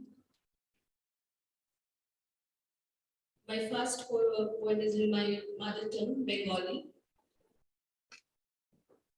সৈনিকের ডায়েরি যুদ্ধ আমাদের কি শেখালো প্রতিদিন জীবন থেকে পিছিয়ে আসা যেভাবে মার্চ পাস্ট আর ব্যারাকের জীবনে সমকাম আসে যেভাবে সীমান্ত নামে শূন্যতায় কেউ ঈশ্বরের দিকে বন্দুক গুছিয়ে থাকে যেভাবে উন্মাদগ্রস্ত গুলি ছুটিয়ে দেয় যে কারো দিকে একটু একটু করে বরফের নিচে রাত নেমে আসে এমন আধারে পরস্পরকে চেনা যায় না চিনতে চায়ও না মর্ষকাম আর রুটি যেখানে সমার্থক সেখানে কি কেউ কারো বন্ধু হতে পারে মুছে দেওয়া যেতে পারে কাল্পনিক রেখা ভিজে স্লেটে যেমন হালকা চক লেগে থাকে কিছুতেই আমরা ভুলতে পারি না সীমান্ত নামে অশ্লীল শব্দটিকে কে জানে ওপারে কেউ স্লেট মুছছে কিনা মেয়েরা এখানে টাটকা রুটির মতো সিনেমায় যেমন দেখি প্রেম আর বারুদ যার পাশাপাশি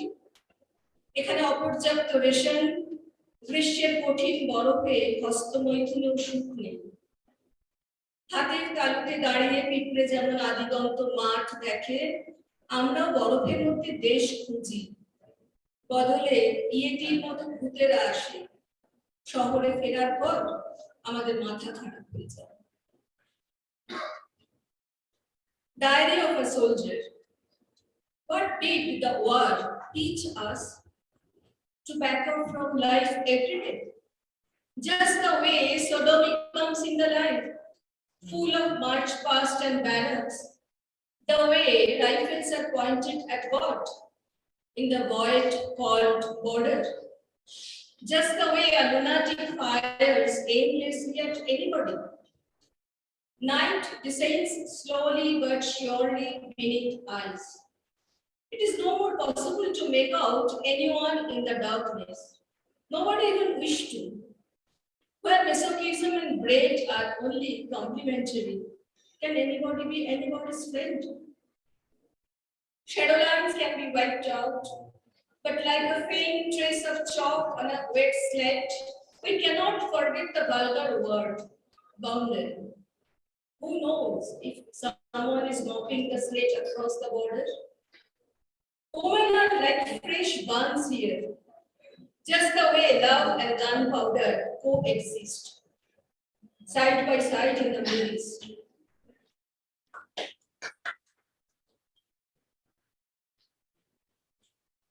Provisions too is spoiled by the hard ice in summer. We search for country amidst ice, just like ants search in trance, their world is placed on palms. Yeti and phantoms visit instead. We return to our home, only to face our insanity.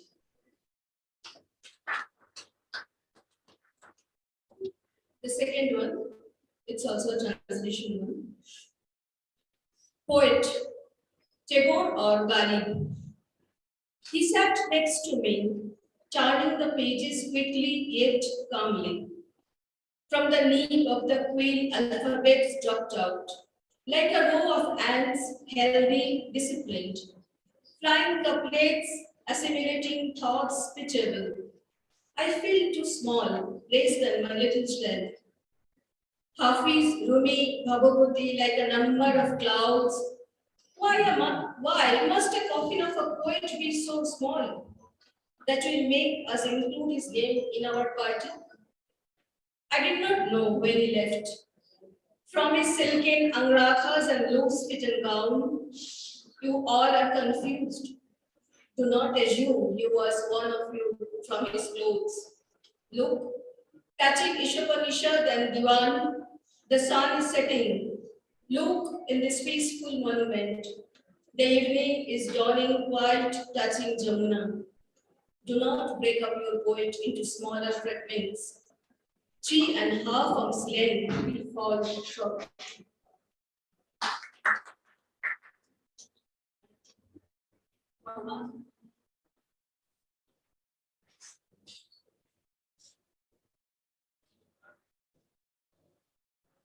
What I didn't want to scribe.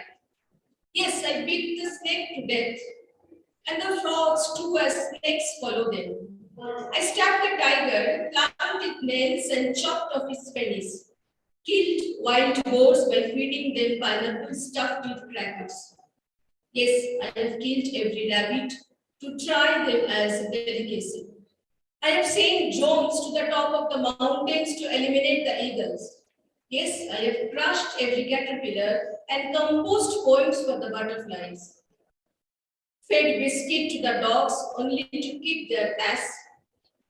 Mercilessly fed poisoned meat to puppies, while kissed and caressed my child with pizza and hot chocolate. On every barbed wire circling the forest, my treachery is scripted. Deception of civilization lies in every piece of plastic. Yes, now I'm writing poems on such nonsense topics. Since all my life, I have considered myself a poet. Thank you.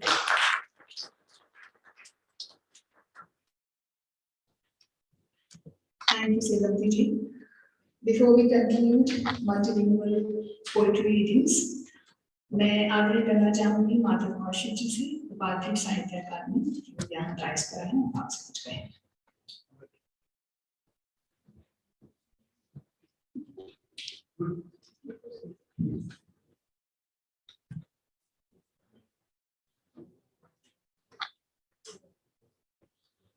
मित्रों, ये बड़ा दुखद समाचार देते हुए हमें बड़ा कष्ट का अनुभव हो रहा है कि जाने माने लेखक, उर्दू के बड़े विद्वान और हमारे साहित्य अकादमी के पूर्व अध्यक्ष गोपीचंद नारायण जी का निधन हो गया और ये निधन अमेरिका में हुआ है। उनके बच्चे वही रहते हैं। ये सूचना हमें अभी मिली। आप सभी जानते हैं कि गोपीचंद नारायण जी ने साहित्य अकादमी में उपाध्यक्ष और अध्यक्ष के नाते 10 वर्षों तक साहित्य की सेवा की है। हम सभी के प्रेरणा स्रोत रहे हैं और आप सभी को मालूम है कि उर्दू जगत में जो उनका नाम है, सम्मान है, लगभग 5 दर्जन से अधिक उनकी किताबें, और संभवतः कोई ऐसा साहित्यिक पुरस्कार उर्दू जगत का नहीं था जो उन्हें नहीं मिला। मैं आप सभी से निवेदन करूंगा कि उनकी आत्मा की शांति के लिए 2 मिनट का मौन रखकर दिवंगत आत्मा के लिए प्रार्थना करें।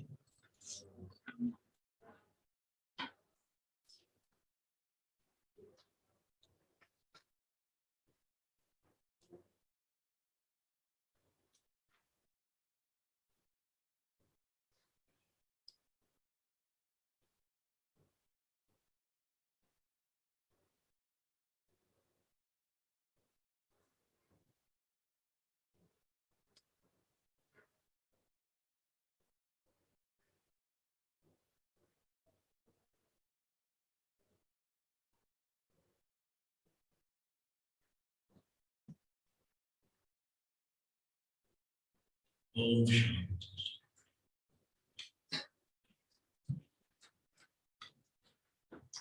आभार व्यक्त करना चाहेंगे चंद्रशेखर सर का इस सत्र की अध्यक्षता करने के लिए। और अब आप सभी से हमारी भेंट होगी अंतर्राष्ट्रीय साहित्य उत्सव के दूसरे दिन यानी कल यही इसी सभागार में सुबह 10 बजे।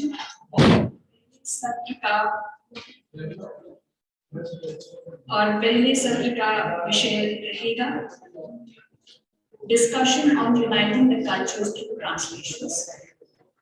Have a nice evening. See you all tomorrow. Thank you very much.